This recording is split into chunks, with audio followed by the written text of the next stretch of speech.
Ladies and gentlemen, well, that works.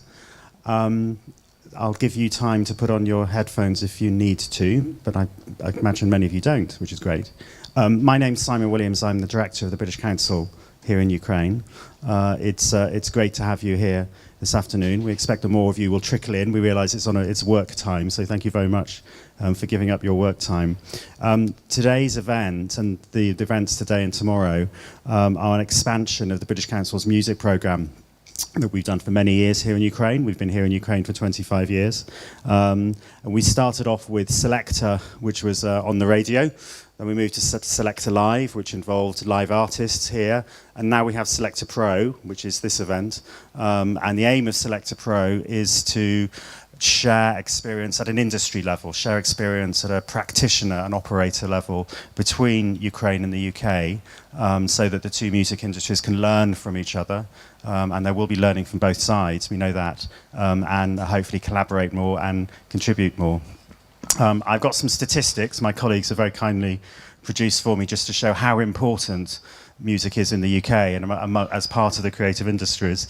And the latest industry data estimates that the core music industry made an estimated economic contribution of more than £4 billion. It's about $5.5 billion to the UK economy in 2015, and supported about 120,000 jobs. So it's a big business in the UK.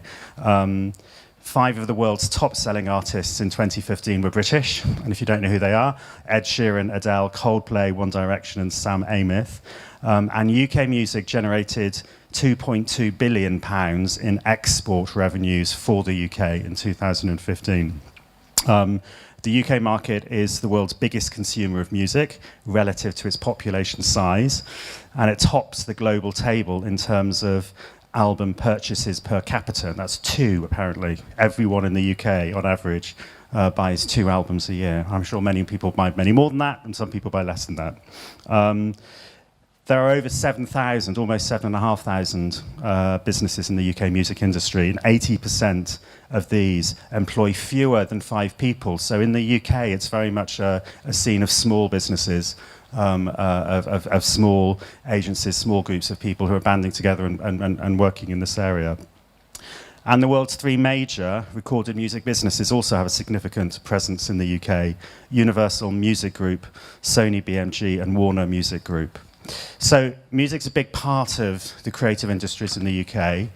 I suspect the figures for Ukraine are not quite so big yet, but what we hope will come out of today's events and tomorrow's events is the start of that sharing and experience, so that from our side, from the British Council side, we can make a contribution towards the development of the music industry here in Ukraine. I know our UK visitors are very much looking forward to hearing from you here and from the people they're going to meet. We'd like to thank our UK visitors for coming. I'd like to thank you for coming today, and if you're coming back tomorrow, and if you were here this morning as well, there's a great sort of series of workshops. The event is being live streamed, so people can see it as well from the comfort of their homes. That's really all I wanted to say. The actual event will now start. Thank you very much for coming.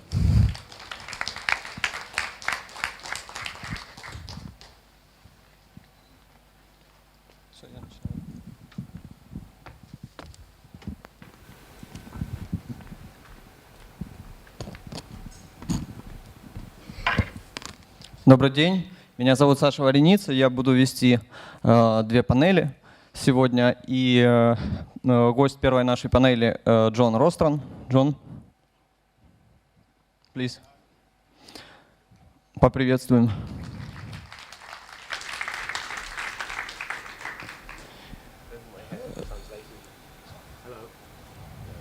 Да, и я представлю Джона, расскажу, чем он занимается, позже он расскажет свой доклад. Это будет где-то порядка 30-40 минут, после чего у нас будут вопросы. Сначала я задам ему несколько вопросов, которые, как мне кажется, нужно будет с ним обсудить, и потом мы перейдем к вопросам из зала. Но прежде чем Джон начнет свой доклад, я хотел бы сделать небольшое вступление. Во-первых, я хотел бы вообще всех поздравить с тем, что такая полезная, нужная и важная инициатива, как Selector Pro международная, наконец появилась в Украине. И хотел бы поздравить с этим организаторов. Вот. Хорошо, если это будет развиваться, это будет проходить и дальше.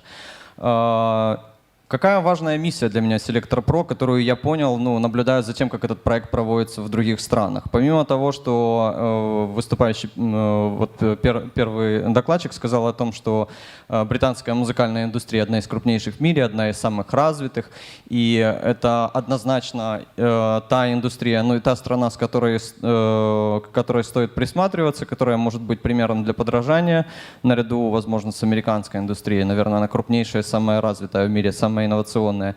И я вижу в этом во всем в роли этого мероприятия в Украине еще и в том, чтобы мы не только слушали, как это происходит там, и смотрели и удивлялись, как это может быть, но и перенимали этот опыт не только понимая то, как это делается, да, там мы обсудим много разных панелей от издательства музыки, там просто выпуска релиза до организации крупного фестиваля. Но и очень важно, чтобы переносили это на какой-то практический опыт. В связи с этим будет мое короткое вступление, и я хочу вернуться сейчас в 2013 год, рассказать немного о себе, о том, чем я занимаюсь. В 2013 году я с приятелем мы запустили букинг-агентство. Мы занимались букингом электронных артистов, музыкантов, продюсеров, диджеев. И букинг-агент — это тот человек, который, как нам на тот момент казалось, его работа самая простая, потому что промоутер, который делает там концерт, мероприятие, вечеринку, он организовывает, делает много работы, букинг-агент, он там просто снимает какой-то небольшой процент за то, что продает артиста, там, оформляет сделку. Мы, и я, и мой партнер, как люди из промоутерского бизнеса, из клубного бизнеса, в какой-то момент поняли, что, наверное, хотели бы перейти в эту сферу и попробовать себя как букинг-агентство. И мы собрали вокруг себя большое количество украинских электронных продюсеров, диджеев. Позже это были и инди-музыканты, и наше предложение оно было довольно таким обширным.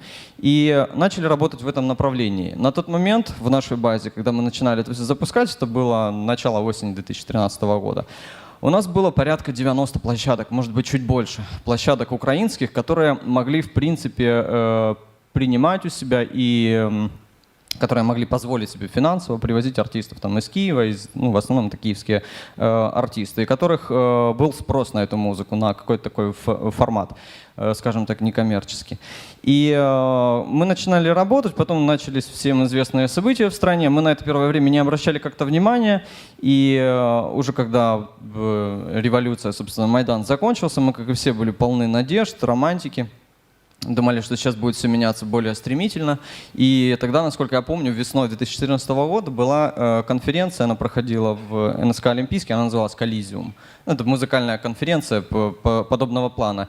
И на ней были приглашены многие представители украинской музыкальной индустрии, организаторы фестиваля на тот момент, Global Gathering, какие-то были еще актуальные.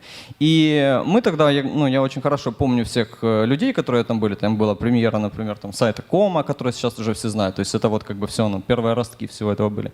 И мы были полны надежд и романтики, что вот сейчас все это будет происходить. А те люди, которые сидели на сцене, и которые были уже глубоко погружены во всю эту историю, в их глазах читался страх, испуг и растерянность. То, что казалось началом какой-то истории нам, для них казалось концом. И у них однозначных ответов не было. То есть они подтвердили свое участие в этой конференции, им задавали вопросы, и было ощущение, что они не готовы на них отвечать. И было непонятно, что будет дальше со всеми этими фестивалями и большими, огромными там, музыкальными целыми империями. Единственный ответ, который они говорили, это то, что позитив во всей этой истории можно найти в том, что сейчас освободится огромная доля рынка музыкального, которую могут занять украинские артисты. То есть это будет беспрецедентно. Это касается радиостанций, это касается ночных клубов, концертных площадок, фестивалей и вплоть до там, дворца спорта, который находится неподалеку. И впервые у украинских артистов появится возможность занять эти все места, потому что раньше они были заняты либо музыкантами российскими, либо приезжими группами, там, Depeche Mode, Madonna, Black Eyed Peas, Scissor Sisters, Red Hot Chili Peppers, всех тех, кого мы там с 2014 по 2016 год, в принципе, не видели в нашей стране, не приезжали сюда. Начали приезжать только только недавно. Вот. Тогда это воспринималось просто как какой-то такой позитив надуманный, и никто всерьез не верил, что это поколение придет. Но оно пришло. И действительно появилась волна этих артистов. И их действительно было много, и они мыслили свободнее из-за того, что как бы правила игры бизнес, правила бизнеса, ведения бизнеса музыкальной индустрии, их не стало, был какой-то такой полный хаос. Освободилось много поля для творчества, для чистого творчества. И артисты начали делать просто как им нравится и как им хочется, а не так, как надо. И это дало свой результат. То есть в Украине произошел беспрецедентный музыкальный взрыв, прорыв и так далее. Все эти артисты, волна артистов, которые появились, я не буду их перечислять, вы, наверное, все понимаете, о ком я говорю. И прежде всего это англоязычная украинская музыка. Вот. Они прошли какой-то свой определенный путь за эти годы. И каждый из них выпустил один релиз, второй релиз, сняли какие-то клипы, выступили на фестивалях, сделали там свой сольный концерт. И сейчас, в данный момент, есть ощущение, что и эта эпоха заканчивается. То есть должна начаться следующая глава. Потому что абсолютно все эти артисты, у них тоже наступил своего рода кризис. Они столкнулись с тем, что в стране нет индустрии. То есть своими силами можно сделать, как я сказал уже, выпустить релиз, найти там аранжировщики, у нас много талантливых людей в стране, там, провести какое-то шоу, снять клуб «Атлас», там, в том числе «Центрум», арендовать, сделать концерты, вроде как красивая картинка. Дальше, чтобы существовать, должна быть индустрия, должны быть стриминг-сервисы, должно быть нормальная, адекватная работа по защите авторских прав, потому чтобы люди получали какой-то доход с музыки, с продажи музыки, с использования, с стриминга, YouTube-монетизация, лицензирование музыки в кино, в компьютерные игры, в сериалы, паблишинг и прочее, прочее. То есть музыкальная индустрия и работа по артисту там, по модели 360 градусов подразумевает огромное количество вещей, которые есть во всем мире, в том числе и в Британии. И сейчас я работаю, общаюсь, то есть то мое букинг-агентство, с которого я начинал, его уже нет. Моя компания, она переориентировалась на сервисы для музыкантов. Лейбл-менеджмент, пиар, паблишинг, консультирование и так далее. Мы работаем с большим количеством музыкантов, и не потому, что мы такие классные, а потому, что очень мало людей, которые делали бы примерно то же самое, что и мы. И у нас есть запрос моей компании на то, чтобы брать людей таких на работу, на стажировку там, и так далее. И я общаюсь со многими коллегами. Не хватает молодых специалистов, молодых музыкальных менеджеров во всех сферах. Музыкальная индустрия, издательства, лейблы, прочее, пиар в том числе. И сейчас у нас подошел тот момент, когда Selector Pro действительно важное, своевременное и актуальное событие. Когда, слушая таких людей, как Джон, мы можем задавать советы, спрашивать, общаться и применять это на практике. Теперь перейдем к докладу. Джон Рострон, прошу еще раз поприветствовать. Начнем. I just lost my headphones, so I lost the last... Hello, sorry. Right. The translating thing, there was some frequency interference, so I lost the end of that, sorry. But everything I heard up to that point, I got through Red Hot Chili Peppers, was interesting. So hello, croeso I bawb. That means welcome all in Welsh, because I'm from Wales. And I've just realised I'm not sure how I'm going to do this, because I need to hold a microphone. I've got a little clicker for this, that's me. And I've also got some words. So I'm not sure how I'm going to do this. Do you mind if I... Oh, no, it's okay. I'm going to... Are you going to stay there? Oh, no, because I need to read. But I'm a bit worried. I'm going to do some walking about, because I don't know. I would rather you all looking at the screen and not looking at me. I feel very self-conscious. So let's just see if this works to start. So this is me, although it's a bit of a lie, because it was taken about 4 years ago. And there's my contact details and things if you want to get in touch. Now, can you read that? Because that seems very blurry. Can you read that? No. So this might not go well. Let's see how we get on. I'll send you the slides afterwards, so you can read it afterwards. The idea of this, we're not going to dwell on this too much. I'm going to talk for about half an hour, about 30 minutes, and I'm not going to give you too many facts and figures, and all the facts and figures are going to be at the start, so we'll get the boring bit kind of out of the way. And this bit was just to give you a sense of what the UK music industry looks like in terms of organisations that look after it. So we have a body called UK Music, and that is a small team of people who represent the entire UK music industry. And their job is to basically, they live in London, they sit really near our government, and their job is to lobby our government constantly and say, we need you to do this, we need you to do that, can you do this, can you do that? And also to talk on behalf of our sector, so that talk to kind of one voice for everybody, so that the government knows that our industry is a big industry, it's important in industry, and it needs, what kind of support it needs and how it needs looking after. And this side, which I can't read, and neither can you, will tell you all the different other organisations, so not the companies even, just the organisations that make up the UK music industry.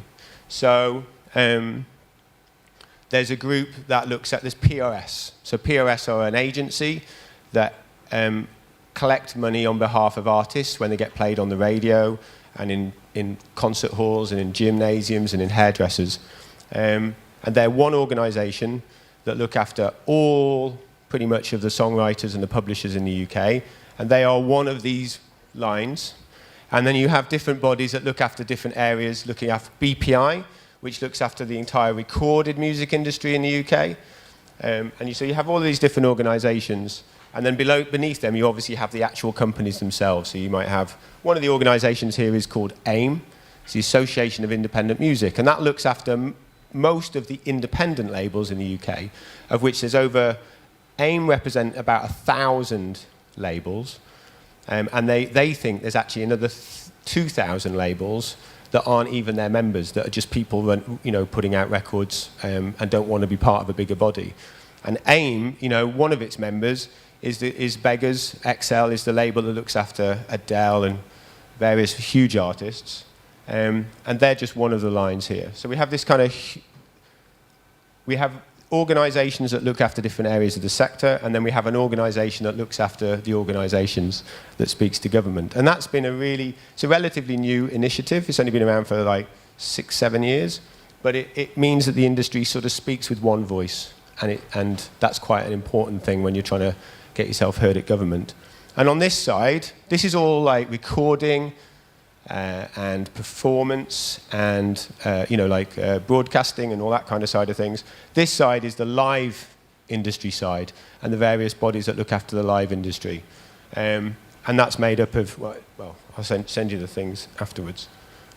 Which way do we go? Right, so Simon mentioned these figures just at the start. And so this is just to give you a sense of how big the UK music industry is. And this research has all come about from UK music, and it's been really important because it's kind of given everybody, including us working in it, a sense of like where we sit in terms of our status within the UK. So the data, basically the figure that you need to know is here, is that music is worth £4.1 billion to the UK economy in 2015. That's when the research was done, and this report came out last September. And it supports about 119,000 jobs. As Simon said, 5 of the world's top-selling artists are British. I can't vouch for the quality, but they certainly do well with the sales. And they generate 2.2 billion in revenues, in export revenues, for selling abroad. So this is just to give you a sense of that 4.1 billion, like how does that sort of spread between the different parts of the industry. So the people who make the music, musicians, composers, songwriters, and lyricists, they're worth about 2 billion, they're worth about half of that. Live music, which we'll come on to, is worth nearly 1 billion, 904 million. Recorded music, 610 million. Publishing, 412 million. Producers, recording studios, and kind of management and staff and all that kind of thing, 120 million and 92 million. So you can kind of see the biggest part of our industry is in actually making the music. And then when we come to export, how does that music split up? How does that money split up?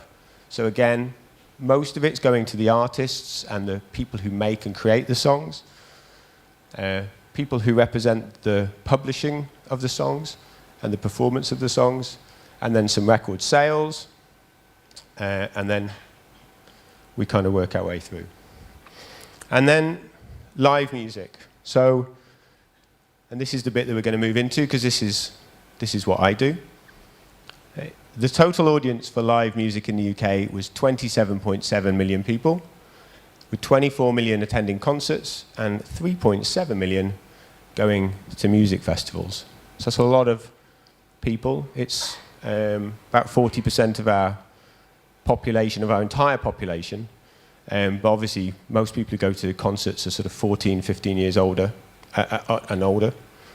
So it's a huge sector, and festivals in particular are a really growing area in the UK. So, I haven't looked at my notes yet either. So, yeah, this is the UK, guys. And this is, just in case you don't know, because I'm sorry, but I've never been to the Ukraine before, and I've never been to Kiev before. I'm loving it, it's great. But I have to look at a map to try and work out where everything is. So just in case you don't know where Wales is, this is where I live, down here. So we're the bit next to England. And I picked this particular picture because it makes it look like Britain's really hot and sunny, which it's not. So this is where I work, and all my work is pretty much in Wales. So Wales is,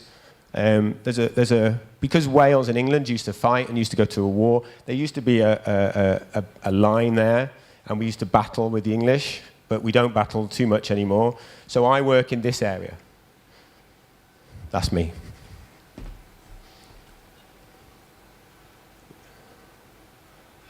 And this is the company that I run. I run a few different companies, but this is the kind of thing that I'm going to talk about today. So I run a company called Soon, which is pronounced soon, and it's the Welsh word for sound, and that's where I am. So let me just tell you a little bit about Soon. Soon began, it's going to read from my thing, when I took my first proper steps into the music industry just over 10 years ago. Myself and a BBC Radio 1 DJ called Hugh Stevens set up the Soon Festival in Cardiff in 2007. We were inspired by trips to places like In the City in Manchester, South by Southwest in Austin, Texas, Oya Festival in Oslo, and Iceland Airwaves in Reykjavik. We went to these amazing dynamic festivals. They were big and small. And in these towns and cities, we wanted something really good to happen in the city where we lived, which was Cardiff, because nothing happened in Cardiff. So we made our own version of these festivals, and we kind of built it to the canvas of Cardiff, and we loaded it very heavily with the music from Wales, and we called it Soon. Soon is a multi-venue new music festival with an audience of about 3,000. People buy a wristband, and they run around and go and try and see as many new acts as they can. This is what it looks like. This was last year's festival. Somebody nearly bringing the lighting rig down. When we set up Soon Festival in 2007, there was only one other wristbanded festival in the UK that we knew about anyway, and it was one called, it was in London, and it was called the Camden Crawl. So we accidentally found ourselves at the start of this sort of city festival format. So we've been running Soon Festival for 10 years now, and now in the UK, there's about 30 of these kind of festivals across the country. And I predict that one trend will be that they will continue to arrive in the next few years. Not, I hasten to add, because these events make sense financially. City festivals like this are quite tricky to run. You're working with lots of small venues, your ticket price is relatively low, and it's quite difficult to get sponsorship. There's a whole load of interesting things about why they're tricky, but I won't tell you about that now. You can ask questions at the end if that's of interest. But I believe that festivals like this are vital to cities and to music in cities. They help establish audiences for new artists, and they ensure that music is on the agenda of your local government and your local council and your policy makers. Festivals like Soon bring a vibrancy and a focus to music in the city in a way unlike anything else, and a reason I feel why every city should have at least one such event. I believe they're an important way to bring together the existing music industry, a bit like you're doing today, in any local area. And they also excite and they encourage people to come and get involved into the industry. And they also give a city or a town a sense of place and a sense of identity. 5 years ago, so 5 years ago, but also halfway into running the festival, it felt like a natural step for us to start promoting concerts. Two things were happening. First, I was being asked by live agents, people who represent most of the more established artists in the UK. They were asking me if I could put on shows at other times in the year, because they needed a promoter in Cardiff, which is the city where I live, who was willing to book emerging artists, and someone who had a network, a local network of new music fans who were able, and I was able to kind of bring people out to see someone new. Sometimes the people that we were putting on were completely unknown. The other thing that I'd noticed was that over the first few years of the festival, some of the acts that I'd put on at Soon had, in very small bars and small clubs, had gone on to play much bigger rooms.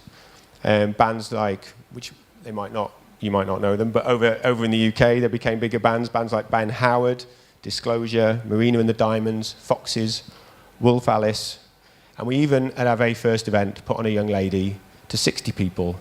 She was called Adele. So I thought we wanted to be involved in that. So I now promote around 100 concerts a year, mostly in Cardiff, though I do other shows around Wales. I work a lot with new artists, often bringing them to Wales for the first time. And then I hope that I get to continue working with them for those that sort of end up stepping up to larger spaces. And it's this element of live music that I'm going to focus on, because I want to kind of tell you a story, which is sort of, hopefully as I tell it, it will explain some trends that are happening in the UK, some of the structure and some of the names of the people involved in the UK, but also some of the problems we've got and how we might fix them. So let's start where it all begins, with a brand new emerging artist playing in a small venue. And we have thousands of new artists in the UK, thousands of young and new bands and singers and songwriters who want to go out and play their songs. I believe there's more now than ever, because the barriers to making music, recording your music, uploading your music in some form, and it being heard are less than ever. It's easier than ever. And most people who make music want to play live, so they get their songs out, and then they're looking for their first show. And they start in these small venues, which we call it in the UK grassroots venues. Grassroots venues are small venues. Perhaps they hold 50 people, perhaps they hold 200 people. They are local places and spaces all across the United Kingdom where bands get to play their first shows. But over the past decade, we've begun to see the collapse of our grassroots music circuit in the UK. In the past 10 years, London has lost 40% of its grassroots music venues. And they're closing kind of everywhere around the country. Fortunately, two things have happened which have slowed that decline. There is a week-long initiative called Independent Venue Week. And it was established where for 7 days each spring, grassroots venues in the United Kingdom would come together and would be celebrated. Big acts returned to the small venues where they first played before they became famous. Our media and stories about the current issues that venues have, and radio DJs will tour the country talking to the people and the characters who run these venues and the people who also come out to support their local venues. The other thing that has happened was that in 2014, as all these venues were closing, one venue owner, a man called Mark David, set up a new organisation, which is called the Music Venues Trust. And it brought together small UK venues and to demand that something was done to protect them. Indeed, I'm actually only using the term grassroots venue because Mark and his team at Music Venues Trust worked hard to bring this term, grassroots venue, into popular use. Before that, we all used to talk about our small venues as the toilet circuit because they were very small and they often smelt of wee. The Music Venues Trust lobbies, campaigns, and shouts about the issues that affect small venues. And on that first slide that you couldn't see, the Music Venues Trust are one of the partners that work around live music in the UK. They shout about issues that affect small venues, particularly around licensing, noise abatement, and proposals where new building developments might impact upon an existing venue. Together, the work that Independent Venue Week and Music Venues Trust have undertake, bringing these issues before our government, into policy and into action, have been vital. In London, it prompted our former mayor to set up an emergency task force, which has succeeded in stemming the closure of venues. It's not by any stretch solved the problems, but it has highlighted how important these grassroots venues are to the cultural offer of a city and to the local economy. But as importantly, it's in these tiny grassroots venues that are vital to our global music industry. Okay, so we have a news publication in the UK for the industry called Music Week, and a recent Music Week investigation revealed that in 2016 there were 19 acts who finally got to headline at arena level in the UK. So just for clarity, a UK arena might be a venue that holds between about 6,000 and 12,000 people. So in 2016, 19 bands finally got to play a headline show at an arena for their first time. This was a record amount of bands that had made their debut at arena, which is very exciting. But I took a look at this list, and I sort of wondered how many of these bands kind of just arrived big, and how many of them had worked their way up through grassroots venues. So of the 19, these are the bands that started in grassroots venues. 11. So over half of the people that have got to the top, because the arena's kind of as big as you can kind of go, over half of them had started in small venues and in grassroots venues. In the same report that Music Week published, they calculated that it takes an average of 5 years for an artist to go from a grassroots venue or to start out to get to an arena. Some do it really quick, Adele, some take a long time, Catfish and the Bottlemen. So we've got bands needing 5 years to establish themselves, 5 years of wanting to find an audience. And that to me paints a pretty bleak future. Because if grassroots venues are closing, that means the opportunities for new emerging artists to be able to play are diminishing, which means that ultimately we'll have less headliners emerging in the future. In fact, in this particular period when so in the 5 years that these bands were moving out of the grassroots and moving into the arenas, was the exact same time that all those venues were closing. So they were kind of playing in the grassroots venues and moving on, and then literally they were kind of closing behind them.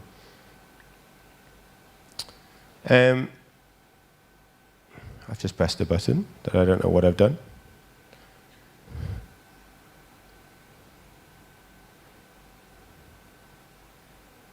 Okay, so why is this happening?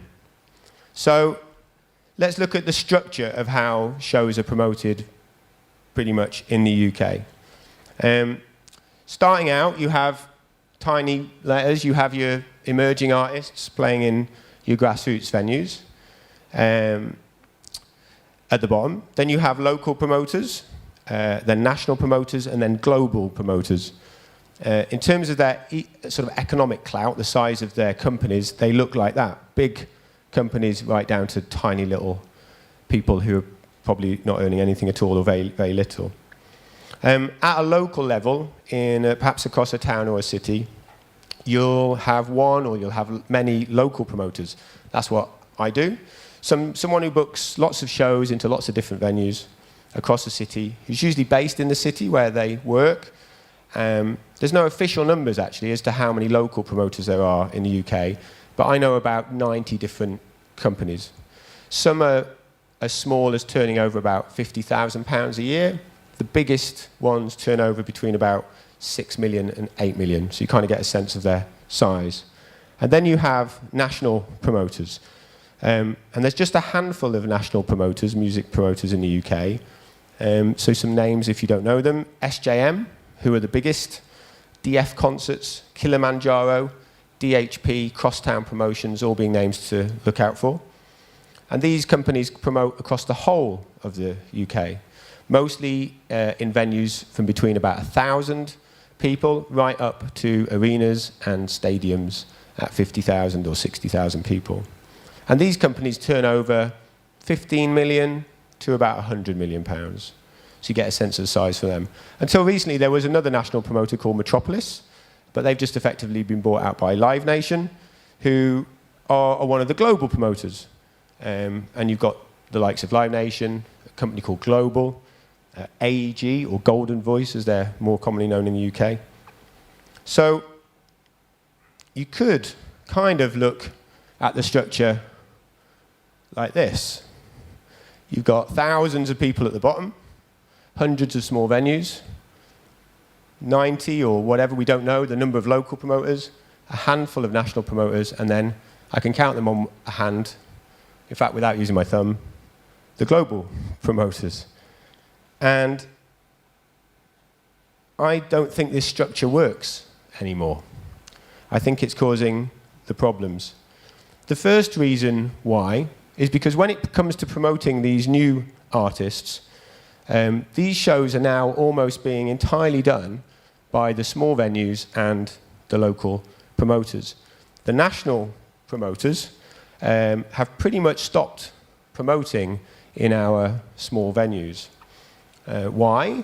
Well, because putting on small shows means small numbers of people. It means 50 to 200 people at most. You lose money as much as you make money.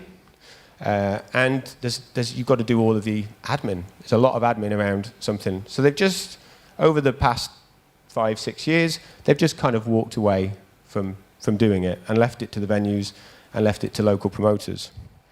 Here's an example.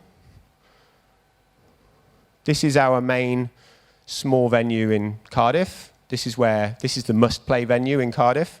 Club E4 Back, Little Ivor's Club. So last year they had, how many, I can't do my maths, 163 concerts last year. 123 were promoted by different local promoters. 34 were promoted by the venue itself. And 6 were promoted by the national promoters. So basically, all the other national promoters together only put on 6 shows into that small venue. And this would be okay if local promoters who put on these acts, because they're the biggest sort of people putting it on, were able to keep the bands as the bands got bigger. But they don't. At the same time that the national promoters have moved out of promoting in the small venues, they've actually started grabbing the bands to work with much earlier on. So as soon as the bands kind of emerge out the smallest venues, they used to let them grow up to like 1,000 or 2,000 people before they really got involved. But now they're grabbing them as soon as they emerge from a 200 or 300 cap venue. They kind of take them off the local promoters or they take them off the venue itself. And to be fair to the national promoters, That's happening also because the national promoters are having the same kind of squeeze from the global promoters. National promoters in the UK used to be able to hang on to bands all the way to the top. But now there's pressure from global promoters, so national promoters are either losing bands that they would normally work with, or they're having to co-promote with global promoters with acts that they've taken. So they're being squeezed, and they in turn are squeezing the people below them. But ultimately, all of that squeeze, the thing that it's hitting is the grassroots venues at the bottom. The same thing, or something similar, is happening in festivals. There's been a huge growth of music festivals in the UK, driven partly by the rise of what we call boutique festivals. And that's smaller festivals with an audience of a few thousand people or up to 20,000 people. And also by the growth of streaming, which has enabled people to discover new bands, and they still have an appetite to want to go and see them. Festival goers in the UK used to just go to one festival a year, but a bit like buying records, they now go, the average is now more than 2. The other thing that's happened is the entertainment company Global entered the festival market 2 years ago and is now the second largest festival operator in the UK, behind Live Nation. So in 2 years, they've gone from nothing to owning Field Day, Festival Number 6, Snowbombing in Austria, Southwest 4, Electric Elephant, Lost Village, Boardmasters, Why Not, Truck, Stand and Calling, Rewind, Kendall Calling, and Victorious, which is a list of great festivals to go and play, by the way. So now they're the second biggest operator. And I'm on the board of an organisation called the Association of Independent Festivals. And we look after what's remaining of all of the independent festivals in the UK, about 60, 65 festivals. And we've seen 9 of our festivals bought out by Global in the last 2 years. It's like a really good shopping trip. So what is now happening in the festival market is you've got 2 big operators, Global and Live Nation, and they are slugging it out with each other. They are putting in much bigger fees for artists, but whilst they do that, they're also kind of increasing their grip on a thing we call exclusivity, like where an act can and can't play. And that's moving, where it used to be the headliner, we'll have the headliner exclusively. It's going down and down and down the bill. So they're saying that smaller and smaller acts can't play other festivals. And that is causing a huge effect on the independent venues, independent festivals, which are kind of like our grassroots venues. They're much smaller, and they're the places where acts would normally run around and see play lots of little festivals. And it's having an effect on our independent festivals because they can't afford the fees now, because all the fees are going up, and independent festivals are expected to pay the same kind of fees, but they can't afford it. But also they can't get some acts anymore because they're being, the exclusivity clause is being applied further down. So it's causing real problems in the festival market too. And I'm not sure how that's all going to play out because it's only just happening. It could be that Live Nation and Global slug it out. We don't know where that's going to go. So we're just going to have to wait and see, whether our festivals will be okay or whether they'll start to close. Certainly I've seen a slow in the growth of new festivals, but we'll have to, over the next couple of years, that'll kind of play out. So I'm not sure where it's going to go for festivals, but for concerts, I actually think the future could be quite exciting. The particular structure that I was talking about before of national promoters and local promoters has been in place since the early 1990s. So it's the best part of almost 30 years. And it suited the industry really well back then, when record sales were really high and artist fees were very low. But that's no longer the case. So I no longer think that that model is fit for purpose. So I think we're going to see a fundamental change in the next 2 years. And if not, sorry. I think we're going to go, I hope we're going to go, global local. What I hope that will happen in the next couple of years is we'll actually see the coming together of either a national promoter or the global promoters with our grassroots and local promoters at the bottom. I would not be surprised if Live Nation, who some people think of as the baddies, but I would not be surprised if it was actually Live Nation who were the first one to do a deal with all of our local promoters in each region in the UK, promising to keep them involved as co-promoters as artists get bigger.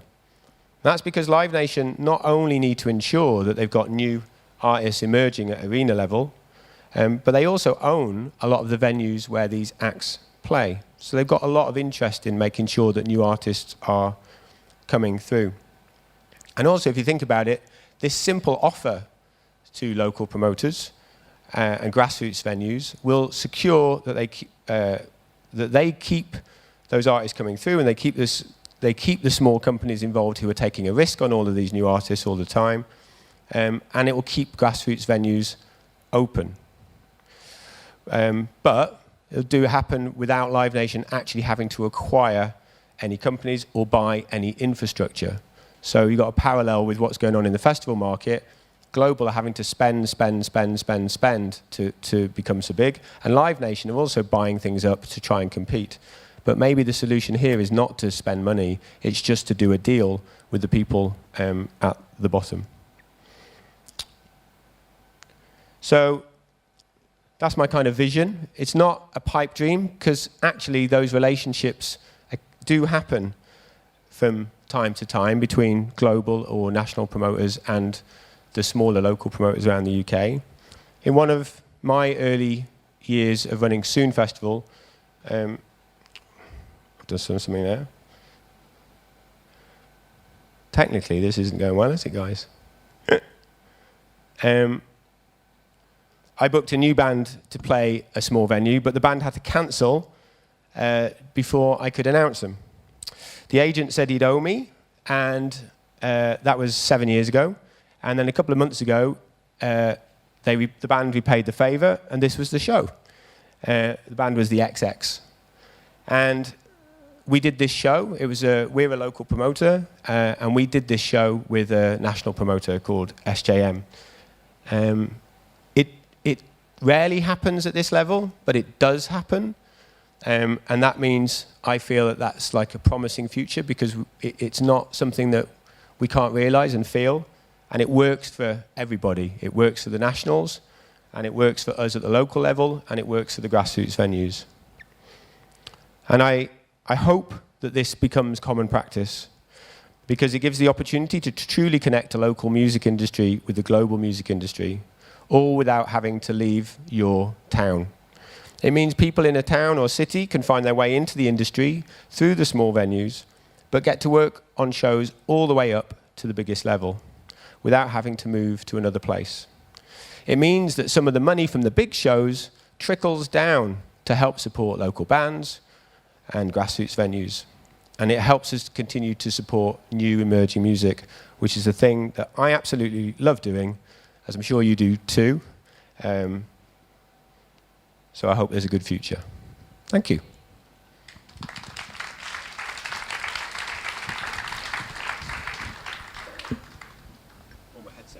Thank you, John. I have some of my questions.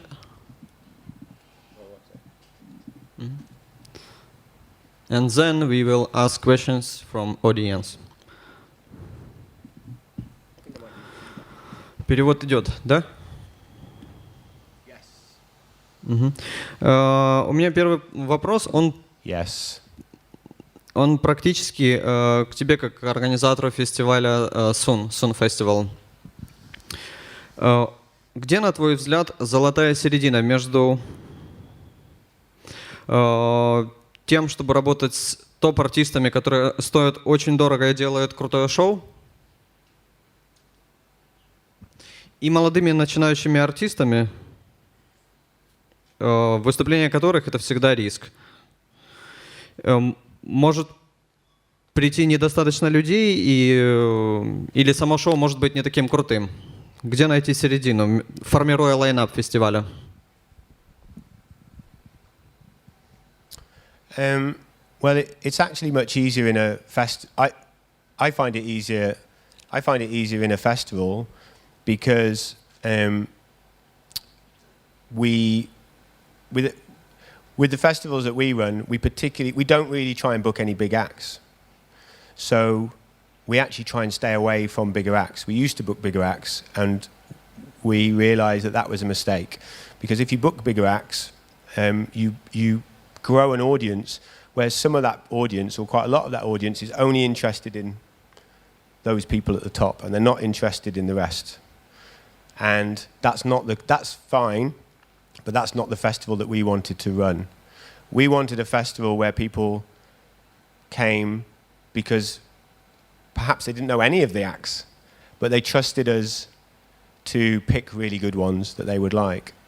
So we kind of started by getting bigger and bigger and bigger, and then started booking bigger acts. And then we realized that it wasn't working how we wanted. Like, people were sort of moving to different places and not watching certain bands. And actually, bigger acts come with all of the problems I mentioned before. Bigger fees, more demands, just, not always such a nice environment. So we cut the festival right down, made it absolutely slashed the capacity, made it really small, and then just focused on small bands. And actually, increasingly, for a while, it was almost like a game. Tried to, if my wife didn't know any of the bands, I was really pleased. And she'd get annoyed. She'd be like, I don't know anyone playing the bill. And I'd be like, that's a good sign. Because then she would go, obviously. She's my wife. I have to give her a free ticket. And she would come home with records of bands that she'd discovered.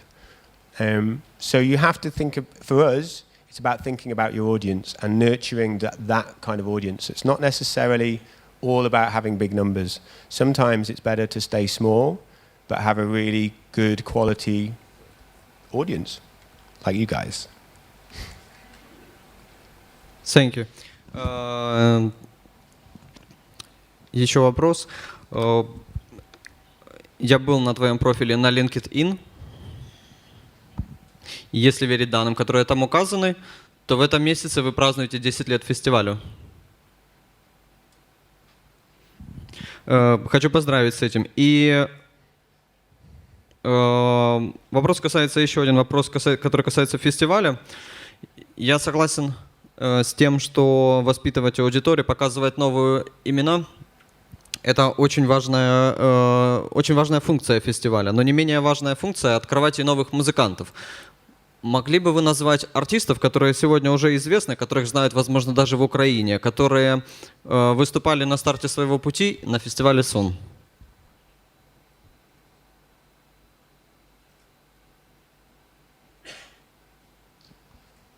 Adele. В каком году? 2007, the first one. Yeah, but we didn't know she was going to be big. I mean, that's the joy. That's the joy. Lucy, her agent, sent. I hardly knew any agents at that point, but this Lucy, who's an agent, sent. I've got this girl that we started working with. Her granddad or dad is from kind of outside Cardiff. So could she play your festival? Because she wanted her family to see her, and we listened, and it was like, this is great. Like, it's not, this is great. It's not, this is fine. This is like, let's do it. It's good. And 60 people were in the room, and it was really nice. And we went to see it. Had no idea that she would, we book loads of artists that we think are great. And some of them just, they stay where they are.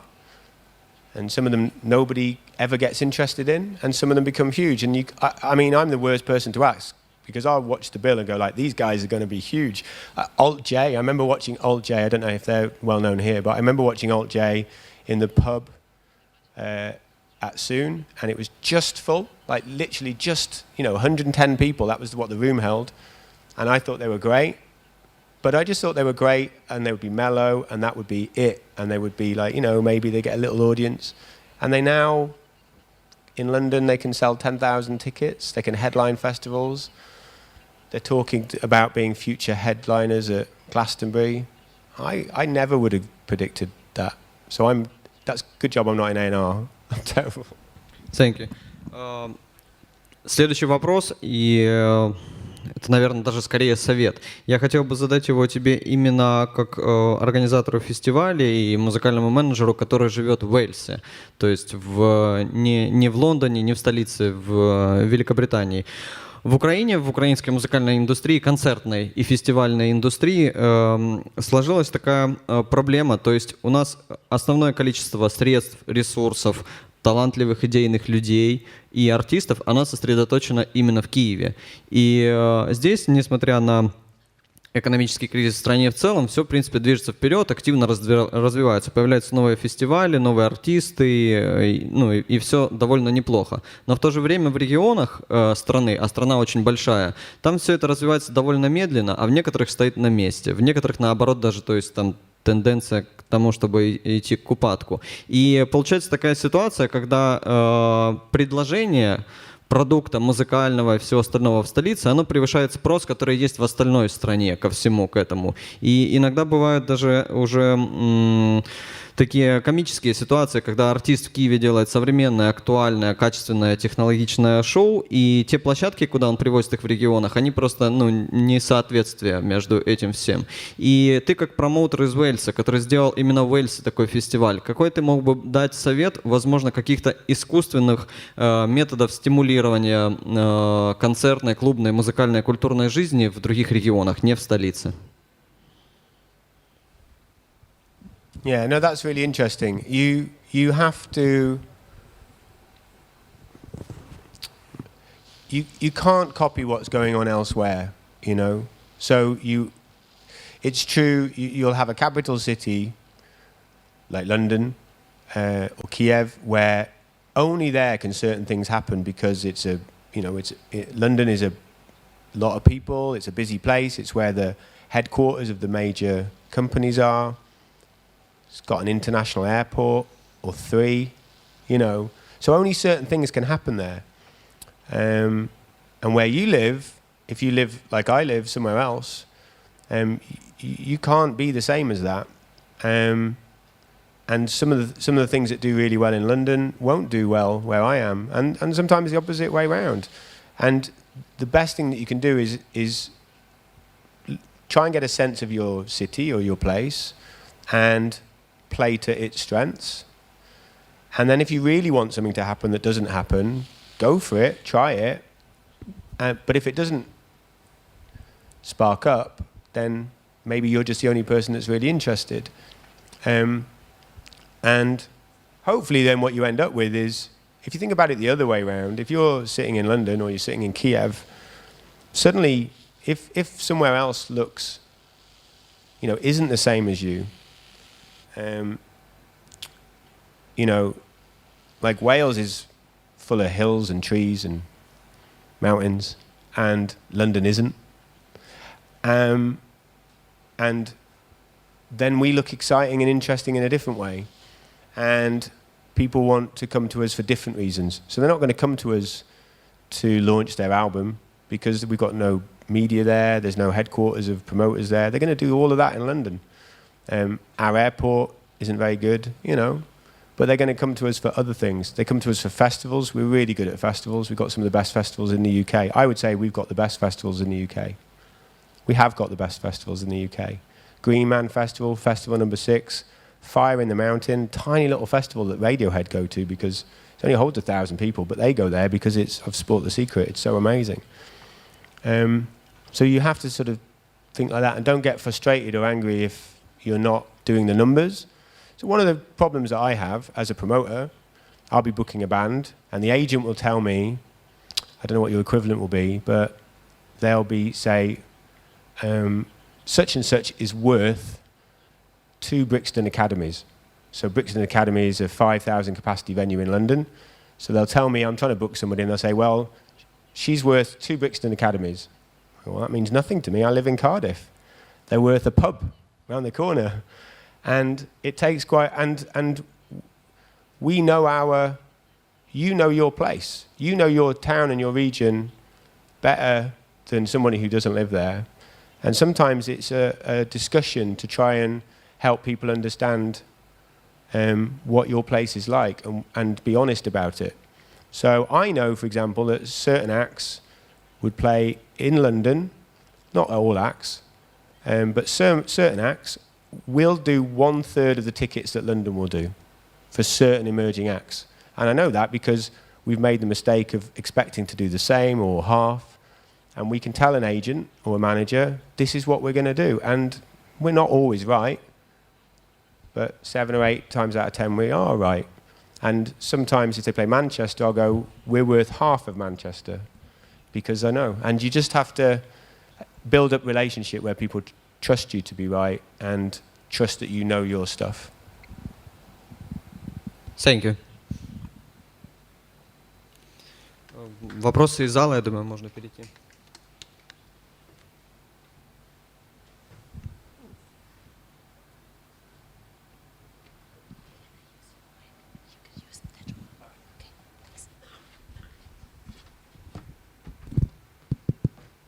We're going to keep moving this way till I'm eventually off the stage. I'm going to sit here. Hi, John. My name is Karan. First of all, I would like to thank you for interesting and very thoughtful presentation you did.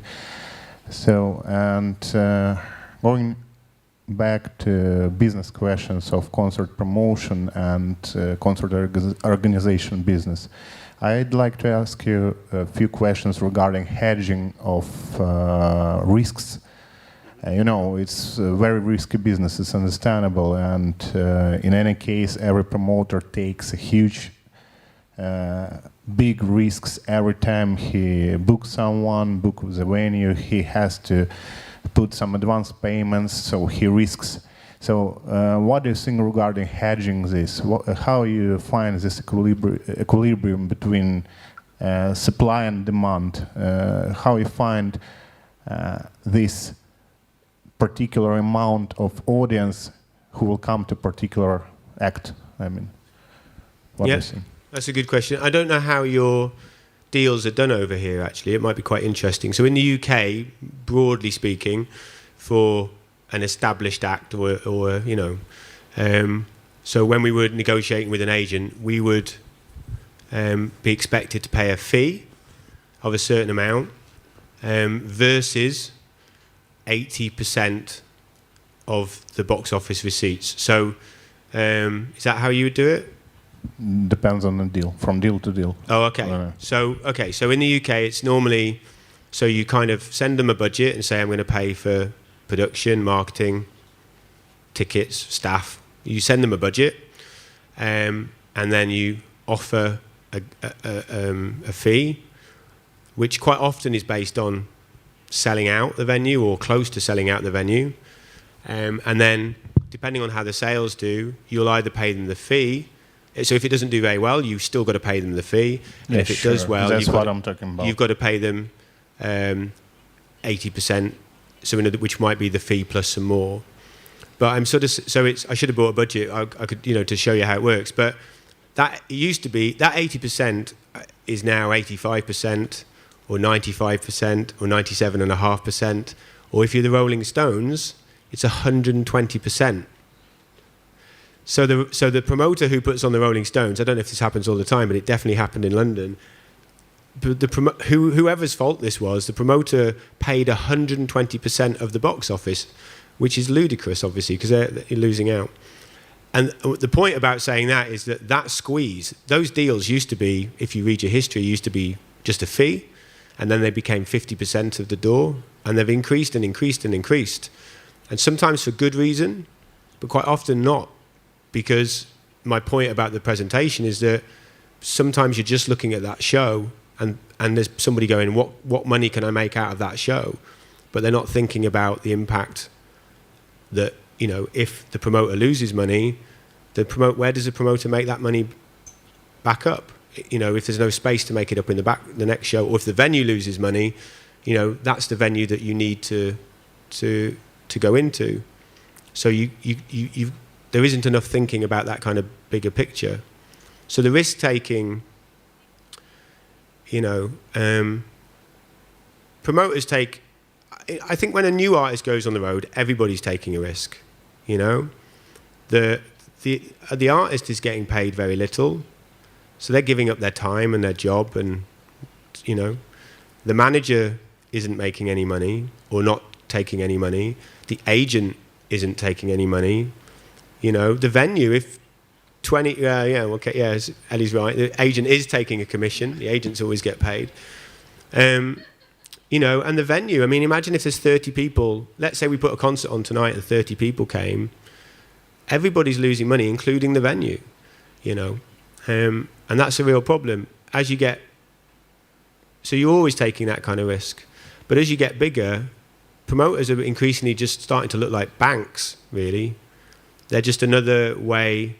When you're doing a deal, so when we did the XX, it was 85%, which was reasonable. I think, you know, I would obviously rather it was less, but 85% is okay. In London, it was 95 or 97.5%, or it was going to be. And that's just unmanageable. You're basically like a really bad bank, lending money out at a really bad rate, and you might not get it back. So, yeah, so that's broadly how our... so in any case, it's some kind of bet every time, yeah? It's always a bet. And that's the thing, the agent might say, oh, they're worth this over here, but they might not be worth that with you. You can, yeah, there's always, sometimes it works the other way. You know, absolutely works the other way. You put somebody on and you quite like the music. I put on a band called Nothing But Thieves that I never dealt with this agent before. And this agent came to me with this band, and it's not really my kind of music, very rocky. But I kind of liked it.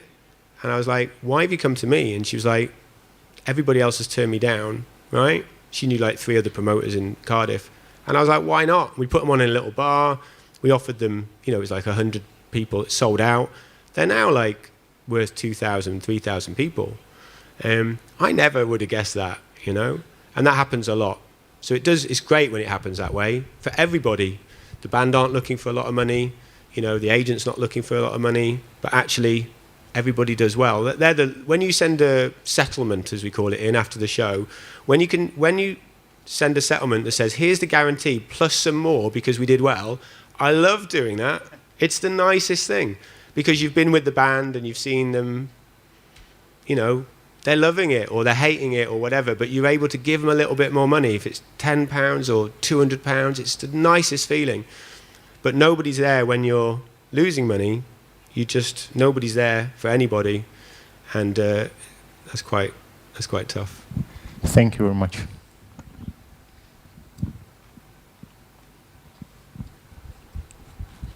Thank you. John, thank you for that, decent presentation, especially those pages with the figures. I believe one day we're going to reach them, Ukraine. If you don't mind, I'd like to go back to the topic that Alex has put, the topic about the local venues and local not existing cultures in Ukraine. And I'd like to ask you about some, precise advices how to ask one day the audience in some small town, like deeply in the country, to come and see a concert of some unknown group, and not to go to a shopping mall for entertainment. How to push them, to do it for the first time, for the second time, for the third time. Because audience, we all know it quite good. They are not the brightest part of that puzzle, but one of the most important part of that puzzle. Yeah, I said in my presentation, agents came to me because I could find an audience for bands. But actually, all I'm doing is spotting you in the crowd. Like the people who really should get all the credit are parents and schools. And if you really want to get people involved, that's where you start. You take bands. So for example, we live in a bilingual nation. So we live in a Welsh-speaking nation. And what we have in Wales is about 500,000 people who speak Welsh. But as they get older, it's not cool to speak Welsh, right? So you speak English. So what they started doing was taking Welsh language bands into schools, which the government paid for. And in lunchtime, a band would play. And then the kids would be watching someone that wasn't much older than them 18, 17, 18, 19, playing instruments, singing songs, singing in Welsh. And for those kids, most of them, that was the first time they'd ever seen a concert. I don't know what it's like for you, but most people's first concert is a big pop concert.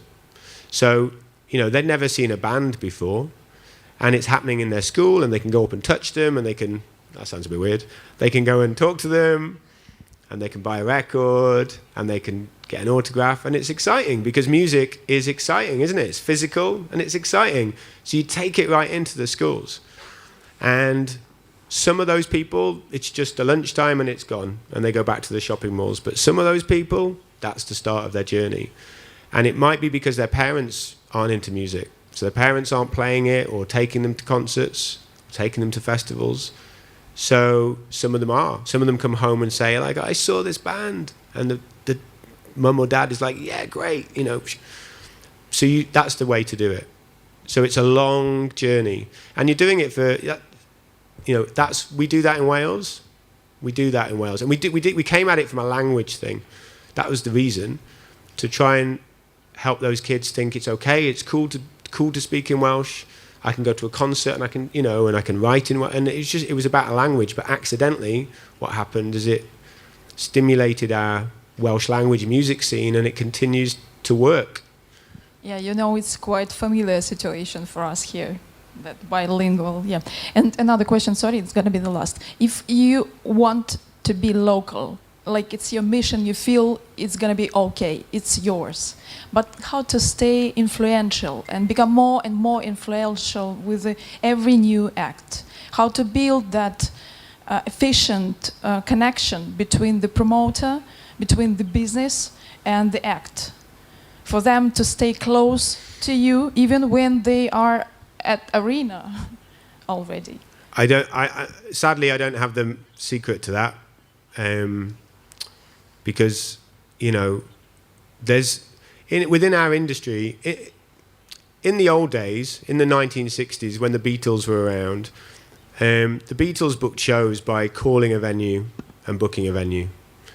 So back then, they had the manager. So the manager called. That was it. There wasn't all of these other layers. There wasn't really like regional promoters and local promoters and agents. That didn't exist. And I can understand why it's there, but you've got all of these people in between now, and so sometimes you can have a situation where you're with a band and you know them and you've worked with them since day one, but you can't actually get them. They want to play the show, you want them to play the show, you've agreed it, but then there's everybody else in between who's saying no. And years ago I worked on a big charity concert, like a big 60,000 capacity concert, and we were trying to get acts to play, and we had that problem. We had major acts, like, I can't name them, but big acts that we knew, and they wanted to play, but we were calling their agents, or other people were calling their managers, and they were saying no. So one of the acts just went, I'll sort this out. And he went on our national radio station, on Radio 1, and he said, I'm really looking forward to playing the tsunami relief concert in 2 weeks. And the phone went, and it was his agent, and they played. And, so I can't explain why all of that happens. You can just do your best. And that's why I'd like to see structures in place, so it doesn't have to come about. I'd like to see it as a system that allowed people to stay where they want to play. Hi, thank you for your presentation. I have a question for you. Here in Ukraine, we have such a problem as the format of music industry. If you're a pop star or rock star, it is quite easy to become famous and to gather a lot of audience to your concerts. But if you're doing something special, something unique. For example, I'm a member of the a cappella group, We have only one girl, female beatboxer in Ukraine. We have girl which simulate trumpet and make it as good as Eric Truffaz told her that she is great. So, and we perform, but and a lot of producers that we met, they say to us that girls, you're quite good, yeah, you make good music and it's very interesting, it's unique, but nobody will come. Nobody will buy a ticket to something uncommon, something not famous. And we make concerts, like two big concerts a year, but it's very difficult. We pay our money to have a concert hall, and it's really difficult to gather audience. And here's my question: in Britain, do you have a format of music like if you are a rock musician, so you will be cool and everybody will came, and if you make jazz or ethno music or a cappella music, it will be difficult to make an audience. Thank you. Yeah, I think there's different sides of the industry, you know, and I'm saying industry, and that's that's part of the problem. If you're looking at the music industry, then industry is always about making money, selling units, you know, like big numbers. And so some things don't fit into that, you know. Some things are small, and music is, you know, people start writing music, they don't think about, some people think about success. I've been working with a young songwriter, and he's just completely obsessed about his songs becoming famous. That's all he wants. And that's fine, but that sits over there. And there's other people who just start a band for no reason at all, but then people start to like it, and that sits over here, that's somewhere else. And you might be somewhere like that, you know? Like, you're talking to some people who are just thinking in units and structures and sales, and they might not, you know, because normally there's like a pattern of things that have come before, you look a little bit different. And people who work in big organizations or think in that way, they're used to what's been happened before, and they just think that what's going to happen, what's going to work in the future is the same kind of thing, right? And so you have to go and speak to the people who are different and more creative and interesting, and there's plenty of them about. And then what you obviously also find sometimes is the thing that got rejected all the time is actually the thing that kind of catches and does really well. You know, we have that always in the UK. Like Ed Sheeran was a kind of example, I guess, of someone that was like, didn't look like a pop star, didn't look like a famous singer. You know, everyone was telling him to get a band, and he refused and refused and refused and did his own thing. And, you know, for some reason he caught, and now everybody wants to be Ed Sheeran, you know? And people are signing, people are working with people who look like Ed Sheeran. But like, it probably won't work now. So I think the thing for you is, you know, I would always say, I mean, I love festivals, and I think festivals are a great space to go, particularly if you're different, because people at a festival, they're just in their own little bubble, in their own little world, and they're much more open to things. You know, like they're there for a weekend, and they're just up for anything that's in front of them. They drink a lot earlier, so they're much more relaxed, and they'll go and see things that they wouldn't normally see. Trying to play shows is different. You're trying to get somebody who's maybe been at work all day or maybe been studying to think about what they're going to do in the evening. And most people, what they want to do in the evening is do something fun that they probably already know. You know, I already know that artist, I already know that film, I know something about that food. You know, it's quite an ask of someone to say, after your long day of work or study, do you want to come and be challenged and do something, you know? And maybe it might be good and maybe it might not be. I'm not saying you're no good, you know, but that's a risk. And so actually, I always say to people, like, look at festivals, because it's, you know, there's such an amazing space where all these different things happen. And in there, that's where people are just open, and you can have those magical moments.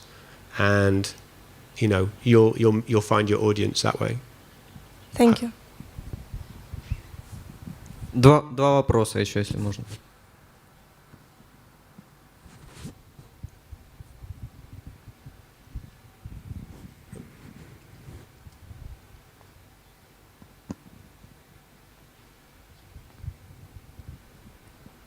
Ну, если пока нет желающих, я задам еще один. У меня было больше вопросов, я просто хотел больше времени предоставить зрителям аудитории.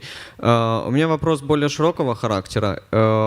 Хотелось бы спросить вот о чем. Мне недавно выходила большая статья, она была посвящена тому, ну, точнее, там было большое количество примеров собрано в пользу того, что молодое поколение, поколение Y, или как его называют, миллениалы, ну, которые родились после там, 2000 года, и поколение Z, которое приходит им на смену, ну, то есть, условно, аудитория там молодая, их больше интересует сейчас уже не музыка и не какие-то эмоциональные переживания, сопричастность, а вау-эффект. Им хочется удивляться, им хочется больше шоу, спецэффектов, чего-то яркого, каких-то VR-технологий и прочего-прочего.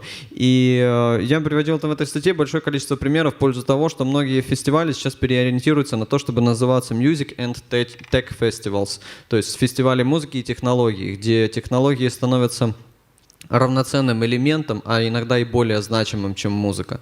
И в эту сторону движется большое количество и британских фестивалей в том числе, причем это касается не просто молодежных веяний и трендов, и фестивалей каких-то коммерческих, типа там, ну, Tomorrowland или Ultra Music, американских вот этих вот ярких фестивалей, но и фестивалей нишевых, фестивалей андеграундных. Там был, например, пример фестиваля, он называется Latitude, британский фестиваль, в котором проводится очень много дневных занятий, School of Noise, где молодежь работает со всякими экспериментальными новыми девайсами, гаджетами. И в том числе там был даже пример фестиваля, который называется Starmus. Он проводится в Норвегии, его основал Брайан Мэй, гитарист из группы Queen, легендарный. Он заручился поддержкой многих известных музыкантов там, своего поколения, Ханс Циммер, Сара Брайтман, многие другие. И там помимо музыки, там еще проходит много лекций научных о инновациях, о каких-то кибернетике и прочее. То есть там же на этом фестивале проводятся круглые столы, на котором участвуют Брайан Ино, Базз Олдрин, космонавт американский, известный, Стивен Хокинг и прочее. То есть технологии и музыка сливаются. И в Британии это одна из тех стран, где это происходит в первую очередь. Вы ближе к этому, чем мы. Что вы могли бы сказать по этому поводу? Yeah, definitely. I think I used the term boutique festivals, and that was kind of the start of those kind of festivals. Where they not only were smaller, but they were definitely, music was a big part of it, but it suddenly wasn't all of the focus. Like Latitude being a great example, where you can go to Latitude and you can just watch music, but actually bringing my wife back into it, she goes just to the theatre because you get amazing theatre that starts there, and you get, I mean, I never go, it goes back to what I was just saying now, I never go to the ballet, right? I'd never been to the ballet, never thought about going to the ballet, and then at Latitude I was walking down from the campsite and I just decided to sit by this lake where there's a stage and have a coffee, and then some ballet came on and I ended up there all afternoon, and I watched ballet and contemporary dance and all of these other things that I would never go out really to see and on a Tuesday night and buy a ticket. And that's the joy of festivals. And we have, you know, Green Man has a whole area called Einstein's Garden, named after obviously Albert Einstein, which is all about science and discovery, and people spend the whole day there, particularly children, learning about stuff. There's an amazing new festival called Brainchild. It's only like 2,000 people, and it's like loads of it is like creativity and making things and getting adults to kind of be creative. And music's still a part of it, but it's a part of it. It's not all of it. And then you go, you know, somebody had said recently, like, oh, we'll never see the rise of a big UK music festival again. And we've got a festival called Boomtown that was started as a kind of like ska, reggae, dubstep kind of mix of, you know, modern dance music and old sort of school traditions. And they built a little city for 10,000 people. They now have 60,000 people, and they build they have like, they build it. Like, I can't explain it. They don't bring in normal production and the normal people. They build these towns, these arenas that you go to and you explore and you investigate whilst you're watching bands and doing other things. And then they destroy it at the end. And 60,000 people go. It's now one of the biggest festivals in the UK. So there's a real appetite for, not just to go and see music, to be stimulated by other things. Last year, there's a company that runs a couple of festivals in the UK, and they launched 2 new festivals last year. One was a music festival, and one was a music and technology festival. And the music festival they had to cancel before it happened, and their other one was a huge success. And I think that kind of shows the changing patterns for people. Thank you. Спасибо. Ну, если кто-то у нас еще появился, один вопрос можем принять и будем заканчивать.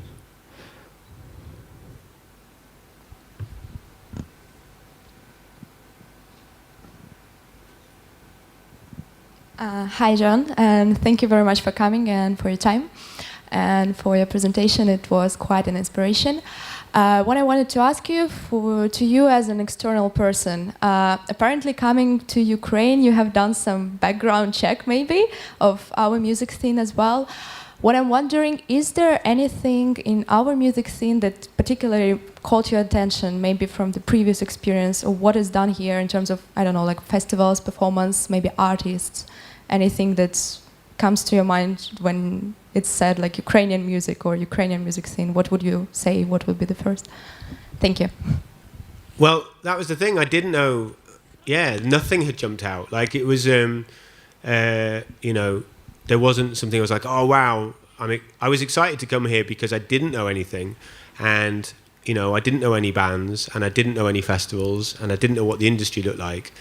And that was unusual. Normally when you go somewhere, there's, like the first time I went to Norway, there was a band called Ungdomsskolen that I'd bought in a 7-inch in a shop just because it had a B-side called Surf's Up, which is a Beach Boys track. So I'd bought this record by Ungdomsskolen. And then when I got invited to go to Norway, I was really excited because I was like, I might meet Ungdomsskolen. And I did, and I saw them, and they were brilliant. But Ukraine, I didn't know anything. The only thing that I knew about, so there was a band that was called the Ukrainians in the UK. I don't know if you know that. So there was a band that was, so this was when I was growing up, there was a band that I was really into called The Wedding Present. And they had an offshoot band called the Ukrainians. And they used to do covers of bands in Ukrainian. And that was my entire knowledge. So I've got that record. It's a lovely 10-inch single. And that was all I knew. And I don't know what that was. I think one of their members was Ukrainian or is Ukrainian. And that was my way in. So that's kind of what's been enjoyable so far, is kind of learning what you've got. And what I really want to do is hear some bands. I'd like to take some bands back, That'd be my favorite bit. Thank you. Мы обязательно познакомимся с украинской музыкой тебе поближе. Будем заканчивать. Я думаю, что Джон будет доступен еще для неформального общения. У нас уже тайминг, будем двигаться дальше. Всем спасибо.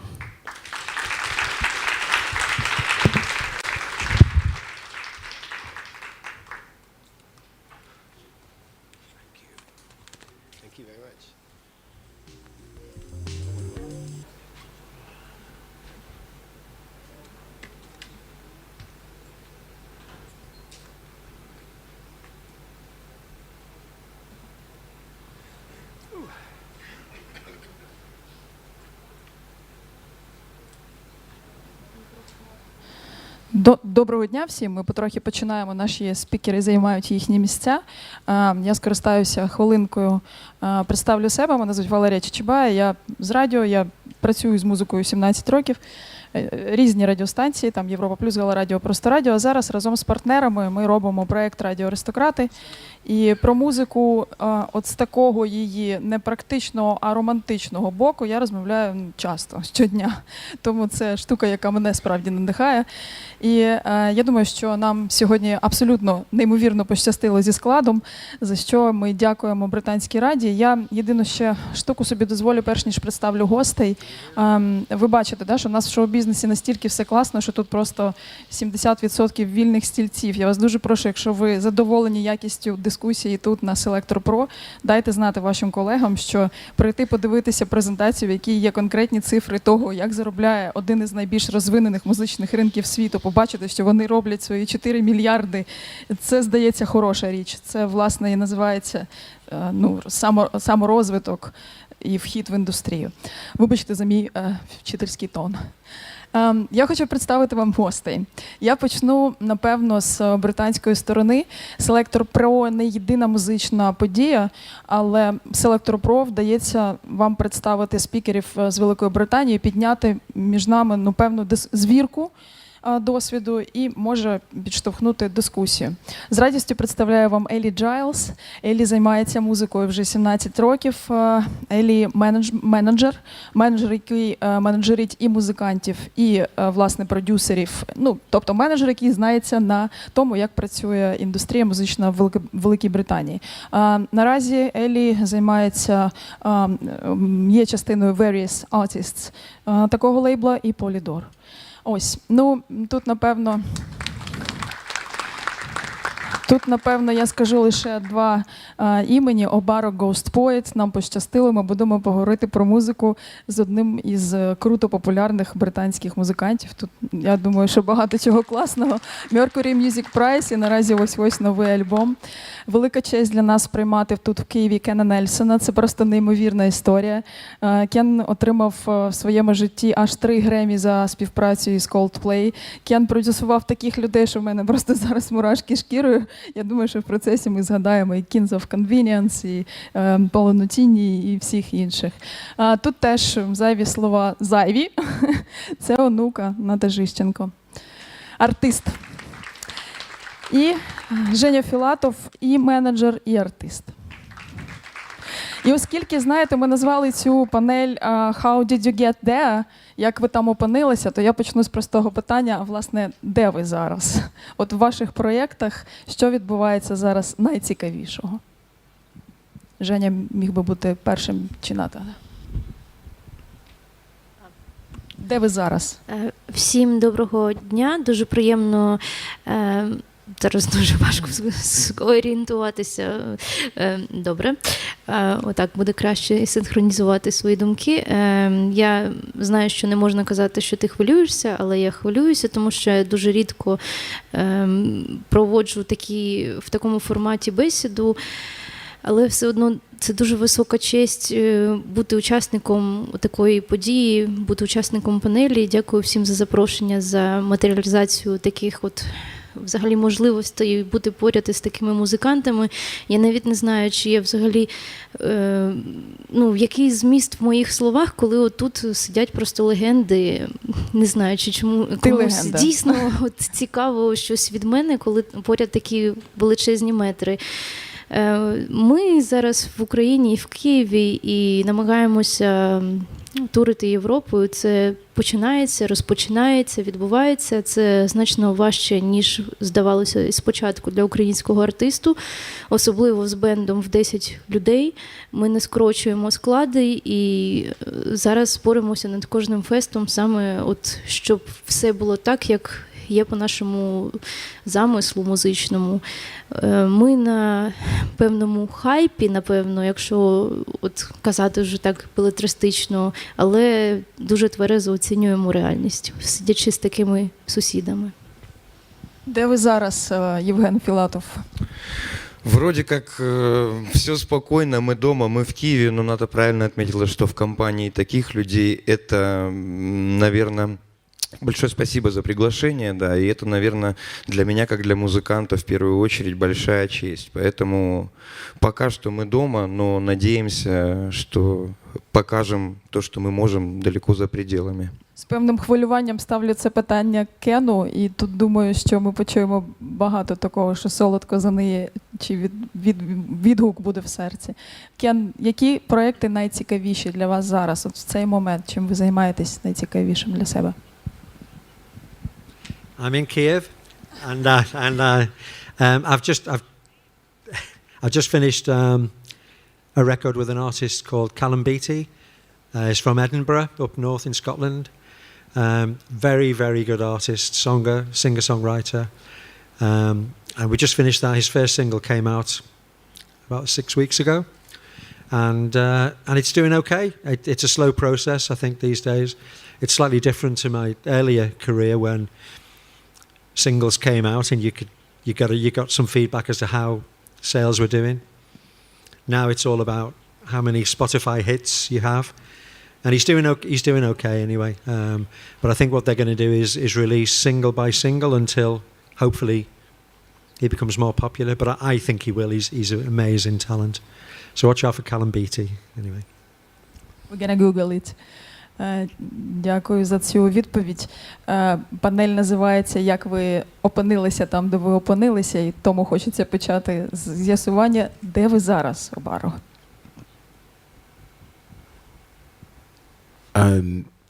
Hello everyone, by the way. Hi, it's very nice to be here.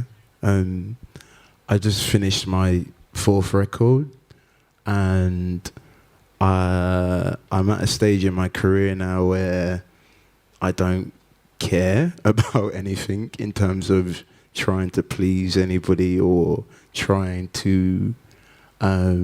make something that will please the critics or whatever. I just kind of make what I want to make, and yeah, that's really it for now. I'm in a very good place mentally. That's it. I'm happy. We are all happy for you, you know.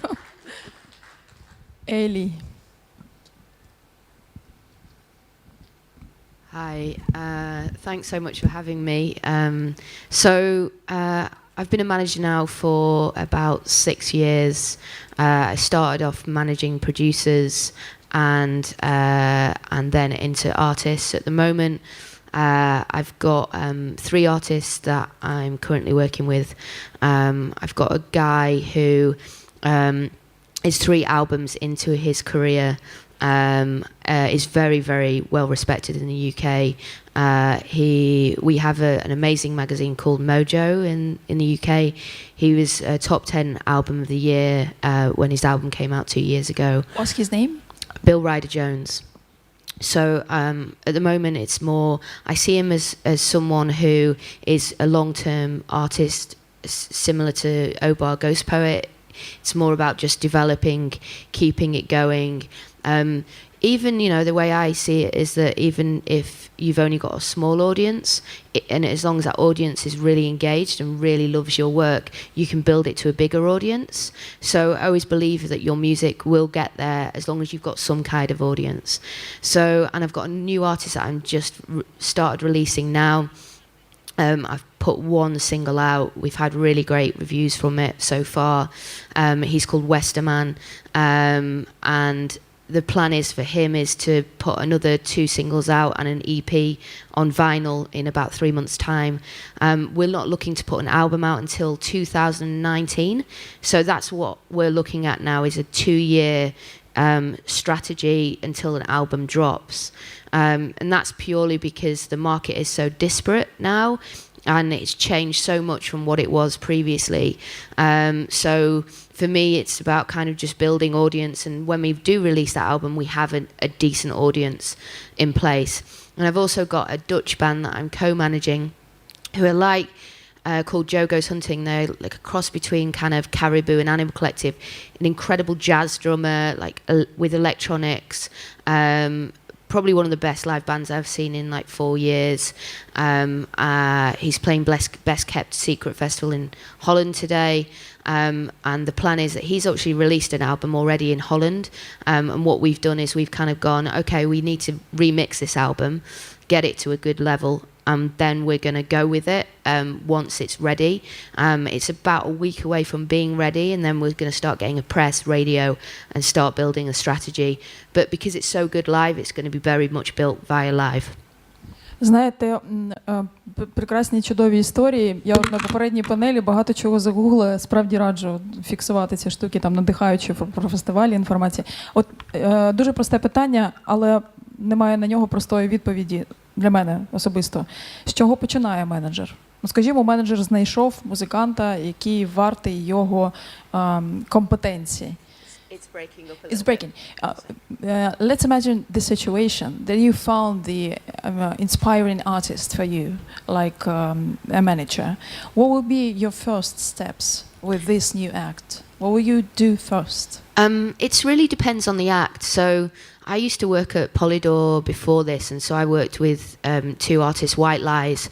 I think could maybe do okay over here. I know they do well in parts of Eastern Europe. And then and also Ellie Goulding. So I've worked with a real cross section of artists, and every single artist is very different to, so, you know, you got something like Ghost Poet, it's again very different to Ellie Goulding. So the reality is about me finding out what they're about, what their ultimate, you know, what their music is, what their audience is. How do I take it to market? I have to be quite cold about that because I can't rely on other people to take it to market, because the labels in the UK want you to develop it to a certain level before you can do that. For me, it's about going, okay, is this music good enough? It is good enough.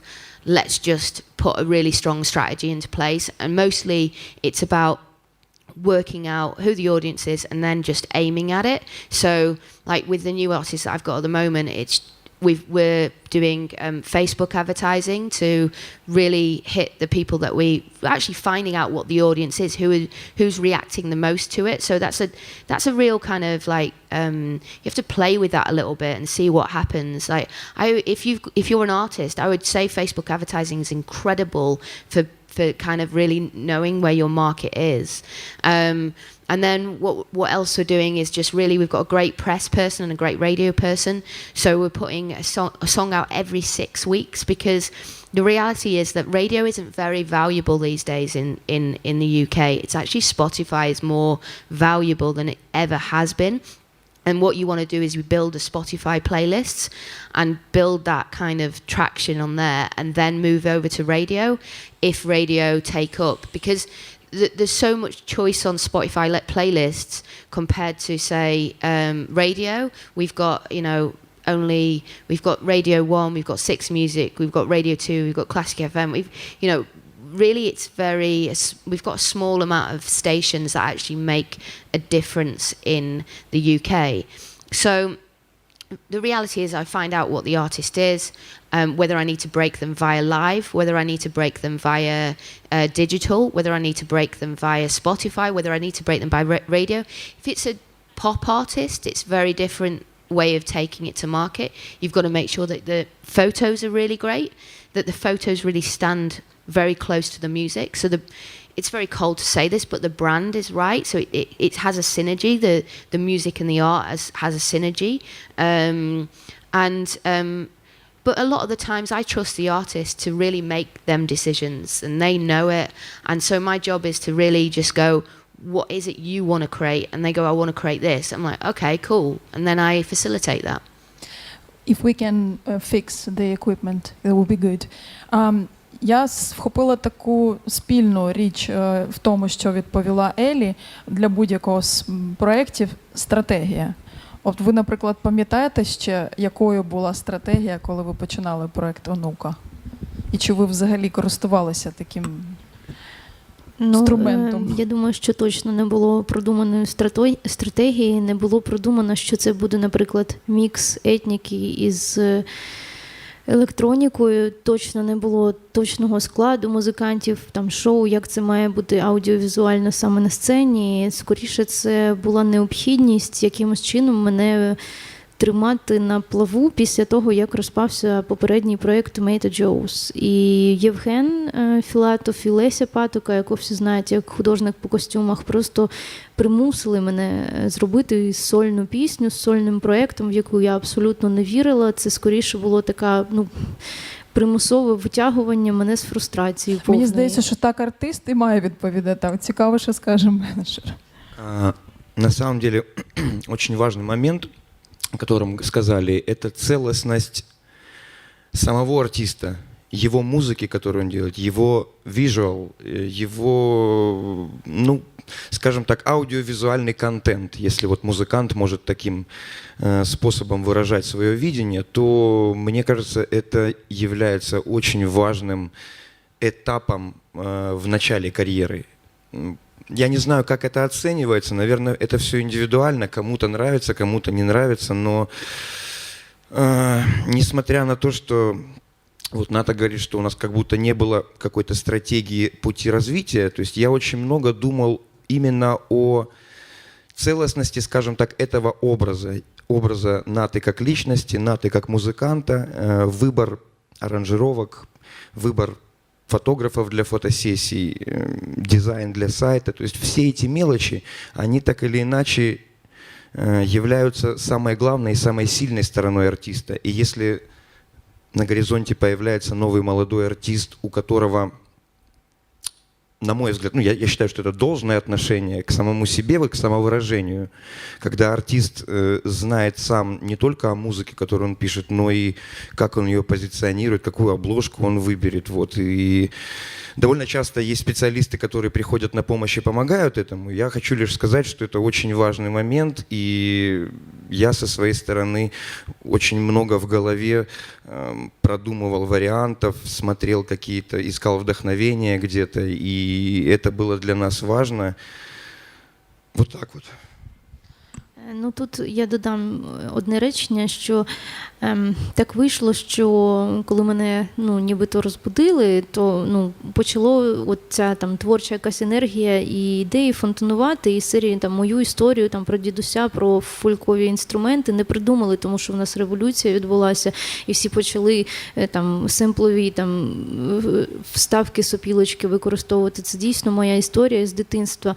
Євген допомагав це обрамляти своїм перфекціоністським розумінням звучання і аудіосприйняття. І таким чином, мені здається, саме от в тому наш тандем, що в мене є певна історія, не придумана, а Євген настільки глибоко мене знає мій смак, знає мої такі також перфекціоністські прискіпливі дуже моменти в тому, які мають бути там текст, наприклад, деталі. Так. І оце в тандемі, якщо можу сказати, дещо ідейно-натхненна частина, то Євген – це матеріально професійна. І от таким чином відбулася ONUKA. Але заздалегідь не було розписаного бізнес-плану з тим, що тут у нас трембіт, а тут у нас бандура, а тут у нас шаровари. Ми дійдемо до цього питання, але я обов'язково спитаю, чи ви наступного разу зробите бізнес-план чи ні. Магія цього першого... Is it possible? So I totally agree. Totally agree with these guys. The most important thing is the music's right first, and that the artist is happy with the music, because at the end of the day, it has to come from the artist, and it has to be their vision, unless you're making a pop artist. That's a very different thing, because then that's a creation of something else. But she has a very clear vision and a clear story, same as Obar has a very clear vision and a clear story. Same as Bill, who I manage in Westerman, and Joe Goes Hunting. They all have very clear vision and clear stories.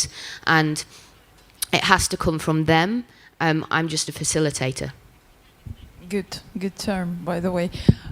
Магія цього моменту, коли ти починаєш, як я можу здогадуватися, вона і полягає в тому, що ти не знаєш наперед, що ти заходиш в якісь містичні ліси, ти не знаєш, ти наліво чи направо підеш. А потім час минає, і ти Mercury Music Prize виграв. Ти дуже популярний, і це круто, це здорово. А от наскільки потім, час по тому, наскільки ви аналізуєте потім час по тому, я звертаюся до Обар, те, що ви робили перед тим. Ви себе ок сприймаєте, ви себе за щось, може, критикуєте, чи щось зробили б інакше?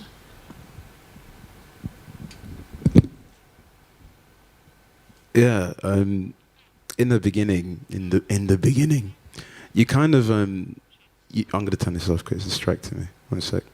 It's, in the beginning, it's kind of like, it's that kind of innocence of you just want to make music, you just want to create.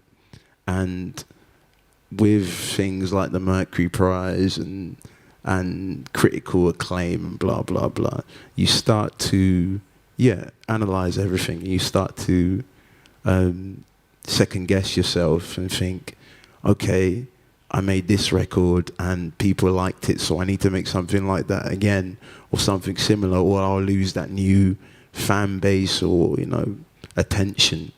And it was a problem for me for a period of time because, yeah, you kind of want to continue being in this limelight. Not so much in terms of fame. I don't give a shit about that. Sorry, I don't know if I could swear or anything. Sorry. But it's more kind of a case of you want people to keep listening to your music and keep the trajectory going. So for a while, I kind of was trying to work out, almost like I forgot that beginning innocence. The moment things started to kick off, you start to forget that because you now have a manager and you have a booking agent, you have a band, and you have all these things going on that you didn't have in the beginning. So my journey up to this point has been trying to remember the beginning times and just remember that pureness of just trying to just make music that I want to make, and that's it, full stop. And if people like it, great. If people don't, then fine. You know, maybe the next one. You know, so that's my answer. Що має на увазі Обар, коли він каже про цю от невинність початкового процесу? Ці перші кроки Обар дає нам термін невинність. Що він може мати на увазі, як ви вважаєте, Кен? It's funny enough, I was talking this morning about how I got where I got and how different I am from then. When I first started recording the Gomez records or Coldplay's records or any of the records that I made at the time, I didn't know anything. Innocence is a good word. Inexperienced is another one. But I definitely had this arrogance, I suppose, confidence that I wanted to make records that I would go and not a record for me, but a record for me to go and buy, if you understand what I mean. And that was important, and I've tried to hang on to that. I don't get involved in discussions with labels too much. I only talk to people who talk my language and people who talk about the music. I don't talk about units. I don't talk about how many something's sold or whatever, because I think you can just get caught up in it, and it makes me quiver a little bit. I don't enjoy that. I just want to talk about the music and what we're going to do to make this artist into a great artist, hopefully. But when I do think back to the inexperience of Coldplay's first record, for example, it does send a shiver down my spine, because they as a band as well, we you know, I remember going to see them in Liverpool just before we started recording, and they were so nervous. They got through the set, which should have been like a half-hour set, in like 20 minutes. Everything was just too fast. They were so nervous. I think it was being recorded for radio, I think it went out on the radio, because there was quite a buzz about them at the time. But I think making that first record with them was a struggle. But I wanted to stick to my guns, because I knew it was going to be. I knew they were a great band. I knew from the first 15 seconds of hearing them that they were just a great band, and just trying to steer them down the road. Facilitator is the word being used. I think that's what my job was, just to try and bring out of them what is actually there. And make it sound emotional, soulful. I always use that word, soulful, because a lot of the music I listened to when I was growing up, that's inspired me, is soulful music, and that's what I try to put into everything that I do. I'm sure, and it's great hearing about musicians, current contemporary musicians, trying to do the same thing, and they're talking the same language. And not getting bogged down with label talk or label speak, of, you know, because people's jobs are in danger, you know, on labels, and there's a lot of panic out there. We've got to send this person out to be a star within one album, and it's so over to somebody else. I agree with everything you're saying. And I just wanted to add that it's so important, especially when you're starting out, to not be distracted by all that noise of like label talk, you know, and to stick to the vision, your vision, and stick to the idea of, I just want to make music for me, music that I am going to like. And, you know, all branding and all that stuff it's important, don't get me wrong, it's important, you know, you've got to look good in your photos and all that nonsense. But the most important thing is the music, or there's no point at all. You know, I really do feel that if it's coming from a pure place and you're speaking your truth, telling your story, it's people will gravitate towards that regardless of how it's packaged. If the quality of the music is good, people will find it, you know, in some shape or form, you know. Totally agree. You know, my job is to protect my artists, and there's been times where a lot of my artists, take for example, when I worked at Polydor, I got told by someone senior to me that I had to make a big album, and I said, what do you mean by a big album? I don't understand that. It's an abstract concept to me. And whenever someone says that to me, any labels say that to me about my artists, I say, explain to me what you mean by that. You talk about melody, you talk about hooks, you talk about structure, you talk about chorus, you might talk about verses, you might talk about you know, rhythm, you might talk about arrangement, whatever. That's about songs.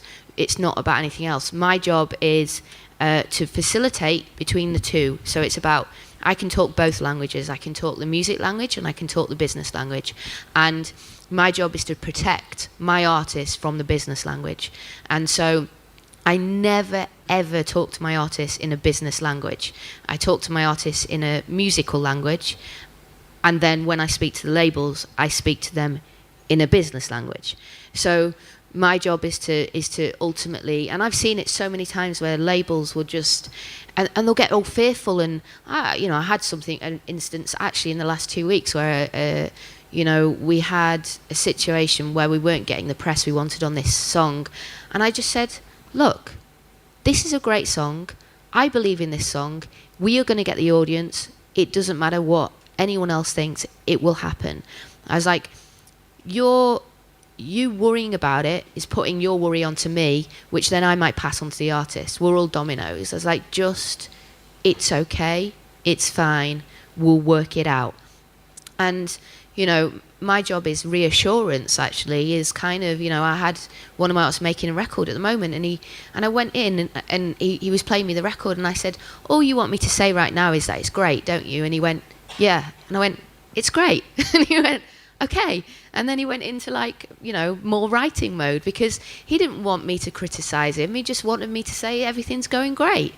He just wanted that reassurance. And it's about understanding the psychology of that. Actually, all artists really want is the support and the knowledge that the manager actually believes completely in them and believes completely in their creativity.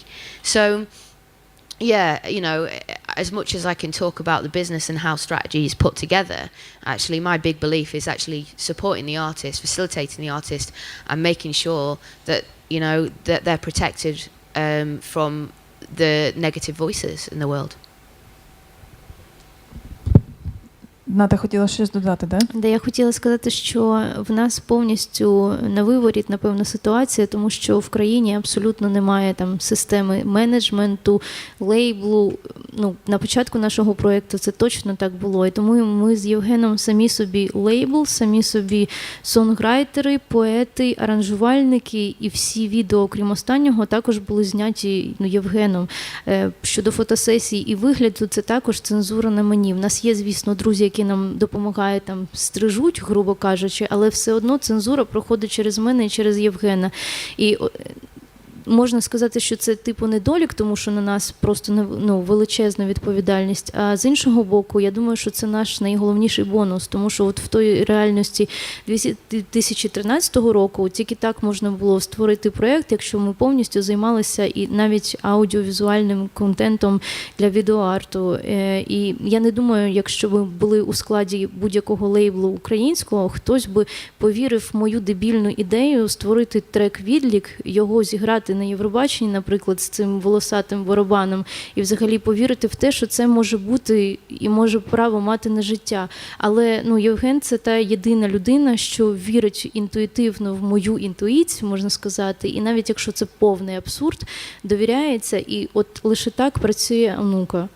Тобто є менеджер.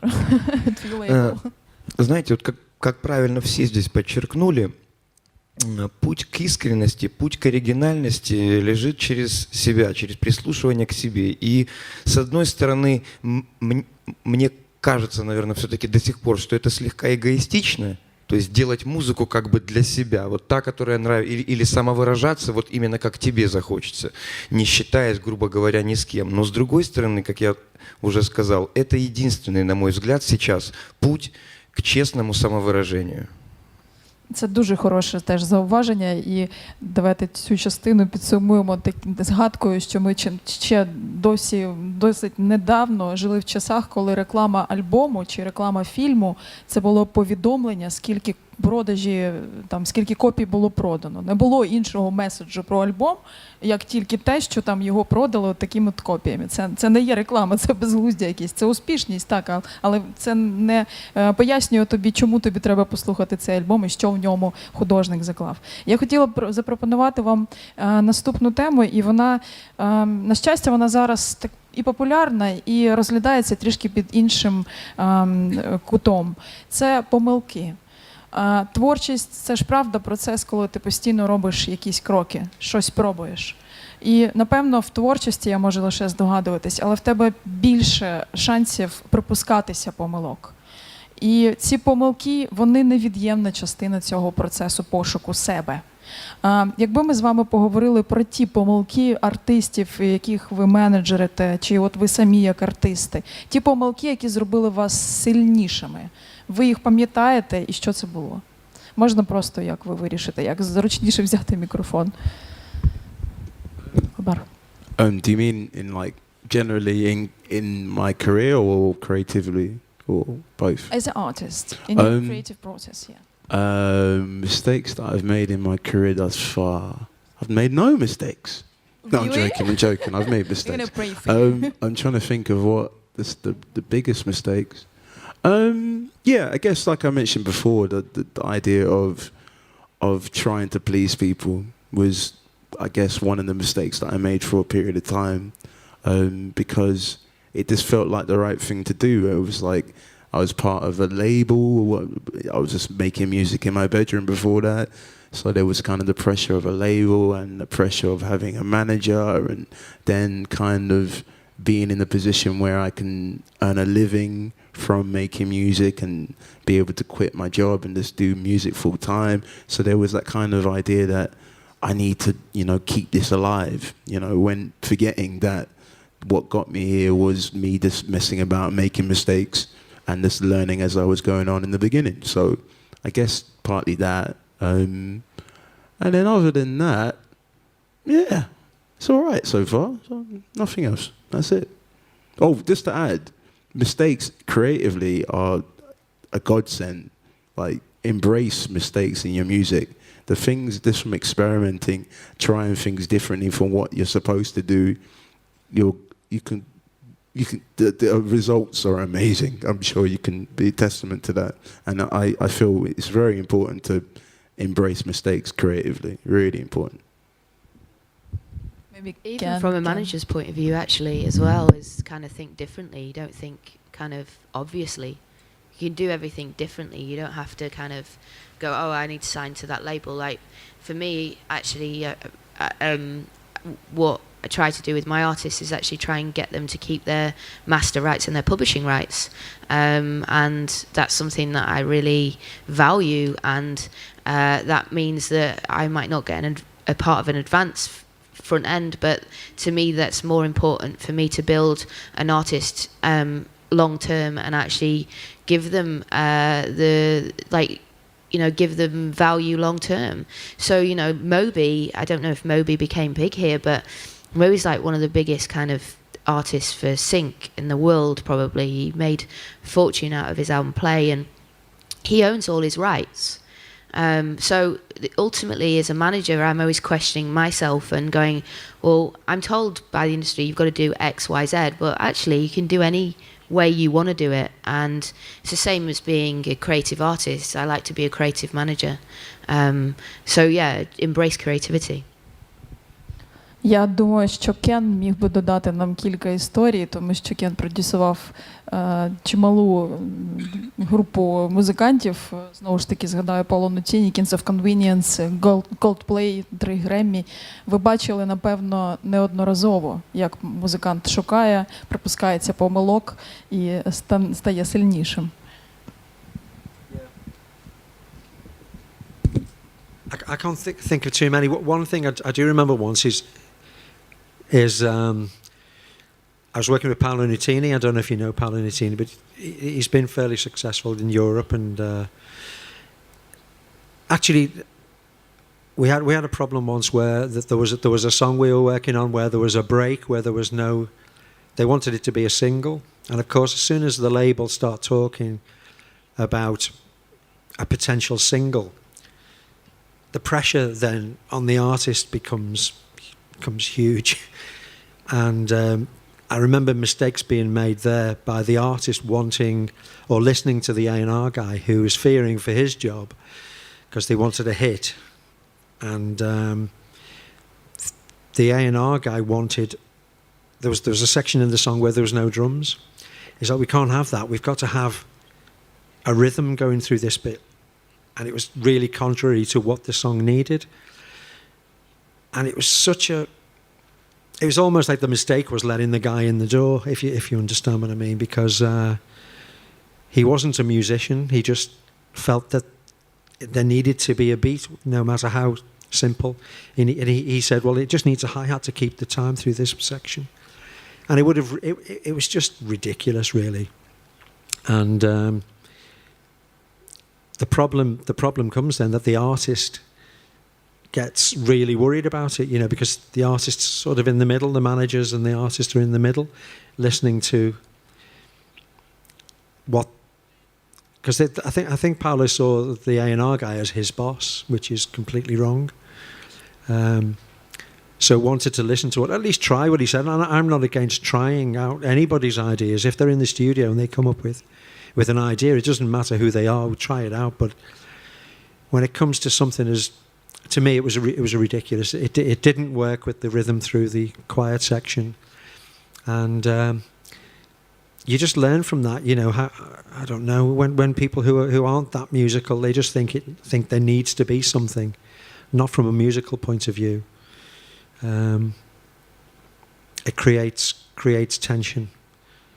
I remember when we were recording Coldplay's second record, simply because the first one went ballistic, it was just hugely successful. There's so much pressure on the second record to be better, for want of a better word. And by better, I mean from the A&R point of view, they wanted it to sell more than the first one.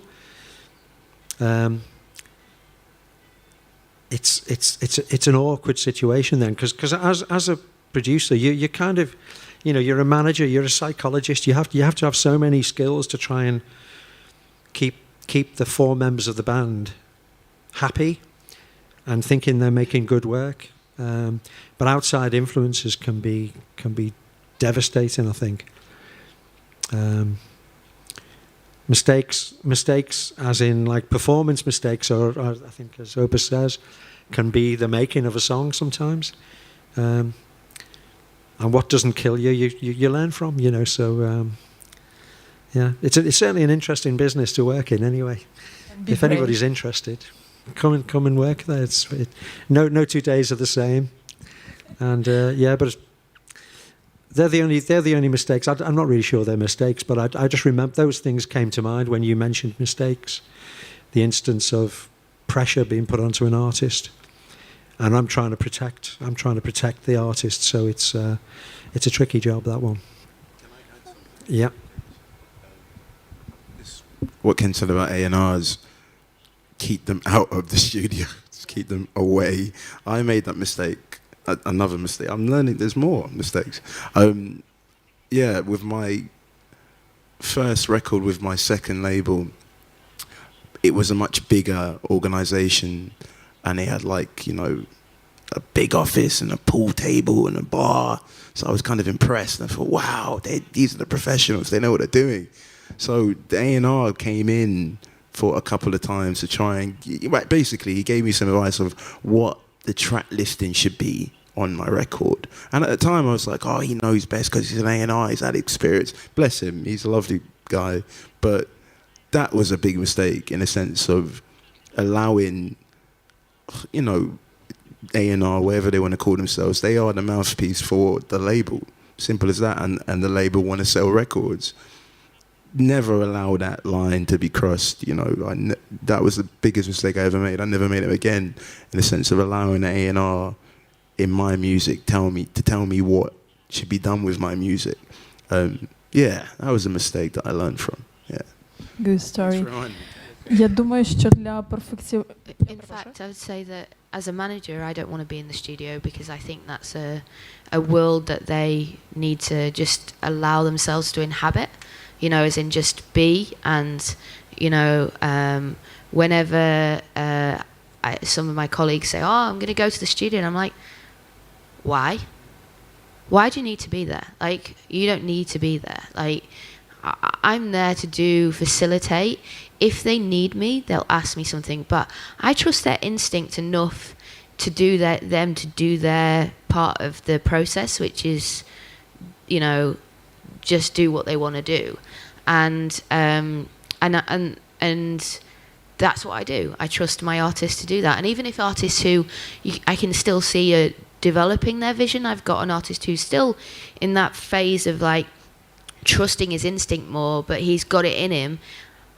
I know not to devalue that in any way, shape or form. In fact, I'm trying to get him to, you know, I've just built a band around him, and I said, when he met a drummer, I said, did you like him? And he started talking about, oh, okay, we're going to start getting things going. I said, did you like him? And he went, I said, did you get on with him? Did you like hanging out with him? And he went, and I said, well, you're going to spend a lot of time on the road with this guy, and you've got to trust him and respect him and like him and enjoy his company. And he went, I said, have a think about it and come back to me. 2 days later, he was like, nah, I don't feel like he's the right guy, because he felt intimidated by him, and ultimately he needs to feel secure in his world, and that's the right producer, that's the right manager, that's the right band members, that's the right everything, and as long as he feels secure, he'll create the best work. Sorry again, what happened with the Paolo Nutini song? Sorry. What happened with the Paolo Nutini song in the end? We didn't add any It's okay. Funny situation. Все-таки у нас от спостерігається, зовсім ми в різних вимірах знаходимось. Якби я не чула цих історій, я подумала, що лейбл має зробити все, щоб помилок було менше, щоб їх не було неконтрольована безглузда кількість, а виявляється краще to have them outside. Тому я звертаюся до Нати і Жені, напевно, здебільшого до Жені. Як у нас працює це? Dealing with mistakes. На самом деле все правильно сказано, что каждый должен заниматься своим делом. Артист должен писать музыку, лейбл должен организовывать все дальнейшие процессы. Могу лишь сказать, что со стороны артиста тоже важно, чтобы в развитии творчества участвовали люди, которые занимаются продвижением твоей музыки, твоих видеоклипов. Короткая история, пока не было пиар-менеджеров, каких-то гастрольных менеджеров, мы сняли видеоролик на песню «Лук» и решили с Натой выложить его в сеть 27 декабря. Пока не вышел через полгода альбом, мы не получали никакого внимания, никаких просмотров, и даже казалось, что мы пролетаем со всем нашим проектом, судя по реакции. Но после того, как вышел альбом, после того, как он в Украине стал номер 1 в iTunes, сразу же началось внимание к видеоработам, которые были. Поэтому важные шаги в дата выпуска клипа, дата выпуска альбома, то есть своевременность. Это то, что может быть артистам присуще в меньшей степени, все-таки они ответственны за креатив, но это тоже очень важно, потому что вот прецеденты были, об одном из них я сказал, то есть и, на мой взгляд, это всего вот момент времени, то есть то, когда вещи должны происходить. Еще одну тему хочу успеть поднять до того, как последним вопросом мы переходим к вашим вопросам. Невозможно не говорить о технологиях, невозможно не говорить о Spotify, хотя мы не можем им пользоваться легально в Украине. Наверное, когда-то это закончится. Все-таки возможности диджитала и технологии диджитала музыканту, менеджеру, саунд-продюсеру, исполнителю упрощают жизнь?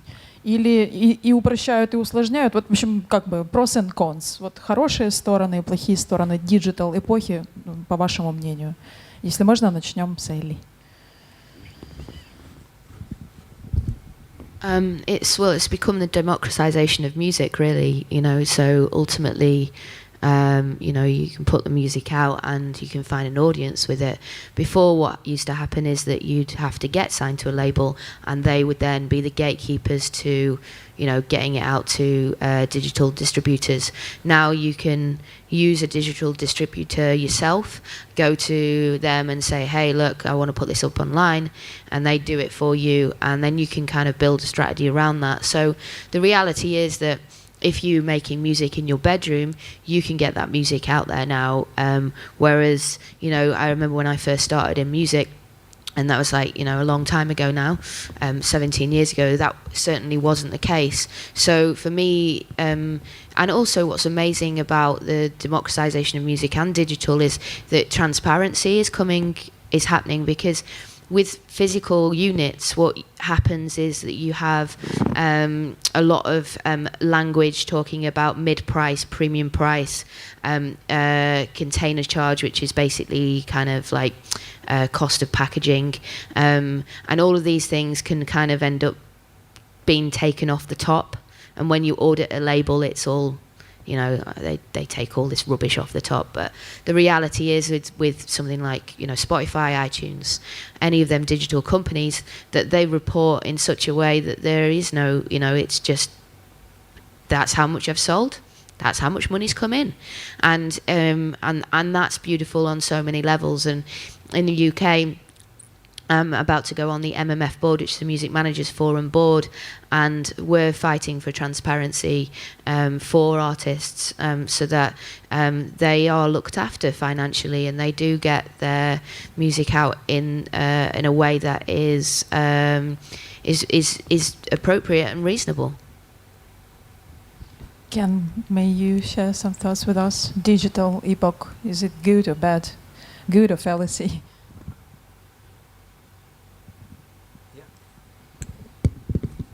I think potentially it's really good. I'm not going to talk too much about it because I don't know a great deal about it. All I want to do is make the music. But one thing that does puzzle me, and people talk about Spotify, I'm not sure Spotify, you can correct me if I'm wrong here, Ali, is set up for the artist. I think certainly if you're signed to a big label, is that correct? It's not really set up to benefit the artist too much. It's for the label. Well, it's interesting because the old label deals were very much 80-20, so the label would take 80% and the artist would take 20%. It's kind of the crude numbers. And Spotify, so what's happened is with digitalization, is the reason why they used to argue that they'd want 80% was because they had to distribute, market, pay for cost of, the creation of the vinyl, of the CD, of the tape, a long, long time ago.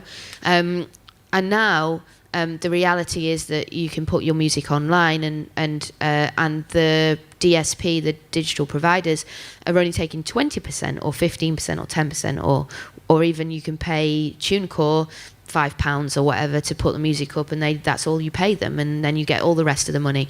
So the reality is if you're signed to a label, and this is where the question is whether you want to be signed to a label, is if you're signed to a label, they will take 80% still of that Spotify stream. Now, I know a lot of artists these days who are going, actually, you know what, like there's a guy called Tom Misch. Now, if you look at him online, he's built it online, and his Spotify streams are massive. He's not signed a record label. He's not signed anything. What he's done is build it all himself, and he's now doing about 1 million to 2 million streams a month.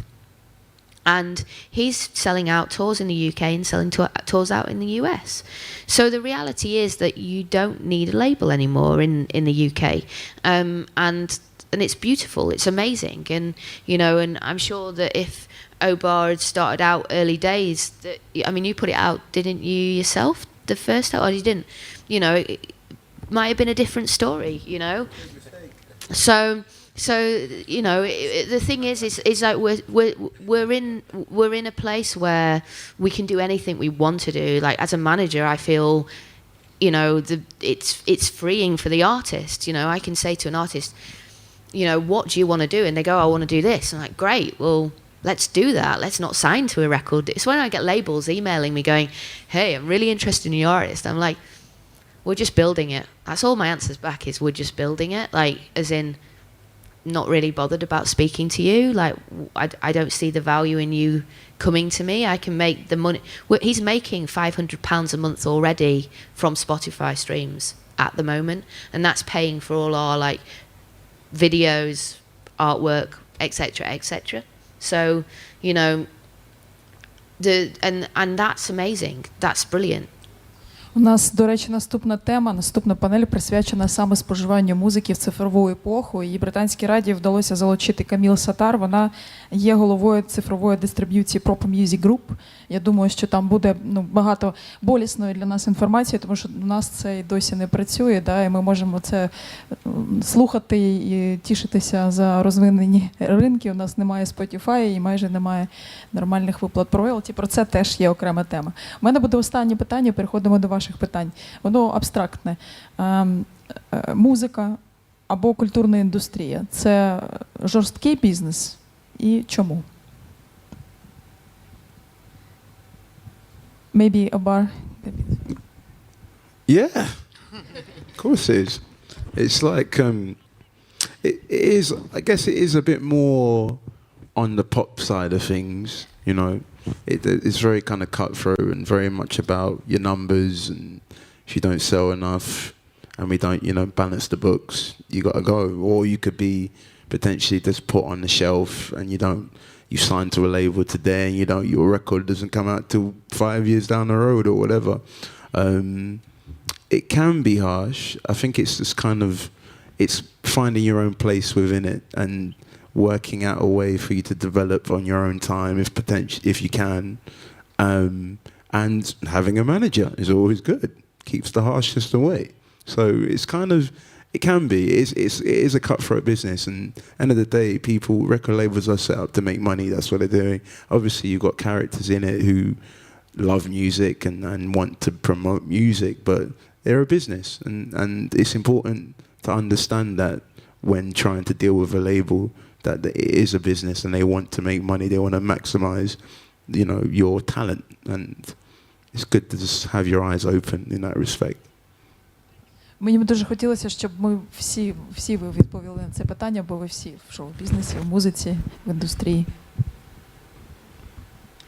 Ну, є така радянська скоромовка «Тяжелая неказиста жизнь народного артиста». Ну, це 100% так. Я не знаю там про індустрію, про шоу-бізнес. У нас все одно все дуже викручене, виверчене. Ну, якщо тут люди кажуть про дійсно там складену культуру, певно, цього, то в нас це просто кроки, які поки що в пазл не склалися, принаймні в моїй голові. Я хочу сказати, що це досить складно бути успішним, продуманим.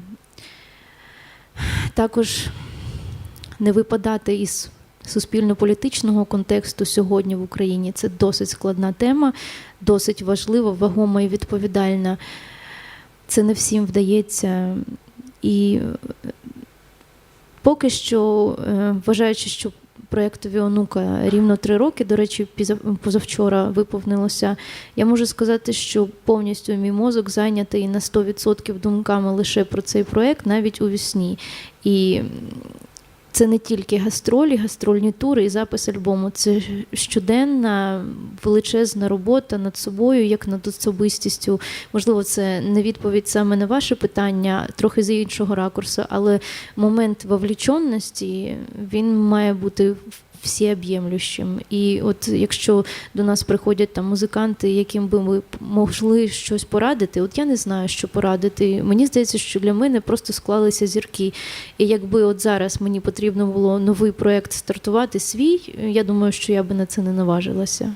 Ти й минулого разу не наважувалася? Там був Женя і Леся Паток. Один раз повезло. Окей. Може Женя відповість. Повтори вопрос, пожалуйста. Бізнес, музичний бізнес. Жорсткий бізнес. І чому? Чи ні? Жесткий, жестокий. Ну, друзья, если в Англии есть проблемы с этим, вы можете представить, что у нас здесь с вами творится. И, конечно, мы, наверное, говорим и позиционируем себя как больше инди-артисты. Вот, и, наверное, тем самым вкладываем меньшее значение в это слово «бизнес». Мне кажется, что музыкальный бизнес – это очень сложные процессы вообще во всем мире. Артисты, как творческие люди, переживают, наверное, это все гораздо сильнее, принимают это все ближе на свой личный счет, какие-то вот как удачи, так и неудачи. А вот то, что творится, скажем так, там за кулисами, то, ну, я знаю несколько прецедентов, по крайней мере, в нашей стране, когда люди совсем некрасиво себя вели, просто по-человечески. Поэтому я могу, наверное, сказать про жестокость больше, чем про жесткость. Жестокость. Вот, да, наверное, да. Наверное, да. Ellie? Maybe you? Yeah, massively harsh. And that's my job, is to actually push the harshness away from my clients. And it's been actually my biggest learning curve, was actually trusting my instinct as a manager. When I was doing A&R, I was always told to be that kind of harshness with my artist and say, you know, you need to write singles and blah, blah, blah. And I always felt inside there was this kind of disconnect in my soul that didn't really fit there. And I was like, this just doesn't really add up.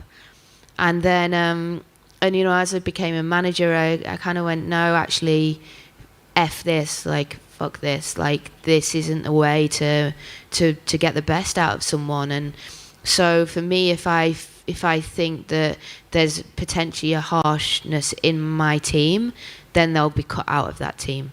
In fact, John, who was doing a talk before, he was telling me about an agent that was bullying him. And I said, it's none of my agents, is it? And he went, no. And I said, good, because if it had been any of my agents, I would have got straight on the phone and I would have sacked them. Because to me, like, we're all dominoes in this world. We all have to take responsibility for our own actions.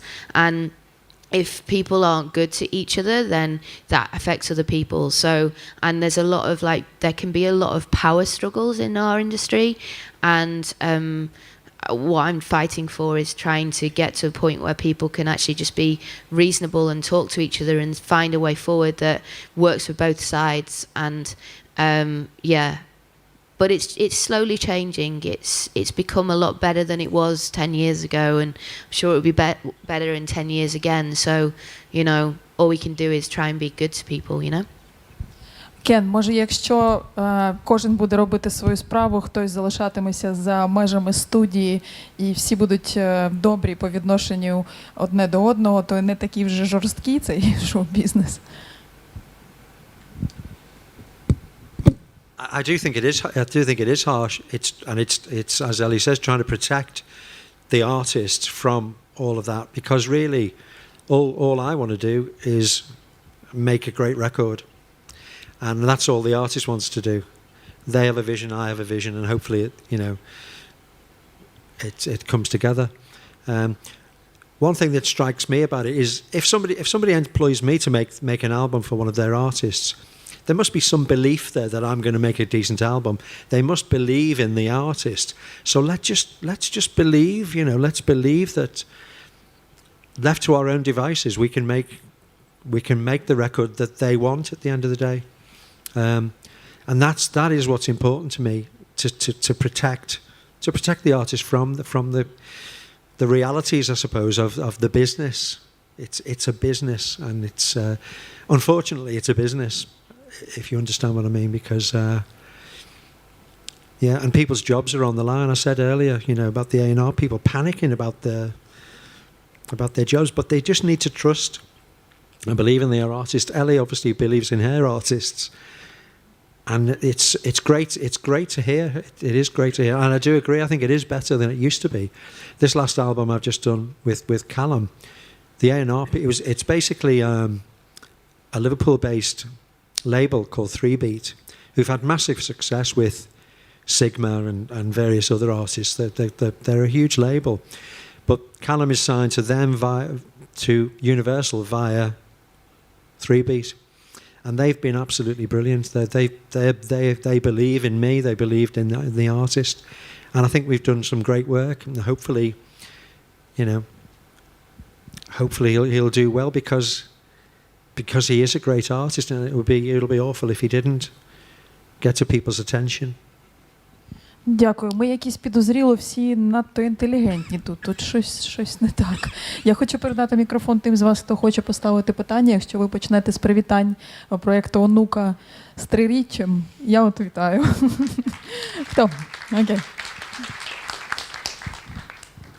Очень хочется поблагодарить Британский совет за то, что это происходит сейчас. Спасибо большое, это очень важно, очень здорово. Спасибо присутствующим за то, что вы приехали, за то, что вы есть. У меня есть вопрос к Элли. Когда в Британии появляется момент у артиста, что ему необходим менеджер. Каждый артист, он начинает где-то, кто где, но кто в гараже писать свою музыку, как-то происходят некие события, какая-то череда событий, когда музыка становится явно нужна аудитории, и когда появляется этот момент, что менеджер находит артиста или артист менеджера, и кто первый? Вы ищете артистов или артисты ищут вас? Как это происходит в Британии? Потому что у нас этой индустрии практически нет. Не совсем понятно, как здесь, в Украине, нам с этим справляться, артистам. Thanks for the question. So it's been many different things. It's been friends of friends that have introduced me to artists. So Bill was a friend of mine who actually now he works for Spotify, and he introduced me to him. And then with Westerman, that was a lawyer who played me the music, and I loved it, and I was like, I want to meet this guy. And then the third one was a friend of mine who works at a label. But also, to make it very clear, sometimes I'll look on blogs and search things out, and I'll do some digging around. Like if I hear something that I'm really interested in, even if it's just been posted by a blog, like that's what's amazing about the democratization of music, is that ultimately, if you've got music and you're making it and you think that someone will like it outside of this country, then contact them blogs, contact them and say, hey, like, guys, I'm making this music. And you know what, the amount of times that I've seen where artists send it to a blog and it just gets picked up. Like one of my first bands that I managed, there's a big blog in America called Gorilla vs. Bear, and I really wanted to get the track on there, and I knew that he wasn't PRable, which means you just can't give him music from anyone in the industry, but he will listen to the music that he receives from emails from artists. So I said to the band, I was like, send an email to him, this is his details. And within 24 hours the music was up on his blog because he loved it. And so the point being that the blogs do actually, they're just people, they're just normal people. If they like the music, they'll post about it. So Or if you're making certain music that's quite similar to music of a similar artist, contact that artist or contact that manager of that artist and be like, hey, like, I'm making this kind of music and it's similar to your artist's music. Are you interested? And, make it very short email. Don't make it too long. Make it very precise. Just, a little bit of music. Like maybe, I don't know if you have SoundCloud here, but, just, or whatever it is, like some ability to for someone to listen, or like a WeTransfer of the MP3 or WAV file. So yeah, as a manager, I can find things via any source really. So it is open, and I'm managing a Dutch band. I would never have thought I'd be managing a Dutch band, but I am. I think they're great. So for me, it's like it doesn't matter where it's come from. The most important thing is that the music speaks to me.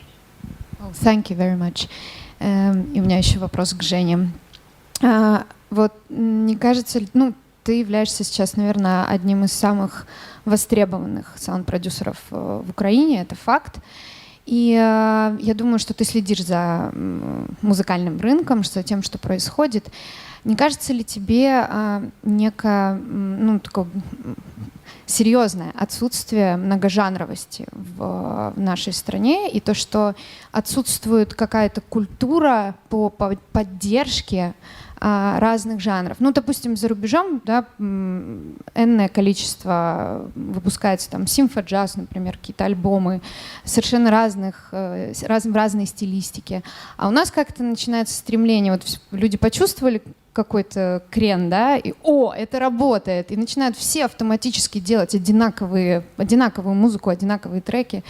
И как с этим бороться, как ты думаешь, что с этим делать? Все-таки есть понятие неформат до сих пор? Да, и оно доминирует, в принципе, даже наши работы, там главные какие-то там телеканалы или там главные радиостанции как бы предпочитают ставить ночью или когда-то, то есть трендовость, да, она наблюдается, то есть как только есть прецедент какого-то успешного там трека, то всем кажется, что нужно, не знаю, брать вокалы и на октаву ниже их опускать и делать там какие-то, в общем, неважно, да, есть какие-то элементы, это все на самом деле такое некое становление большое. То есть если у молодых музыкантов есть интерес тоже выделяться и писать свою собственную музыку, но пока получается только пародировать, соответствовать каким-то западным артистам, которые вдохновляют, я ничего плохого здесь не вижу. Когда я начинал со своим собственным проектом, как музыкальным критикам, журналистам, так и многим слушателям удобно было назвать меня украинским Джамироквай. И вроде как бы это говорит о моей вторичности, а с другой стороны это огромный комплимент для меня. Ничего себе, то есть моя музыка может быть вот на таком уровне.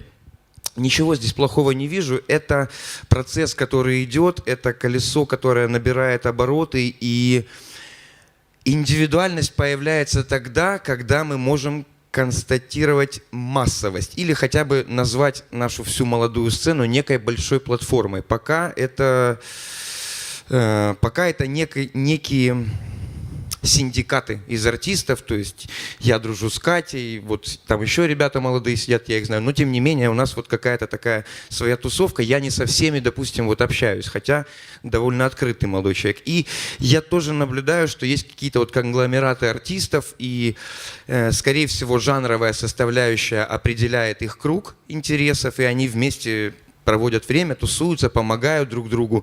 Лично я это, конечно, пропагандирую, то есть творческие объединения и тому подобное. Для молодых артистов, которые сейчас начинают, им кажется, эта среда очень такая конкурентная, и они хотят как-то чувствуют себя, хотят соперничать.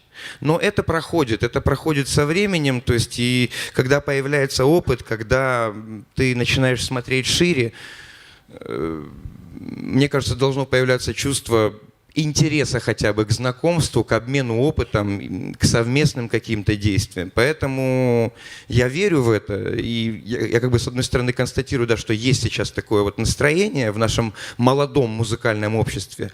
В первую очередь, когда это наберет когда украинская сцена станет действительно сценой, потому что сейчас мы находимся в таком очень переходном периоде, и те прецеденты или музыкальные проекты, или музыка, которая появилась, она появилась буквально в последние несколько лет.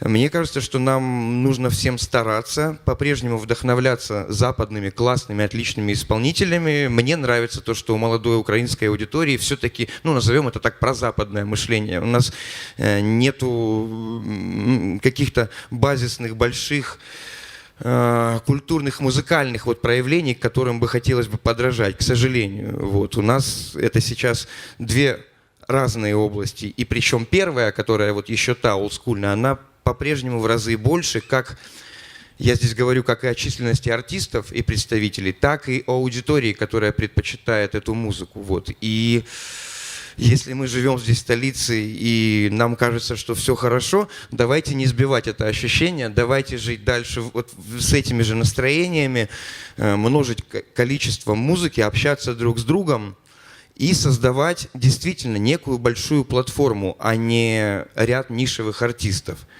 То есть глобальный ответ «да», пока это есть, пока это наблюдается, но, на мой взгляд, это вполне здоровая тенденция, которая со временем приобретет большую другую форму, и будем жить мы счастливо, будет у нас много украинской классной разносторонней музыки. Класс. Горячо. Я очень короткий комментарий, а то чувствую себя неловко. У нас нет Spotify и Ikea. Все остальное есть. Все отлично. Do you have blogs here? Okay, so I mean blogs as in Ukrainian music blogs. Do you have them? Знаете, наша журналистика, она как будто всегда только хвалит, и то есть если о тебе кто-то написал или сделал рецензию, то это уже считается хорошо. Когда однобокое суждение всегда идет, то теряется авторитетность, мне кажется. И эта волна продвинутых слушателей, журналистов, она тоже находится в таком этапе становления, потому что, на мой взгляд, журналистам не представляется возможным работать, когда нету материала этого, когда нету этих песен. И с молодой аудиторией у нас получается так, что это тотальная поддержка, и когда у этого нет резонанса, у этого теряется интерес. То есть я это говорю к тому, что, к сожалению, наши основные издания, которые освещают музыкальные события в стране, пользуются малой популярностью. Сама музыка, молодая музыка, говорит сейчас или, как вы говорите, продвижение в социальных сетях, реклама в Facebook или самостоятельные шаги, которые предпринимают артисты, на мой взгляд, эффективнее, нежели авторитетные мнения наших экспертов, скажем так. Для нас действительно является знаковым событием, если какой-то известный заграничный блог выделил украинского артиста, и это носит, конечно, более масштабный характер даже в нашей стране здесь. То есть, если кто-то о нас напишет там, это несет гораздо большую силу, нежели большая рецензия от украинского журналиста касательно альбома или релиза. Да или нет?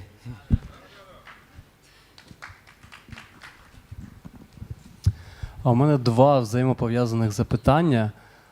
Перше запитання: чи можливо українському, точніше україномовному виконавцю потрапити на якийсь британський лейбл? Це перше питання. А друге, чи може британський лейбл робити і виробляти і продавати музику, наприклад, для українського ринку? Ось такі питання. Дякую. Well, we've had quite a few artists that have broken through in the UK that are not from the UK and speak different languages. So we had a woman from France called Christine and the Queens, who sings partly in French and partly in English. Sigur Rós, who speak in Icelandic. you know, we've had quite a few different artists. I mean, they're always kind of more niche. They'd never really get into kind of the bigger pop side of things. But I think the reality is that if the music resonates in our country, then I think language doesn't really matter these days compared to what it used to, because the gatekeepers aren't really there in our country. Like the labels don't make the decisions anymore. The music is normally decided by people just finding it on the internet. So, and the second question, can you just clarify that for me a little bit?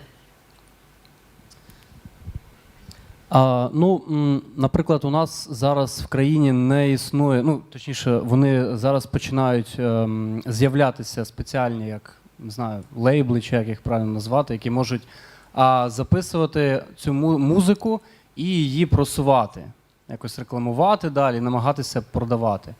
Ось. І тому я просто подумав, що чи можлива така ситуація, що якийсь лейбл там закордонний, він зможе це робити в наших українських реаліях, саме для українських слухачів, якось так. Не знаю, може я некоректно просто поставив питання. Возможно, вы имеете в виду, что, грубо говоря, открытие какого-то некого представительства и работа с местными артистами для местного рынка. Та-та-та, саме так. I see that if they see that there's at the end of the day, they see it in markets, and so they would see if they think this country's got a good market, they will be here. Has Universal, Sony, or Warner got an office here?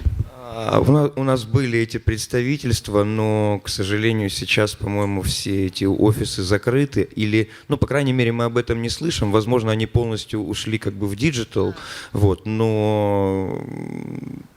по-моему, кто-то и закрылся. То есть достоверно я не знаю, но то, что не слышно о том, что есть эти представители, то есть это факт. Да. Еще 10 лет назад я регулярно имел отношения с этими крупными представительствами, работал с артистами, которых они представляли. Но, по-моему, мне кажется, что они немного либо сузили, либо закрыли свою деятельность на этой территории здесь. Right. So how did you get your music out to... Мы год назад создали свой собственный лейбл. Это диджитал лейбл и стартовая площадка в первую очередь для ONUKA, для еще 2 проектов, которыми мы занимаемся. Здесь в зале сидят лейбл-менеджеры, они завтра будут на панели более развернуто говорить о том, как осуществляются продажи, о том, как осуществляется вся аналитика, но вы были абсолютно правы, сказав о том, что артисты все чаще и чаще сами себе лейбл, и имея, может быть, там не самый лучший опыт в сотрудничестве с другими лейблами, мы пришли к решению создать свой собственный.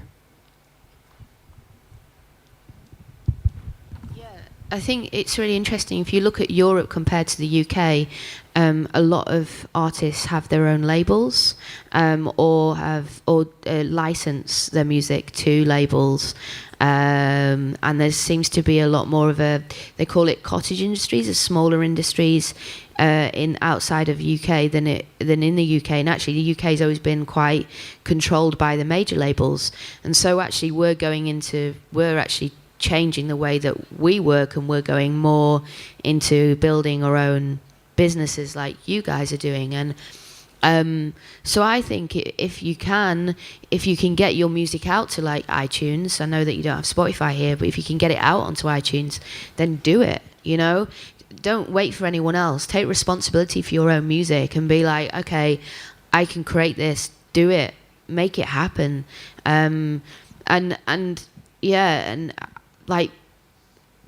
Because I think that's, I speak to people and they're like, I've got this music, and oh great, and they're like, yeah, and I want to put it out. I'm like, why haven't you put it out? Like, well, I haven't got a manager, and I haven't got this, and I haven't got that. I'm like, you can do it though. You can still do it if you know your vision. If you've got a clear vision, and it's quite clear you've got a clear vision, is that if you've got that clear vision, you'll put it out. So just do it. I think that's the thing to remember. Set up your own label, set up your own setup, do whatever you want to do. Just, you know... Ну, да, собственно, время, мне кажется, само расставляет эти моменты, когда артист чувствует острую необходимость в поддержке той или иной, либо концертной деятельности. То есть для того, чтобы появился букинг-менеджер, наверное, нужны запросы на выступление. Для того, чтобы появился пиар-менеджер, должны быть запросы от прессы на интервью. И, то есть, ну... Я тоже согласен с тем, что до этого периода нужно максимально своими силами развиваться, и, как мы уже говорили, вам в этом пока никто не мешает, и никто не будет вас там направлять. Но с определенного момента, конечно, должна быть команда, и пусть все появляется своевременно по необходимости. Yeah. Exactly, that's it. It's timely. It really is. And it just happens when it happens. Like, there's so many artists, like the artist that I'm managing at the moment put an EP out on his own, like before I even got involved. He just put it out. He didn't have a press, didn't have radio, didn't have any label, nothing. He just did it. And then that was when, you know, I heard it through someone else. And so the reality is you can just do it, and then eventually you'll find a team. If the music's good enough, the team will come to you. Здравствуйте, Алексей Бондаренко, музыкальный блог Lirum.com.ua. Первый вопрос. Скажите, пожалуйста, изменилась ли ваша работа после того, как пятница стала днем музыкальных релизов? И второй вопрос. Какова роль музыкальных блогов в Великобритании?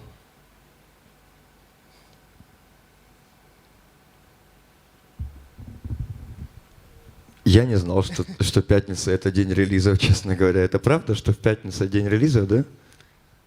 Yeah, so for albums, it's Friday. Now, I actually released a track on Spotify on a Tuesday last week, or 2 weeks ago. But it's if one track, but if album only on Friday. But an album is a Friday, yeah. So because what used to happen, it would be released on a Monday, and then on you would kind of sell a good amount of records in the Monday to Friday, and then the weekend would be your big point of a moment. And now they've just decided to do it for Friday. In my mind, I think it made sense to do it Monday through to the weekend, because you would be able to get your PR and be in a situation where your PR would have kicked in by the Friday, and therefore you have a bigger sales on the weekend.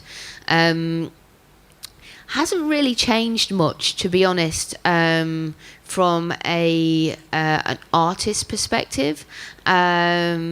It's just meant that we get the ducks in line, we just get everything together before the Friday. Yeah, so I don't think there has been any difference. And the blog side of things, so you mean that, are the blogs important over there? Yeah, what is the role of them in UK? It depends on the artist. Like, so if you've got an electronic artist, then blogs are really, really important. Really important. If you're a pop artist, blogs aren't going to be as important.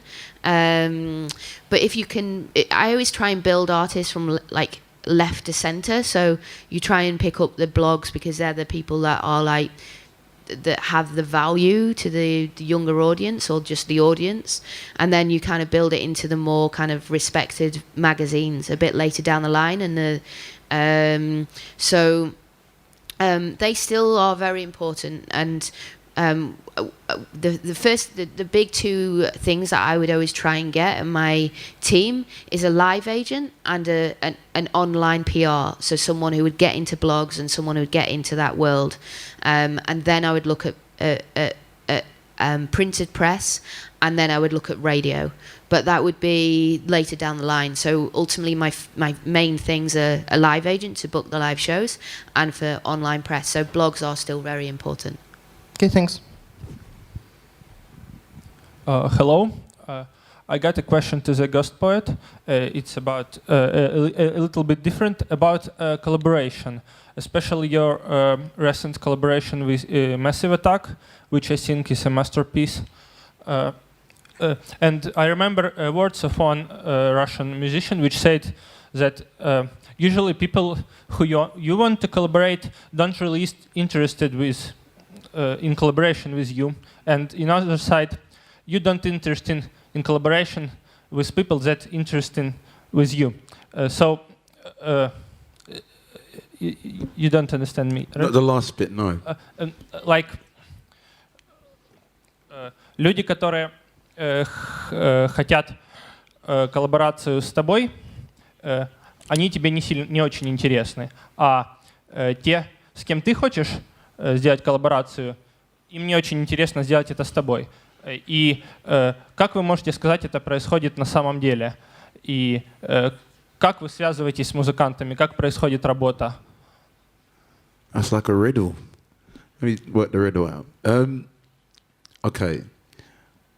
I find that I like to work with artists who I gravitate towards people who I enjoy their music, really. And that's it. I don't do collaborations based on the strategic possibilities. It's very much about, do I like what they're doing? Will they bring something to my music? Will they enhance my music? And that's what I try to do. Everyone I've worked with up to this point has always been kind of up-and-coming people, or people kind of mid-range like me or whatever. And I find when I try to reach big people, they don't give a shit. They've got their own things going on. And it's kind of like, I find that it's almost like you've got to be, it sounds really bitter. It's not bitter.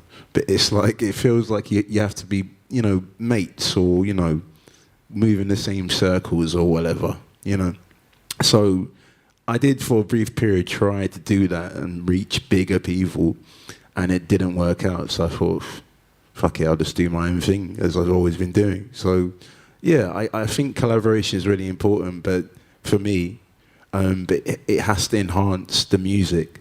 It's not about because that person has, that amount of fans or certain amount of subscribers on their Facebook. It's about, will it make the music better, So that's the answer, I guess.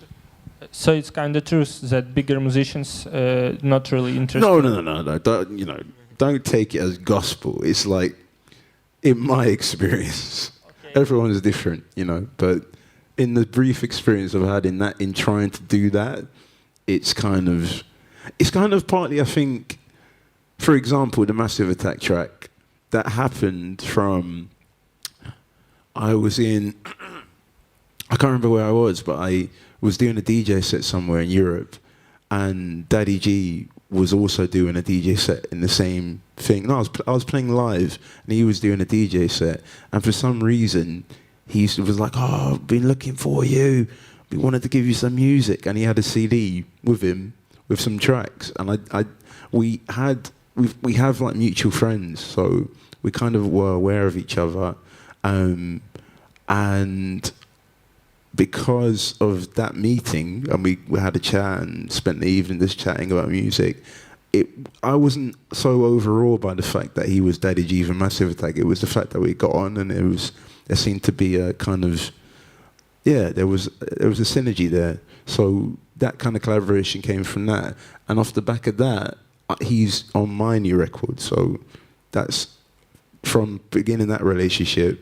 I asked him to be on my record, and he was like, "Yeah, great, I'll do it." So that's how it's worked with me. So everyone's different in that respect. Thank you very much. You're welcome. Hi, my question for Ken Nelson. For you. What do you think about covers? I think that nowadays a lot of people, they do not do their own music. They just hear some hit and they make their cover for this, and they earn likes on Facebook and views on YouTube, and after that they may get a job or like some concerts. They may not be such big like Coldplay or Beyonce, but for example Pentatonics, they raised up with a lot of covers for Britney Spears, for Michael Jackson and other. In music industry, what do you think about covers? Generally, in the UK that there are programs on television like Pop Idol and Britain's Got Talent. I'm sure it has somewhere. And what they do, they don't write. They're not artists as I think of artists. I think of artists as songwriters, singer-songwriters or whatever. And they're the artists, obviously, that I'm going to work with, and I'm sure Ellie works with as well. But on the television programs, they're not songwriters themselves. They're just singers, or they think they're singers. Some of them are not great, but some of them can sing. You know, there's no doubt. But they don't have that skill of writing their own songs, which is I've always been inspired by people who write their own music. It doesn't matter whether it's Bob Dylan playing an acoustic guitar and singing, or Van Morrison or whatever. Just people who can come up with their own music. I don't particularly watch those programs on television because it's almost like they're being rammed down people's throats. They're on for, I don't know, how long would Pop Idol last for? About 8 weeks? Probably 8 weeks, and these people are on television every week. It's quite clever, really.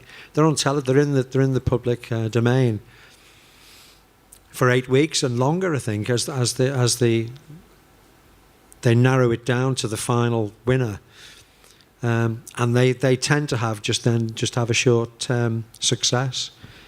To me, it's a little bit sad. It's just like going to watch a band in a pub and they just play. I think you can cabaret. I think you can do covers really well if you do it right. So if you want to take a song and make it your own, that's where covers are great. And you know, building an audience. Actually, covers can be really good on YouTube. If you're an artist that actually still writes their own songs but wants to build an audience, you can actually get your voice heard more by using covers. So I would actually say that as long as you can write your own songs, then why not use covers to kind of get the audience?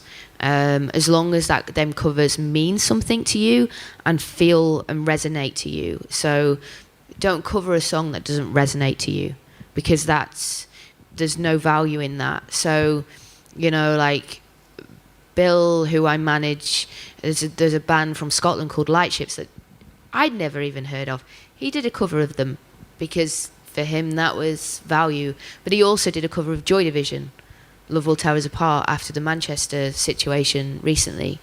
And, you know, covers are there, they can be taken in a really beautiful way and make a song a totally different type of song. So, yeah, I mean, if you're someone who wants to build an audience and you're a singer-songwriter and you've got an incredible voice, but you're also an incredible writer, hey, use it. The important words there are you have to be an incredible writer. Your songs as a songwriter have to be at least as good as the covers, yeah? And if you want to get known via the cover, then I don't know. Maybe your own songs aren't that great. There's a girl called Florence and the Machine. I don't know if she did anything here, but she did a cover, and it was a great cover, an absolutely brilliant cover, and that really helped her ignite her career in the UK. So the reality is that if you do it, and you do it with still a sense of your identity and your artistic identity, then I think it can really, really, really be incredible.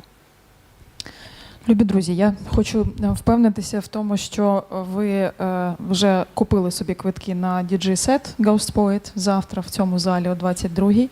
Наступна панель починається вже менше, ніж за півгодини. Вона буде присвячена споживанню музики в цифрову епоху. Там дуже хороші спікери. Модерує для вас Саша Варениця. Залишайтесь. І я хочу подякувати, і ви, напевно, теж, за цю щиру, як на мене, змістовну розмову Елі Джайлс, Ghost Poet, Кен Нелсон, Ната Жищенка і Євген Філатов. Це було мило. Ці кілька хвилин ми зазвичай тримаємо, перерви між панелями ми триваємо для того, щоб ви могли підійти і персонально поспілкуватися з спікерами. Вони вже, напевно, трішки стомлені, тому будьте делікатними, будь ласка. Дякую. Еще раз, у нас заключительная панель. Тема ее на доске «Споживание музыки в цифровую эпоху» или «Потребление музыки в цифровую эпоху». Мы будем разберем сами термины, понятия, что такое цифровая эпоха, когда она началась. У нас сегодня сразу два гостя, оба непосредственно связаны с дистрибьюцией музыки, со стримингами и с тем, собственно, как бы много лет работают на то, чтобы музыка, которую все мы слушаем в своих ноутбуках, компьютерах, телефонах, смартфонах и так далее, попадала, и там были все новинки, релизы, все это было удобно. Вот. И у нас есть много интересных вопросов по теме. И для начала я хочу представить участников нашей сегодняшней панели. Это Элли Джайлз. Она была в панели до этого, и те, кто слушал ее уже, как бы, я думаю, что представили. Я еще раз напомню, что Элли Джайлз работала A&R-менеджером, это артист-репертуар-менеджер большого крупного мейджор-лейбла Polydor британского, и работала там, насколько, если не ошибаюсь, 7 лет. 7 лет, да? Polydor. Угу. И после чего основала собственную компанию Various Artists, которая работает с такими артистами, как Charlie XCX и группа Libertines. Ну и многими другими. Об этом Элли расскажет более подробно. И наш второй участник — это Камил Сатар, представитель компании Proper Music Group, человек, который работает в музыкальной индустрии. Я чтоб правильно вы меня поправили. 16 лет, да? 16 лет. Вот. И глава отдела дистрибьюции в компании Proper Music Group, которая занимается и как музыкой физическими носителями винил, CD, так и цифровой дистрибьюцией. И Proper Music Group — это крупнейший независимый музыкальный дистрибьютор в Великобритании. Вот. Теперь к теме. Я коротко расскажу.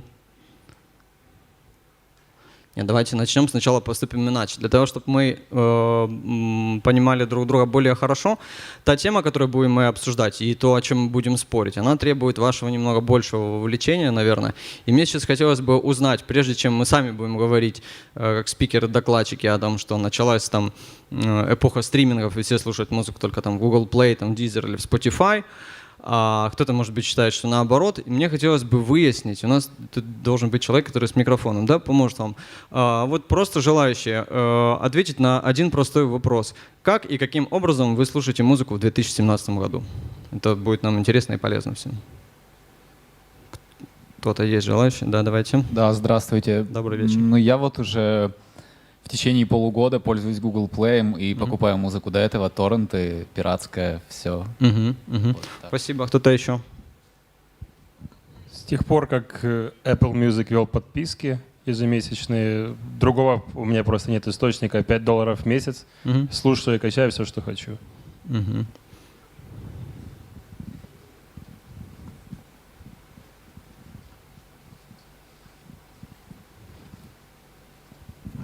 Да, здравствуйте. Ну, я плачу за Apple музыку, но пользуюсь Spotify, потому что сервис у Spotify намного лучше. Вот, все очень просто. Хорошо. А мне плохо видно, мне в лицо бьет свет, но я увижу. А можно, пожалуйста, попросить поднять руки тех, кто сейчас в 2017 году покупает винил или, может быть, даже компакт-диски или аудиокассеты? Хорошо. Ну, то есть тоже довольно немало, и, в принципе, и это хорошо, и это круто, значит, у нас есть повод для дискуссии. Мы будем не только там на протяжении 1,5 часов хвалить стриминги, и как это круто, и как было плохо раньше, но и обсуждать все за и против перехода, начала, собственно, этой самой цифровой эпохи, которая, ну, есть спор по поводу того, когда она началась. То есть она началась с прихода MP3 или с конца MP3 и начала там эпохи стриминговых сервисов. Вот. Сейчас мы все это и обсудим, и прежде всего я для наших зарубежных гостей хотел бы рассказать немного контекст того, как обстоят дела с способами прослушивания музыки, в частности со стриминг-сервисами в Украине, в нашей стране. Для большинства людей до недавнего времени основной площадкой, это не мое предположение, это статистика, было прослушивание музыки на площадке vk.com.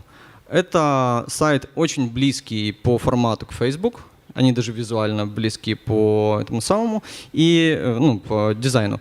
Но там был раздел аудио и раздел был видео, где абсолютно весь контент, он как бы был пиратским. То есть просто сами пользователи брали музыку в любых местах, в том числе покупали там в онлайн-магазинах и просто загружали ее туда. Ну, последние годы уже было очень сложно представить какую-то музыку мира, которой там бы не было. То есть там были миллионы и миллионы аудиозаписей, в том числе и инди-музыки, так как большинство украинских, ну, это сама сеть из России, и российских инди-музыкантов сами свою же музыку заливали туда, и это была целая экосистема с пабликами, подписками, которые были тематические для инди-музыки, для такой и прочее.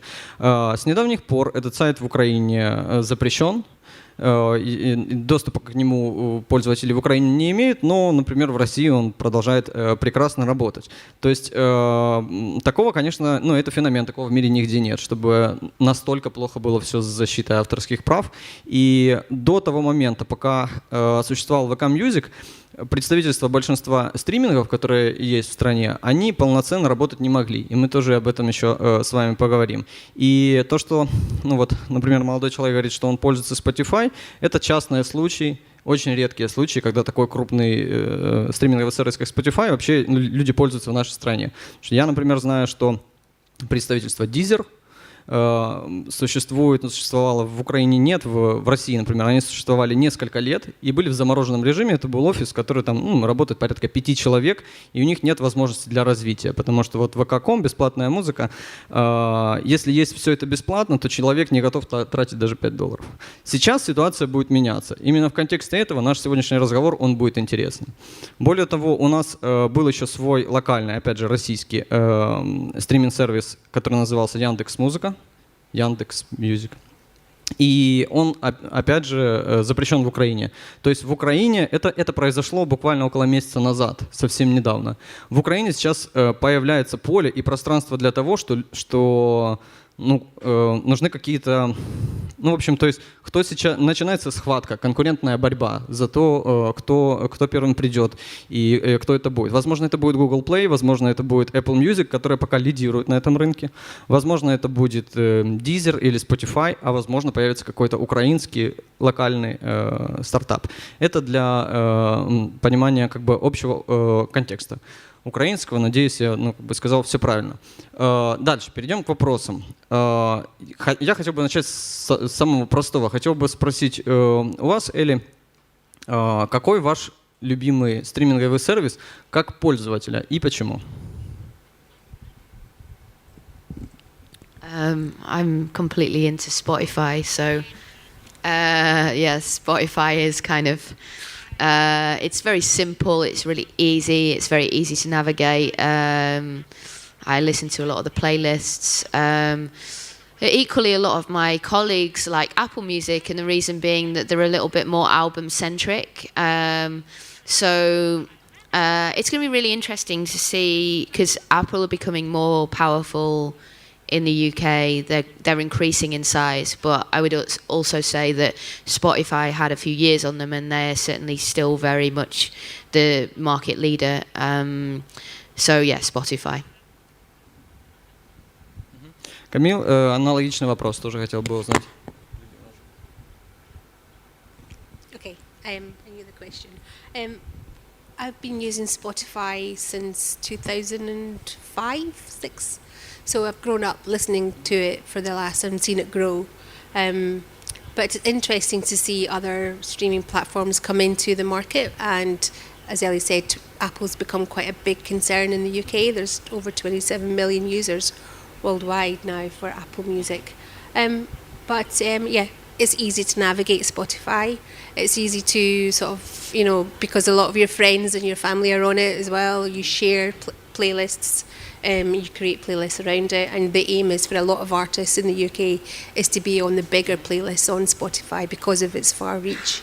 We're seeing services like Amazon that are coming into the market into the UK, where they have a service where you can buy a Prime subscription. So when I look at the figures that come in every month from the revenue that we generate from our artists and our labels, we're seeing that Amazon figures are growing slowly and steady. Google Play is big here. but it doesn't seem to have that much of attraction. It seems to be a bit dwarfed by the Spotify's in the of the UK, of the success of Spotify. So it doesn't seem to have the pull that it does in Ukraine. У меня к вам еще один вопрос. Возможно, у вас есть какая-то статистика о том, ну, о порядке лидеров рынка именно в Великобритании стриминговых сервисов. Какой самый популярный, и, ну, и как делится доля рынка вообще между ними? Okay, well, Spotify is the biggest market in the UK, and they launched pretty much around about the first sort of streaming platform in the UK. So they seem to have around about 80% of the market. The rest of it is then carved up between Apple, and then we have, as I said before, Amazon. We see YouTube is a massive pull for the younger audience in the UK. So we're finding that even though the revenues aren't great, but the actual people that use the site is amazing. It's huge. So those are the four. We see people like Napster who have risen to a point and then they've slowly gone down. And in terms of other sort of streaming platforms, Deezer. You know, Deezer's probably number 4 or number 5 in the UK market. При этом такой вопрос, то есть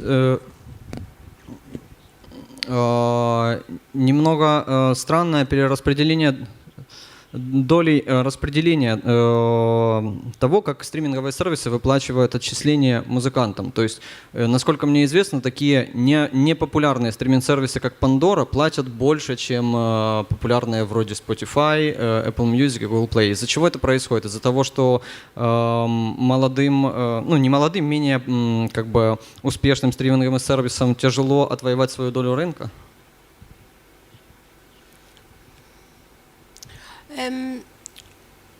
We're finding that people like Spotify have set a level of what the payments will be like to artists. And then when Apple came into the market when streaming, their revenues for artists were slightly higher, and Apple has always been a good payer for downloads.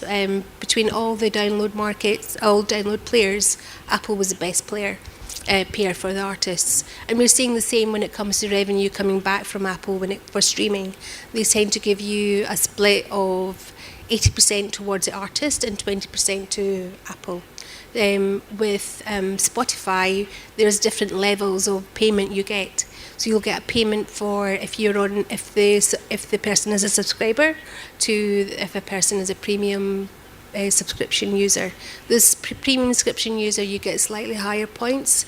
Ad revenue is down to how many people are listening to that track and the revenue around it. So it's usually, you know, around about half what you'd get from the ad-supported services. So ad-supported services always pay less, and people like Pandora pay less because they're basically a radio service, and it's a publishing revenue stream you get on those rates as opposed to an actual interactive usage revenue stream. And plus it's not very prevalent in the UK, Pandora not in the UK at all, because the licensing laws have been difficult for them to get into the market. So you get revenue from them from the States and then from Australia, but not for the UK. So I can't really comment on their levels of payments. I don't hope that answers the question. Спасибо. Да, спасибо. Thank you. Элли, следующий вопрос к вам. Он довольно широкий. Мы здесь тоже читаем британскую музыкальную прессу, она наиболее влиятельная в мире. Мы опираемся на те издания, которые есть от Pitchfork до NME, New Musical Express. И можно сказать, что прослеживается одна и та же история, которая берет начало еще с 2003 года. То есть пресса, музыкальные обозреватели, журналисты, они, так как в момент появления, например, Arctic Monkeys через MySpace, они были воодушевлены этим и ликовали тому, что наконец-то какой-то ответ удар мейджор-лейблам и их там тотальной, да, там, диктатуре музыкальной вкуса там, и всего остального. Точно так же сейчас есть ощущение, что они становится на сторону физических носителей. И очень много новостей в зарубежной прессе. Я вижу о том, что ура, Discogs там нарастил там какой-то свой этот самый, выросли продажи винила, в Британии снова растут продажи винила. И это в то время, когда стриминги, и мы знаем это, что Spotify, несмотря на то, что он охватывает уже огромное количество стран и там огромный каталог, насколько мне известно, эта компания до сих пор еще убыточна сама по себе Spotify. То есть это все еще в процессе как бы раскачки, развития этой бизнес, масштабирования своего. Вот. И в то же время идет вот информационная, как бы, ну не информационная кампания, а пресса, она на стороне того, что винил это круто, физические носители это круто, и вроде как стриминги это какая-то такая угроза и новое оружие в там мейджор лейблов. Вроде как это их новый облик, новое лицо мейджор лейблов. Вот какая-то такая ассоциация. В чем суть вопроса? Действительно ли это так? Действительно ли в Британии сейчас все больше людей, которые склоняются к физическим носителям? И почему может быть такая реакция, как вы думаете, на тягу, ностальгию за физическими носителями среди молодежи в том числе, и нежелание принимать новые правила игры, хотя, казалось бы, стриминг, его удобства для всех очевидны? So yeah, vinyl has gone up, but in the bigger scale of things, it hasn't really gone up that much.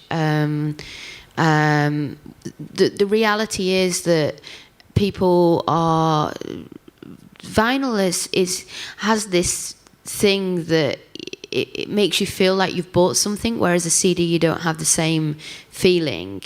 The CD you just kind of go, okay, yeah, I've got that. Whereas I think people have started, when they've engaged in music and they're engaging on Spotify and then they fall in love with the artist, then they want to own that piece of that artist, so they normally buy vinyl to own a piece of the artist. So I think that's kind of what is happening, is that relationship where people don't have the same engagement with the CDs that they do with vinyl. Vinyl has like beautiful artwork, you put it on your wall, you can, you know, actually have, it's like a piece of, you know, art in some ways, whereas a CD hasn't got that same feeling. In regards to streaming, I think that, you know, people are less into just one artist now. They're so into many artists. So, you know, that for them, they just kind of dip in and out of different music. So they'll go like, oh, I like that track from that artist, and I like that track from that artist, and I like that track from that artist. And so, you know, that's what's amazing about Spotify, is that it opens doors for you to kind of, you know, get other people that you wouldn't ordinarily get listening to your music. But there is a downside to that, which is building an artist's kind of story. So I would say building an artist's story is what we as managers have to do, is kind of, you know, find out what their story is and try and get it kind of out there. And that takes a lot longer. I'm not sure if I answered your question, though. Thank you. Камил, вопрос к вам. Я знаю, что у нас сегодня здесь в зале сидит достаточно артистов, музыкантов, и вопрос сугубо практического характера. Возможно, вы расскажете модель, понимая индустрии изнутри, как артисту получить поддержку от стримингового сервиса, будь то там Spotify или Apple Music, кому писать, и как получается так, что в выдаче там самых популярных альбомов, горячих треков и новинок оказывается там 10-15 релизов, хотя мы все понимаем, что музыки выходит больше, и кто-то туда не попадает.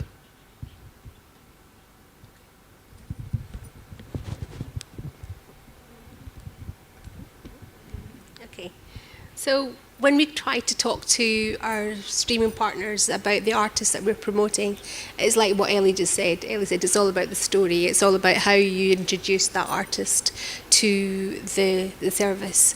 And it's not just about asking for them to be on the top playlists. They look at everything. Spotify looks at all the analytics. They look at how long people have been listening to that artist for, how the growth numbers are, before any decisions are made about how they're going to promote the artist. And on Spotify, even though it's a great service, it doesn't really bring you that much closer to them. You don't get to know the artist completely because there's so much content on the site that there's limited amount of space of how you can dedicate a promotion to someone on the store. So for the artists that are trying to get on those big playlists, or just trying to get some kind of sort of profile on Spotify, there's lots of tools that they've given you, and other services are doing that too, that you make yourself make it as easy as possible for them and for your fans to find you. So you make sure that you have created a playlist on your page, you engage in that playlist, and you engage with promoting people that are in your scene as well. So you're not just you're not telling the story just about yourself, you're also telling about people that you love and admire as well. So people like to engage with the artist and to get to know the artist a bit better through their own playlists. So we recommend that. We also recommend that people also promote anything to do with their playlist or anything that they're doing on Spotify to their own fan base. And then that then gets the attention of the editors. We recently did a campaign with a jazz artist, and he used to be an electronic artist in the past, in the 90s, and he brought out this concept album. Возможно, скажете название? Sorry? Name of the artist. It's called Spacebound Apes, and the artist was called Neil Cowley, and he's a pianist. And he managed, we told the story about the campaign, and it was a concept, and he had a blog that he wrote about the backstory of the album and why this album came around. And he also produced a piece of merchandise, which was a piano music book. And the publishers put together this beautiful book that we then sent round to all the key stores, like the Apples and the Spotifys and the Deezers of this world. Those guys looked at the whole idea of the campaign, and before we knew it, we had 2 tracks on the top playlists on Spotify. And this changed things overnight for the artist. From just having maybe 100, 200 streams a week, it went up to 1 million streams. It went up to 15, it went all over the States. And to thank Spotify, in a way, the artist got an opportunity to write about it. So he wrote an article about how his streams had quadrupled overnight and talked about his experience of being on the site, which then continued his relationship with the website.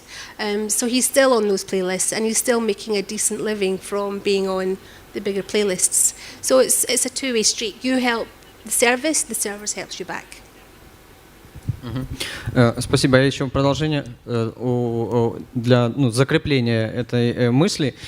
И в продолжение этого вопроса, который я задавал Элли, то есть я сам для себя понимаю, почему такое отношение к стриминг-сервисам, что они как бы идеологически близки к мейджор-лейблам, потому что если посмотреть, например, на iTunes, то среди музыкантов есть такой стереотип, что iTunes смотрит просто на цифры, ты популярен, значит ты в выдаче, и значит твои музыки продадут больше, и это сугубо такой бизнес-подход. И получается замкнутый круг, но при этом площадка, тот же, там, например, iTunes, он-то и должен сделать так, чтобы артист стал популярным. И непонятно, где, с какой стороны здесь вход для молодых начинающих артистов. Ваша история, она говорит как раз о том, что если ты креативен, если у тебя интересная идея, если у тебя есть какое-то визуальное сопровождение, концепция релиза, то ты теоретически можешь попасть, получить от стриминг-сервисов ту поддержку, которую получают, безусловно, артисты мейджор-лейблов. Я правильно понял вас?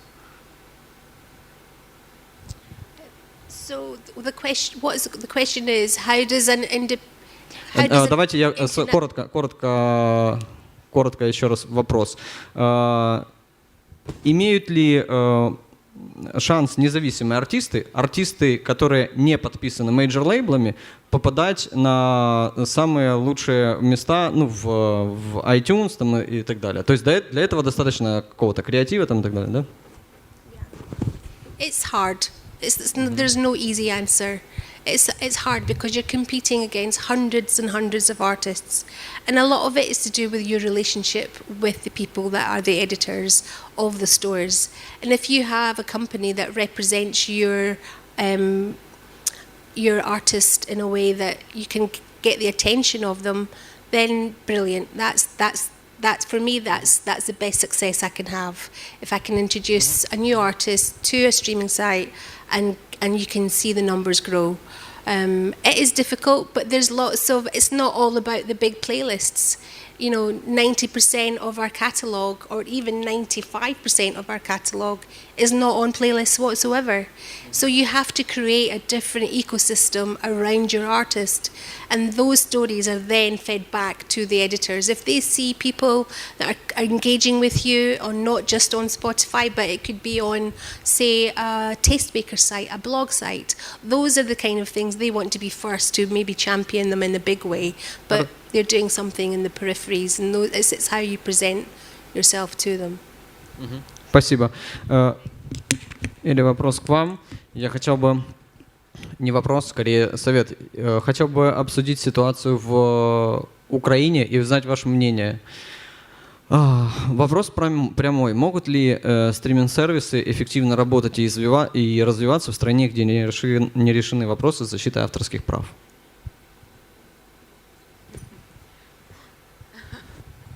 I'm not sure.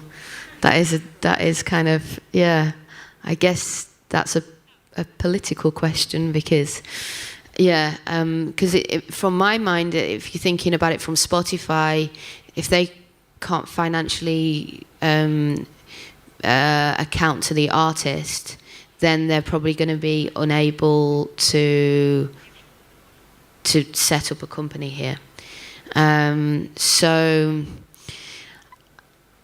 yeah, that's definitely tough. I guess it's really a case of kind of lobbying the government and trying to get them to sort out copyright laws. What is your copyright law at the moment? Ну, это сложная история. Я как бы закон, тут, как бы вам объяснить, закон и его выполнение — это немного разные вещи в Украине. Вот. Но у нас проводятся мероприятия, и они поддерживаются как раз-таки партнерами украинских там, компаний за рубежом. То есть я участвовал в одном таком мероприятии, его делал американский дом, по-моему, так это называется, от американского посольства, дипломатический корпус, который заинтересован в том, чтобы вопросы по защите авторских прав, законов, поддержку этого всего скорее здесь принимались и нормализовалась обстановка. Как я сам для себя понимаю, это нужно им практически для того, чтобы выйти с этими компаниями на рынок. Возможно. Ну, может быть и нет. Хорошо, я адресую еще один сложный вопрос по этой теме для Камил, а потом мы перейдем к более абстрактным, интересным вопросам, если можно. Да, я для начала просто расскажу, я не для того, чтобы узнать ваше мнение по этому поводу, вопрос будет в конце. В Украине сейчас на данный момент сложилась такая ситуация, что те магазины, которые у нас здесь наиболее популярны, я уже говорил, что это Apple Music и Google Play, их офисы центральные, они находятся в Москве. В то же время в Украине как бы связи бизнеса, там, любые, а шоу-бизнес — это видимая часть бизнеса всегда, они воспринимаются обществом и прессой очень болезненно, то есть гастроли украинских музыкантов в Россию или наоборот, там, промоутерские какие-то связи, все это воспринимается очень болезненно. Эта история, она остается за кадром, ее просто никто не обсуждает. И при этом, когда на артистов нападает пресса, общественность за то, что они как-то связаны с Россией, надо понимать, что ни один украинский артист не может отгрузить свой релиз без коммуникации с московским офисом, потому что он находится там. И ситуация эта в ближайшее время, скорее всего, приведет к тому, что либо связи будут разорваны, и Украина окажется полностью в сером поле, без всяких стримингов, без ничего, будет просто YouTube и какие-то нелегальные загрузки. Либо произойдет чудо, и здесь все-таки появятся свои офисы Google Play, Apple Music и так далее. Я хотел бы у вас узнать, теперь вопрос, какие, как вам кажется, должны быть предпосылки для того, чтобы офисы и представительства стриминговых сервисов появились в такой стране, как Украина?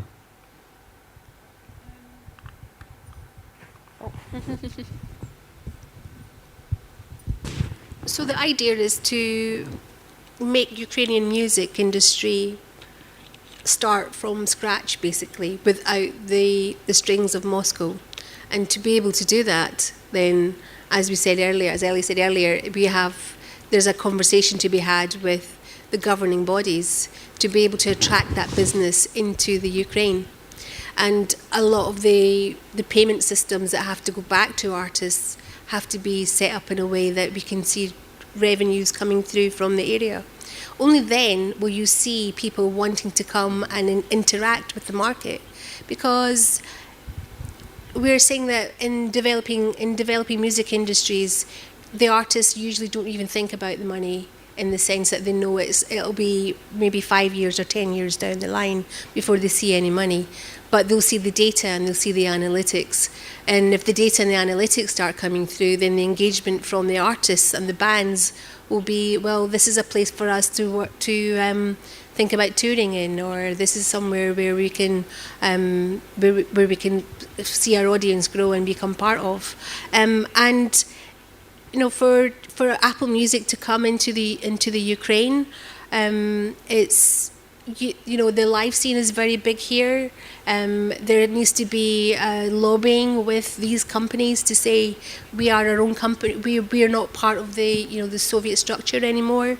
We have to, it's a PR exercise that Ukraine is going to have to do to the industry to make sure that they can take your market seriously. And with the history of being fed from the Russian government of these are the artists that we think you should listen to, and they're, with the technology that's now available for the radio stations that we went to visit last night, and seeing how diverse the arts program is on the stations, is the start of something really quite exciting. There's a lot of ethos, as we have heard in the UK as well, of the DIY artist and the DIY label. There's nothing to say that these labels cannot start springing up in the Ukraine, and they have their own scene, and those scenes will start attracting the media. That's how it needs to work. And John said earlier in the other panel about schools and being able to access music through lunchtime concerts and gigs. Those kind of sort of cultural level, base level programs are the way to start the industry, and then everything else will just follow. It just falls into place.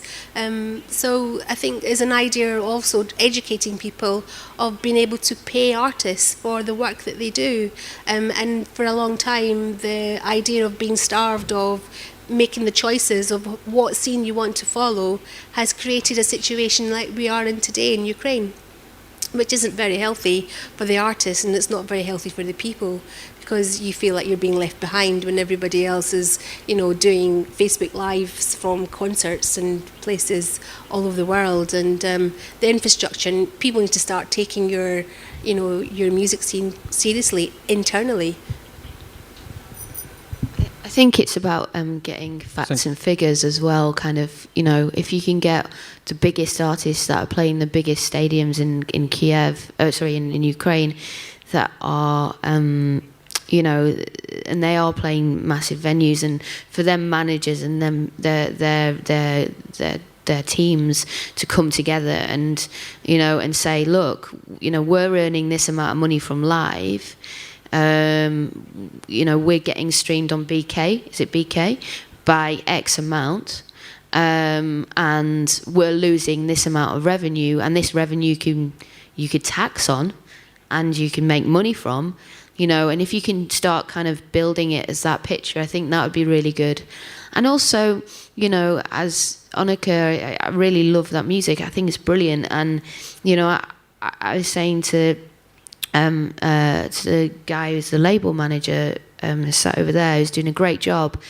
It was like, it's amazing that he's just gone and he's put he's got a distribution deal in place in the Netherlands. Like, this is the thing. If you can try and get set up outside of the country and start building something that allows you to still get the music heard here, but is getting your money coming from different income streams outside of the country. When more and more of the artists start doing that, what will end up happening is the government will go, oh, well, all the money's going out of the country. Why are we doing that? And will really start changing, I think, their minds. And the way I always see it, it's like it's any diplomacy. It's like working out, what do the government want? They probably want money. So, okay, they want money. How do you give them money? If you can give it in raw figures, they might be more likely to kind of, start seeing, and it also would be interesting to look at is how many users are on BK, how many people are using that, like what they're streaming, and then reconfigure that to see how much that would cost in normal streaming terms and what they would earn from that. Because at the end of the day, you know, it sounds like people are using VPNs to get to Spotify, to get to Apple Music, to get to Google Play, which is pretty ridiculous. So yeah, that's kind of the only thing I can think of. Спасибо вам за такие развернутые ответы на проблемные вопросы для нас. Сейчас хочется перейти к более таким абстрактным и, собственно, к тому вообще действительно, что такое цифровая эпоха. И к тому, как стриминг-сервисы меняют вообще саму коммуникацию между человеком и музыкой. И первый вопрос такой, если можно ответить по очереди, как люди меняют свои привычки прослушивания музыки с переходом на стриминговые сервисы? Yeah, I've definitely changed. I don't really buy albums anymore, which is terrible to say. So, yeah, I mean, my streaming habits is, you know, I'm very much, I'll buy an album if I really, really love that record and I've fallen in love with that record via streaming. But the reality is that, you know, now I'm not kind of, you know, I don't just listen to the records that I own, which is great. And it's great because if the music is good enough, it will get an audience. As long as you do the right things. Like I found an artist on Spotify and I really wanted to take her on, but she didn't really want to do anything else. The thing is, you can have good music on Spotify, you can have good music on digital, but you have to start building a story and you start having to make things happen. And, you know, Facebook advertising, I think, is a really, really great way of finding an audience. I really believe that. If your music's good enough, you can find an audience via it. And also just making sure, but going back to the point of digital, I think it's democratization of music. People can listen to whatever they want to listen to whenever they want to listen to it, and that's brilliant. And you know what will happen is over time there'll be this kind of steep curve where artists will start making money. Like I was making a point on my last panel at how, you know, the artist that I'm managing is already making £500 a month, and he's only put out 3 tracks on Spotify. £500 a month, it means that he's earning enough to be able to then put that back in for like art, for artwork, for videos, for live shows. So, and if you know, so how it works in Spotify is like 1 million streams equate to around about £5,000. And that's a lot of money. So it means that artists, if they can get out of the Ukraine and put music into the setup like in the Netherlands or Germany or whatever, then you could start seeing that money and start being in a situation, and you advertise to German audiences on Facebook. You're opening markets that you wouldn't even dream of. Like before, you'd have to go to a label and get the label to put it out. You don't need to do that now. You just need to find a digital provider who would do that for you. So, you know, and these setups are great because you can go up to someone and go, how have you done it? Who can I speak to do that? And that is brilliant. So, you know, if you're like sat there going, I want to put some music out, how do I do it? Go and ask someone who's doing it successfully here and go, how have you done it? Can you help me? You know, and that will mean that over time you'll start going outside, you'll start building these amazing audiences. But even if there is not that absolute setup here, there is setups outside of the country, and it's only an email away. Thank you. Камил, я повторю вопрос. Как люди меняют свои привычки в эпоху стримингов? Привычки потребления музыки, прослушивания музыки?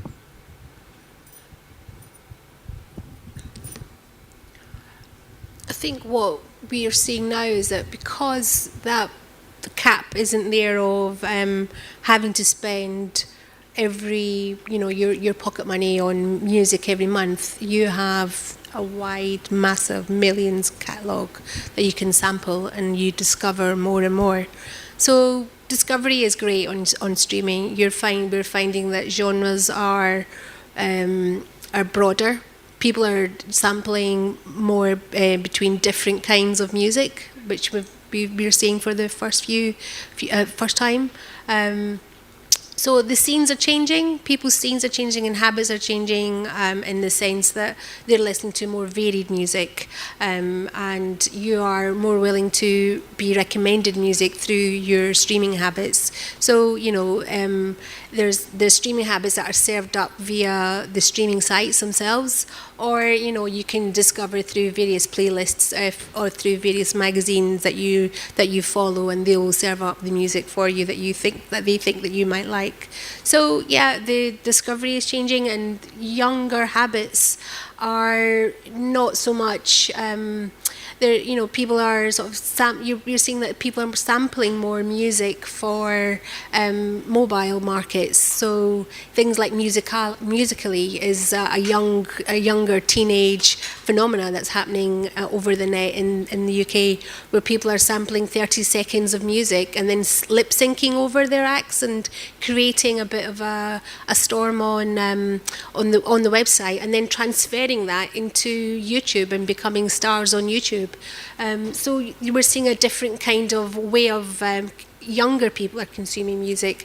In terms of catalogue, we're seeing that catalogue is available on streaming sites, and companies like mine, where I come from, we specialise in catalogue. We're not a forefront, hard-hitting company where we're looking for chart placements every week. We're all about how to get the most of our back catalogue, and streaming services are great for them. And we have cultivated a classical streaming market on Spotify, a jazz streaming market on Spotify, on a world music streaming platform, and you play to your niche, your strengths that you have, and hope that people will find you and sample your music that way as well, and then being able to market that effectively to your audience. So I think people are a lot more broader in their choices of music. People are using different ways to be sort of becoming stars in music with the younger generation. So it's really quite exciting, in my opinion, how people are sort of experiencing music. And as we touched before, the physical market is not going away. It's not going away in the UK. It's been strong for many, many years. And we're seeing now more of a 50-50 split of what's a physical sale and what's a digital sale. And my job is doing something that will manage both areas. How can we market as something that's going to appeal to both kinds of buyers? So it's quite diverse. I didn't answer the question properly before. I think people have become a bit more ephemeral, though, in the sense of they've become less attached to artists than what they were previously. So now you'll find that people just go, oh, I like that one track. Oh, I like that one track, and I like that one track, and I like that one track. So you do have that little bit of less kind of artist-based listening, and it's more track-by-track listening. But equally, that I think there's still people want to belong to a group. Still, people want to belong to, like, I want to be a fan of a rock band, and it's normally because you want to feel like you're part of something. So people still want that. It's just I think on the streaming side of things, people are a little bit more, they dabble, I think is the word, like they try out different things a little bit more, whereas before you'd be very much in one lane. I only like this kind of music, and now people go, oh, well, try that. Oh, I can try that. And it kind of opens up all these kind of doors that wouldn't normally be able to be opened. Следующий вопрос к вам. Камил сказал по поводу рекомендаций, и об этом хотелось бы поговорить подробнее. Я сам пользуюсь как потребитель больше Google Play, но знаю, что плюс-минус эта модель присутствует во всех стриминговых сервисах, это плейлисты, тематические плейлисты. И тематические плейлисты, возможно, я ошибаюсь, но мне кажется, для большинства потребителей они на уровне популярности там, с разделом новинки, ну, или поиском самостоятельным релиза какого-то. То есть доля тех людей, которые слушают сугубо через тематические плейлисты, она довольно высокая. И плейлисты сначала появлялись просто как музыка для концентрации, для отдыха, для вечеринки, еще чего-то. Сейчас вся эта индустрия размножилась, и плейлистов может быть 50. Для поездки на велосипеде, для кодинга, кто занимается программированием, для завтрака в воскресенье, ужина в пятницу и так далее. Вплоть до того, что это доходит до того, что, например, мне попался недавно в Google Play плейлист, который называется «Музыка для уборки». И в моем представлении музыка для уборка, это я включаю пылесос, а там первый же трек это Йон Хопкинс, который, основательно подходит к музыке. Я понимаю, что я включу пылесос, за которым не будет слышно Йона Хопкинса, а он в этом плейлисте, и кому от этого плюс. Вот, то есть это доходит уже немного до абсурда и поднимает вопрос этический, вопрос того, что для людей, которые потребляют музыку так, а если это еще, например, молодое поколение, которое только в этот момент знакомится с этим, складывается представление, что музыка сама по себе, как искусство, не самодостаточна, что музыка должна быть фоном, сопровождением для чего-либо. Считаете ли вы так, что думаете по этому поводу? Yeah, I think it's certainly happening. That is certainly the case, that people are just listening to music as playlists. I do it occasionally at work, where I just put on a playlist and just listen to music. And or say if I'm chilling out at night, I'll put on a playlist. But I also make my own playlists. So I think it's always been the case, though. If we look at music consumption over the ages, there's always been people who are die-hard fans of artists, who want to buy albums, who want to invest in music. And there's always been the people who just kind of listen to the radio, and that's all they do. They just listen to the radio. And I think that's what we're seeing in Spotify and any of the streaming services, is exactly the same data, is that you've got your people who are avid fans of music, and then your people who just want to kind of just be curated to. And I think that's but what's amazing about it now is that you can take someone who's just being curated to and turn them into, finding music they wouldn't have found before. So radio before in the UK, we had Radio 1, say, A-list, B-list, C-list, and a new music list. Now, they only have, I think, 10 people or 15 people per list, right? So, that's a very small amount of people that could get through that door and get to a bigger level of people. So what's great now is that on all the streaming services is that they've got all these playlists, so that people go, oh, actually, I want to listen to this, I want to listen to this, I want to listen to this. And so it ends up where music is actually getting out to people who really want to listen to that music. So even though music, the way consuming is changed, there's still going to be the people who are music fans, and there's still going to be the people who aren't music fans. Thank you. Камил, вопрос к вам. Это не мое убеждение и предположение, это мысль, с которой я сталкивался часто. Это мысль о том, что стриминговые сервисы ограничивают музыкальный кругозор слушателя. Они не развивают его. То есть, условно, рождая иллюзию, что все ты можешь найти в разделе новинки, рекомендуемое, там, как-то еще, и, собственно, что это вот вообще вся музыка мира, хотя мы понимаем, что это только верхушка айсберга.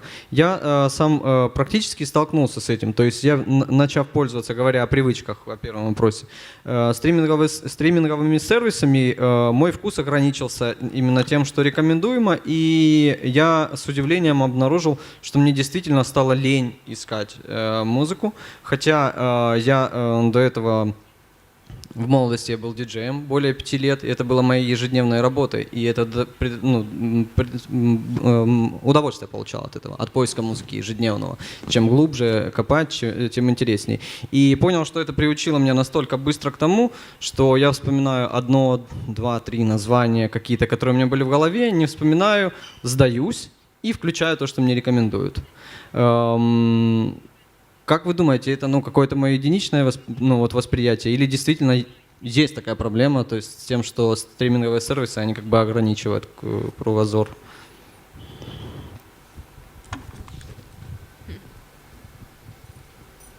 I can see where you're coming from when you're saying, does it limit our outlook? But I don't necessarily agree with it. I think if you're a music fan, then you will want to discover, and being young and being able to be part of that discovery of a scene is very important. And, if you're socializing and you want to be with your friends and you want to impress them, then, you talk about the latest thing that you found on, it doesn't have to be a streaming site. It could just be a general website or, yes, it does make listening a lot easier, and I can understand where the mood playlists criticism comes in, and technology is making it easier. Things like the voice-activated requests like Siri or Amazon Echo is saying put songs on for help me wash the dishes, and they'll just serve you up a whole bunch of music. But through that can also, as I said, there is discovery in that as well. So you might hear something that pricks up your ears. But again, there's the passive radio listener, there's a passive music listener, and then there's the active listeners. And because of the extra sort of availability of it, it's down to the artist to be able to work that little bit harder to create your active listeners and to create your fans. And your fans will be the ones that were with you from the very beginning. Those are your loyal fan bases, and those are the ones that you have to keep on board. So yes, it is harder work for the artists to keep their fans and create their fans, but the technology is out there, the tools are there for you to talk to your people a lot more than you ever have done. So those barriers are then, in some ways, it's very helpful, and in other ways, because there is so much out there, you think that the general public won't know who you are and won't be able to discover you. But the grassroots build is where you'll find the scene evolve, and that's where you will need to grow your audience from that level. And I think people that go in, it's at a point where they think that they're going to get on those big lists or be super served to a massive fan base. It's great if you've got a lot of money and you've got a lot of marketing behind you, but for the general, everyday, independent artist, it's all about cultivating your market for the audience that you want to serve and what you see as success. Success for you could be just to be able to tour around the country, or to be able to be big in some other global sort of territory. Or it could be that you want to, have £2 million behind you for you to be on the A radio lists and on the top playlists. So it's different for everyone, and listeners are so diverse, and they have so much more in terms of availability of music to be able to tap into and start following. So the trends are, we've got 10 years of streaming in the market in the UK, and now we're seeing the different ways of how streaming is changing, and how they're cutting up things to serve moods, or how we're seeing people being able to sort of manage marketing on services like Spotify, and being able to for Spotify are good at tapping into where the bands are touring, what merchandise you have. So it's not just about streaming, it's about keeping the engagement going with the audience on those sites. So you will see a lot more, not just about just having a track here and a track there. If you go back to the artist pages, you're seeing that sites are a lot more, they feed into things like the All Music Guide, which is very important for you to have a current biog and new pictures and all those sort of things. And you can direct those fans back to your own website to get that extra piece of information about you. So yeah, it's very varied. There's no one answer to this. Thank you. В продолжение к этой теме о том, что будет, куда это будет двигаться дальше. У меня сейчас, кажется, претензия такой как бы назревшей к стриминговым сервисам, она как раз в том, что, ну вот мы тематические плейлисты обсудили, в том, что пользователь, он остается, пользуясь стриминговым сервисом, остается наедине с музыкой. Есть только он и музыка. Хотя много лет до этого была еще такая как бы имеющая свою романтику и интерес там, цепочка. Это либо продавец в музыкальном магазине, либо диджей, либо какой-то приятель, друг, лидер мнений с хорошим музыкальным вкусом. И в самой этой коммуникации часто было гораздо больше интересного, чем в самом прослушивании музыки. Когда ты сегодня заходишь на стриминговый сервис, у тебя есть там, мы обсуждали в предыдущей панели, пятница, день новинок, выходят альбомы.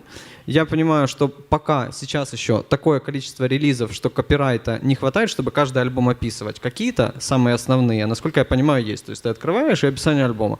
Но очень часто ты открываешь просто год и похожие исполнители, на кого это похоже. И все. И единственный способ выбрать из потока там, 20 альбомов этой пятницы, сегодняшнего дня, это послушать их все или ориентироваться по обложкам, что тоже, кстати, интересный феномен сегодняшнего дня. Вот. То есть люди так ищут. Как вы считаете, ставит ли стриминговый сервис для себя задачу, ну вот именно пояснения, навигации более качественной во всем этом? Насколько это нужно? Или это уже сегодня не актуально? Вот, или, может, вы сначала ответите? No, it's very relevant. It's very relevant how streaming services make it easier for you to understand where the artist is coming from, and also what other areas of music. If you like this artist, then you might like this artist. So the recommendations is something that is again that we're so used to now that it helps the engagement of people staying on the site a lot longer, and that's what these streaming sites want. And then discovery of music is down to the infrastructure of the country. What radio stations are you listening to? What gigs are you going to? All of that feeds into your tastes and your experience of the music. So the passive listener, as we said, is always going to be there to just the one album a month guy, or those guys are still going to be the mass audience. The mass audience is always drip fed the general what everyone else is listening to. But the general music fan is the one who goes out and discovers the music. And if there is a scene around here, or if there's a scene on the radio that people are tapping into, then you discover more through the websites, you discover more through fan sites, you discover via logging into chat rooms, or you do all of that discovery through the net, and navigating yourself through that. If you're someone from the Ukraine, has become a lot easier. Even though if it is VPN, that's just the way it is. But you have more access to those tools than people have ever done before. So the thirsty and the hungry music fan will find music, and they'll find their scenes, and they will be influenced. And I think if anything, it's become a lot better, and it's become a lot more, as we said, democratized the industry in a way that we're not being drip fed what we should be listening to. You have access to hundreds and hundreds of radio stations around the world. So all of that is, those are the influencers. You follow where you want to go. You're not forced to listen to a certain type of one record label that tells you that these are the top artists that you should be listening to. So the diversity is there, and yes, I think it's a very exciting space. Yes, and sites are getting better. People like Apple have always been very good at curating and editing, and being able to give you a bit of a background and helping you connect with your fans a little bit more differently than what Spotify would do or what Google Play has done. So everyone has their own differences, and people sort of gravitate towards the sites that suit them best. So yeah, I think it's a very exciting space. I think it's responsibility of managers and artists to also build relationships with people that are like-minded. Really, Spotify is just a distributor. So, and that's what they do. Now, of course, like we had HMV in the UK that was quite big, and if you had an HMV record and it was front of shop, that would probably help sell records, but it wasn't the tastemaker. It wouldn't ever be something that you would trust as if you're a music taste, if you had taste in music. So, you know, that's the reason why there are blogs where people kind of go to Pitchfork and they go to like all the them places. And it's about, I think, ultimately it's about finding, you know, what are the artists that you love, putting on their Spotify playlists. That's great. That's amazing. That's opening, you know, I've seen messages on my clients' Facebook where they've done a Spotify playlist. Wow, I've just heard of this artist that you just post. Oh, I really love it. It's great. Yeah. And that's amazing. You know, that's just like, that's brilliant. So what's actually ended up happening is that a lot of DJs, the smart ones, have gone, I'm just going to start making playlists. And they've started becoming the, you know, the tastemakers. So actually, if you've got really good taste in music, you could become your own tastemaker now. It's just finding who you want to trust. Like, you know, before it would be enemy.com, but, you know, is that as relevant as what it was before? Is Pitchfork more relevant? So as old things go, new things come in. But I think there's always going to be tastemakers, whether that's a radio station, whether that's a blog or whatever that is. But I'm not necessarily sure whether the Spotifys do help you in the logarithm that they use. But I wouldn't say it's necessarily what I would ever use to find music myself. В завершение моих вопросов, после мы перейдем к вопросам от аудитории, я хотел бы поговорить о будущем стриминговых сервисов и вообще, ну, тем, что будет после цифровой эпохи или ее там развитием цифровой эпохи.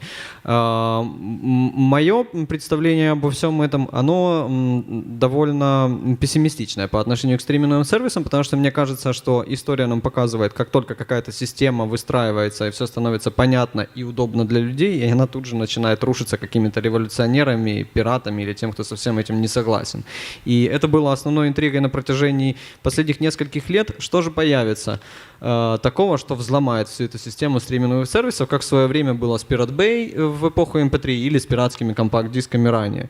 И это стало, мне попалось на глаза несколько месяцев назад. Я увидел первые предпосылки к тому, как это будет происходить. Это произошло в Австралии. Там была закрыта одна фирма. Эти ребята, которые этим занимались, они были все арестованы. Это быстро все закрыли.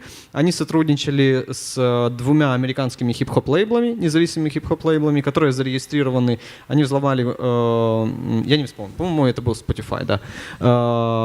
Что они сделали? У них была ферма ботов. Хочу, чтобы правильно перевели. Ферма ботов, боты, электронные боты. Порядка 80 тысяч ботов, каждый из которых нейросеть обучила их очень правдоподобному пользованию стримингом. То есть они оставляли комментарии, у них были там лайк-песни, плейлисты, все сформировано так, что это было похоже на то, что эту музыку может слушать один человек. Она не рандомная, это не рандомные подборки. И очень сложно этих ботов было отличить от реальных пользователей. Эти 80 тысяч ботов направлялись на то, чтобы там скачать альбом одного условного Трэвиса Скотта, рэпера, 80 тысяч раз, и постоянно они его прослушивали. Они, вот эти ребята, ну, эта компания, они были в сговоре с этими лейблами, и, то есть, выкачивали деньги из системы, и просто с этим артистом делили, ну, эти роялти, да, помимо того, что артист поднимался в выдаче высоко. И когда шел над ними суд, судебное разбирательство, они сказали так, что вам просто повезло сделать это быстро, потому что если бы это произошло еще через несколько дней, то у нас было бы 800 тысяч ботов. Вот. И как бы если такая система существует, то это может быть серьезный удар и серьезная угроза для стриминговых сервисов, и этому надо будет находить какое-то противодействие. Это я поделился своей картиной развития событий, как это может быть. Возможно, у вас есть мысли по этому поводу. И в целом хотелось бы, чтобы и вы, Эли, и вы, Камил, поделились тем, как это будет в будущем, представлениями.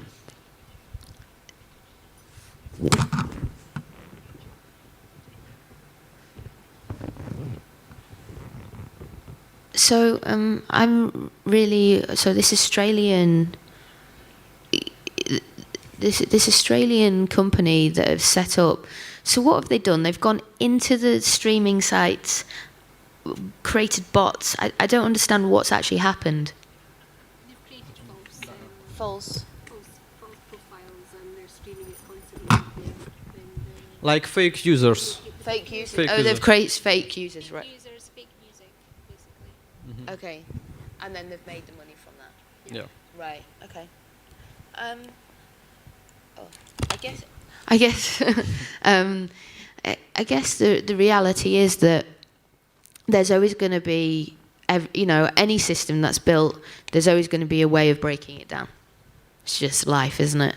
Everyone's going to break rules because that's just human nature. So what I would say is ultimately at the moment, as a consumer of music, I can go and consume any music. I can just press a button and get the music. That's pretty amazing. So you're going direct to consumer, which is, we talk about that a lot in the UK, direct to consumer. So before, it wouldn't be direct to consumer. It would be, what was it called? Before it's direct to consumer. B2B, what's that? Business. So basically, yeah. So now you can go on and you can just click on something and listen to it. Whereas before you'd have to go to a shop, buy that record, then listen to it, come home. So it was always a very slower process. So I don't know how quick you can, if you can make it quicker, amazing. And there is probably going to be situations where people take advantage of them situations. But I think that's been the case with records as well, like selling records. All I know is that there is the transparency of streaming is amazing, and it's democratizing music. So it means that people who wouldn't ordinarily have been able to put music out there can put music out there, and that's brilliant. So when it comes to making future predictions, I don't have a clue. I don't know. I know that we have, a system where, yes, there's music available for everyone, and how do we make the most of that? And what are the younger generations doing right now? And we are seeing a time where it's not just about the music artists, it's the fans are becoming the artists. We're finding that people are making their own music and creating followers without the use of any kind of music industry whatsoever. They are making music in their bedrooms, they are creating followers, they are then getting picked up by the record companies. So those are the kinds of futures that I see. It's not so much the way that we consume music, it's how music is then served up to us, and where are those artists coming from, and who's doing the A&R around that. So we're finding that places like YouTube is a hotbed for the youth, where young people are being served up by YouTube fans every day, and it's going to be harder for artists to do that because there's always this mysticism between the artist and the fan in the past.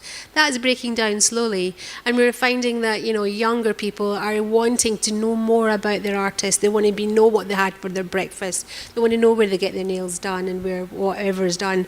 And I think that's going to be tougher for people from, say, my generation, and but 2 generations down the line is where the millennials are becoming the fans themselves. They're demanding more from their artists. The consumption of music, in my opinion, isn't going to change that much in the next sort of 10 to 15 years. Maybe our access to it and how we get served up from the technology companies will change slightly, and that will be a lot more automated. And maybe if you think of a music choice, it'll just play in your ear. I don't know. It's a difficult one. That's a difficult question, but I know things are sort of we'll see the role of the artist change in the next sort of 10-15 years. Thank you. Можем вопросы из зала принять.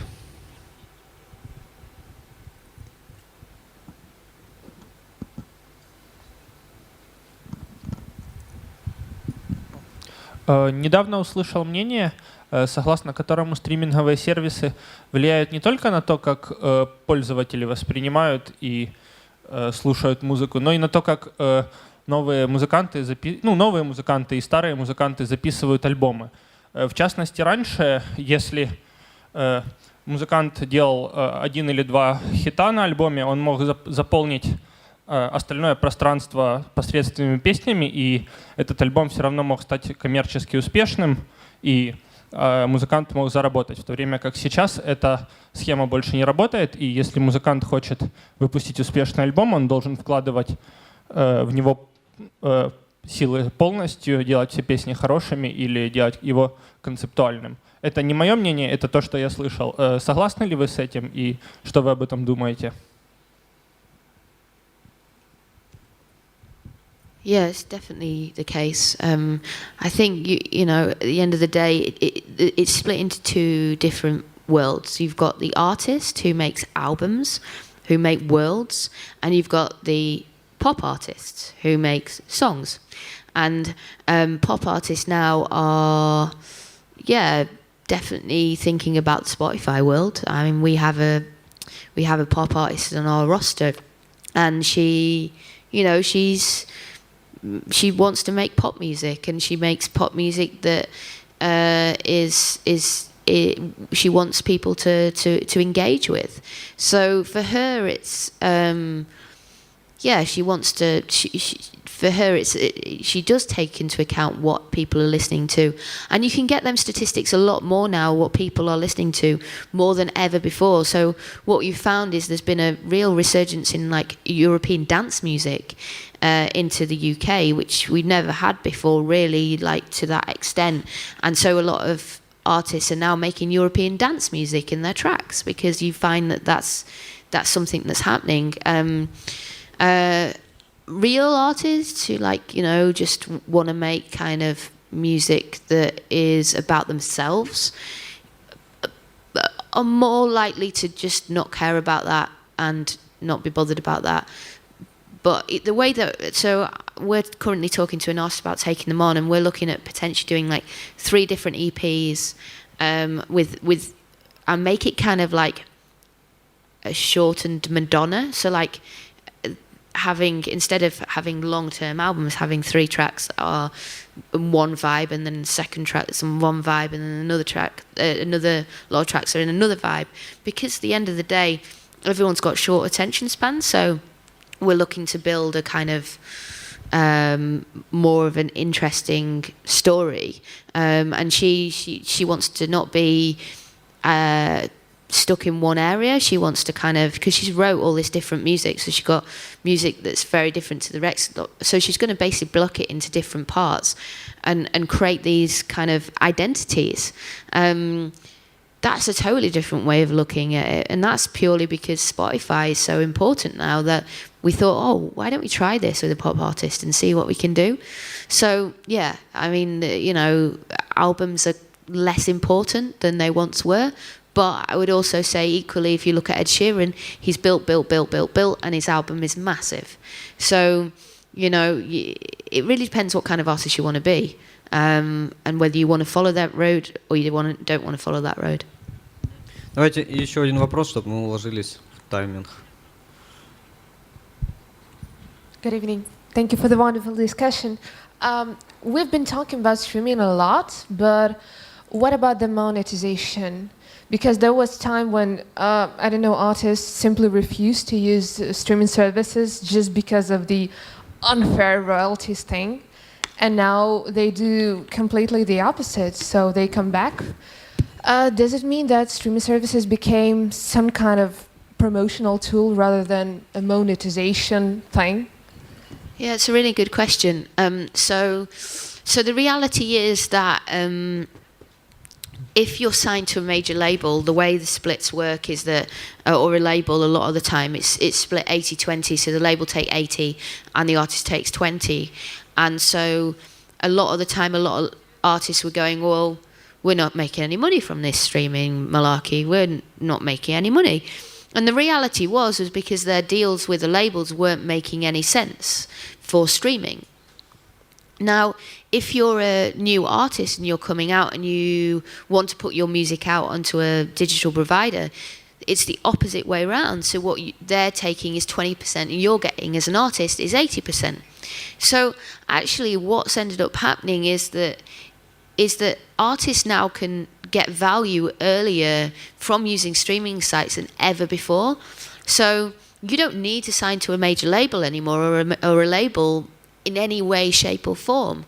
And in fact, you know, you can start making money, like my artist's making money, £500 a month. It's not very much money, but what that is enough to basically get you moving.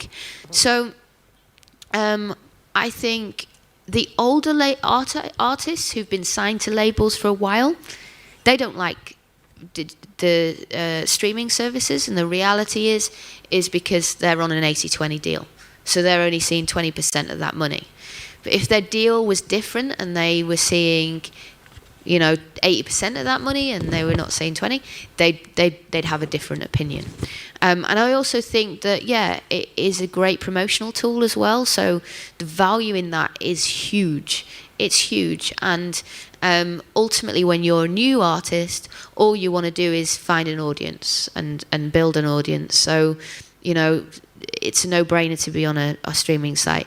And I have to say that when streaming first came out, I was a little bit hesitant, and I was like, really? Because, you know, like, this is going to devalue music. But now I think that the reality is that I've seen that artists can make money early days, and it can be there was a guy who manages this guy called Kieran Lavery who did really well in the States, and he was doing 1 million streams a month, just like 1 million streams. So he was getting £5,000 a month. He didn't even need to sign to a label, you know. So yeah, I think that if you're an artist, just do a good deal. Make sure that you have value for your money, and make sure that if that label is going to do that deal and you're going to do 80-20, they're investing so much money for that 80% that it's of merit.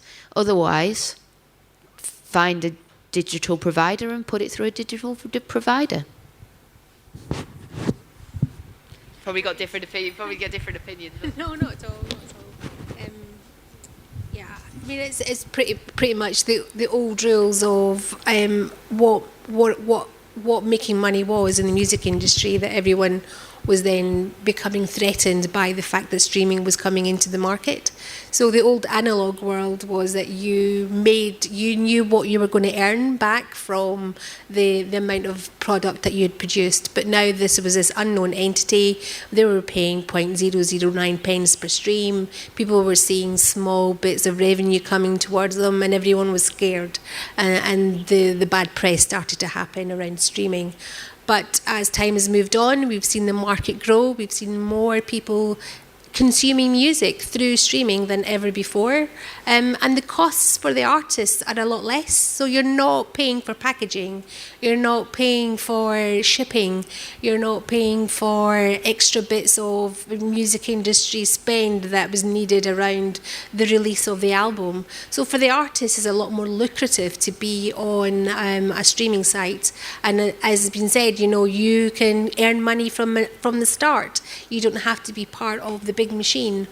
So yes, there was a big issue of streaming at the beginning because people didn't know the potential of it, but we're seeing that now. We're seeing those people like the Radioheads of this world who were very damning of the market and calling it the last dying fart of a corpse or whatever it was, now becoming, you know, embracing it and having all their catalogue up there. So things have changed dramatically. Those column inches that everyone dedicated to damning the services has now become the saviour of the service, saviour of the industry in lots of ways. Thank you, Camille. Thank you, Ellie. Еще один. Давайте еще один, последний. Хорошо. Last question.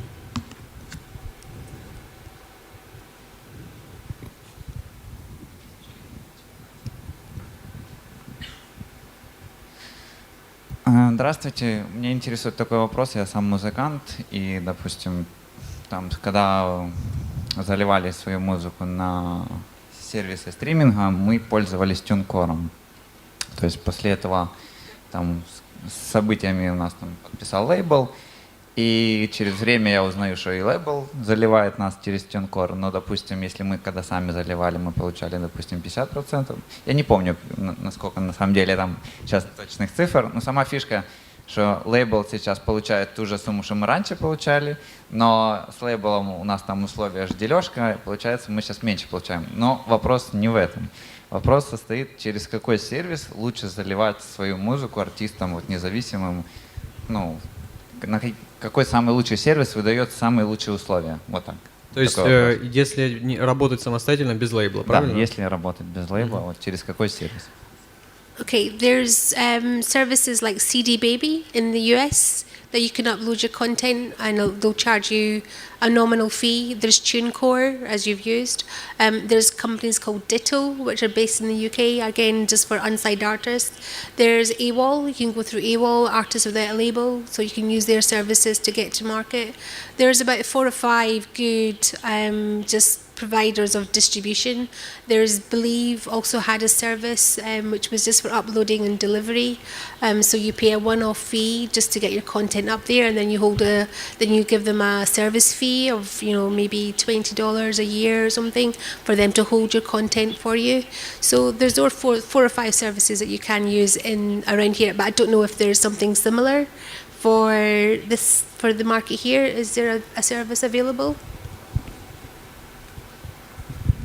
Was your question about that, or was it about kind of what the best, as in Spotify, Apple, etc.? Is that more the question? Не, правильно вопрос поняли. Мне как раз вопрос был о том, через какой сервис лучше всего залить музыку свою и получить больше выхлопа. Ну и для музыканта, то есть, чтобы он получил больше плюсов. So it depends really on the music that you're creating. So SoundCloud is great because it's what it allows the music to do is kind of the people search out music on SoundCloud, so that's really good. I would say have it everywhere.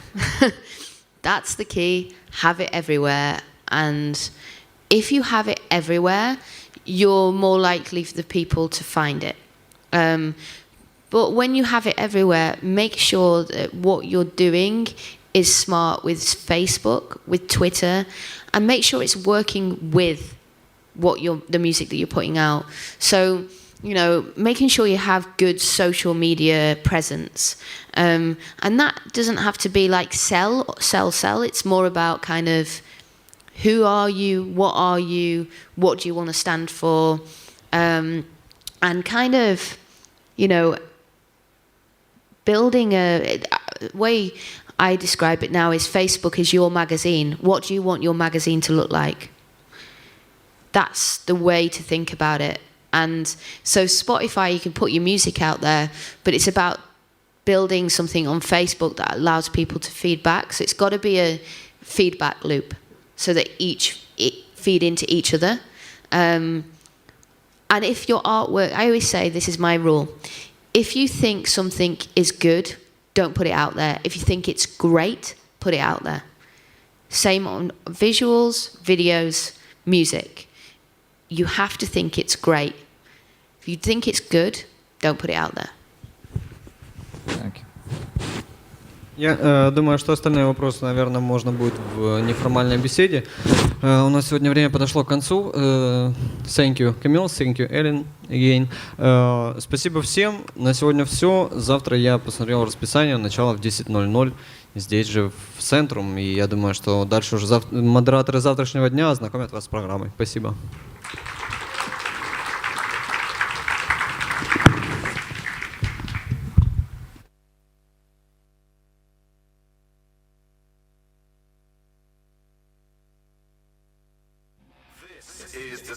This is The Selector. Brought to you by the British Council. 2 hours of the UK's best new music. 2 hours of the UK's best new music. Cutting edge, emerging talents. This is The Selector. Це «Селектор», нова британська музика, 90 хвилин і всі найважливіші релізи останнього тижня чи кількох тижнів ви почуєте в передачі The Selector. Вони звуть Валерія Чичибая, а це гурт із найбільш англійською назвою з усіх, що можна собі уявити. The Sherlocks – Chasing Shadows. Is anybody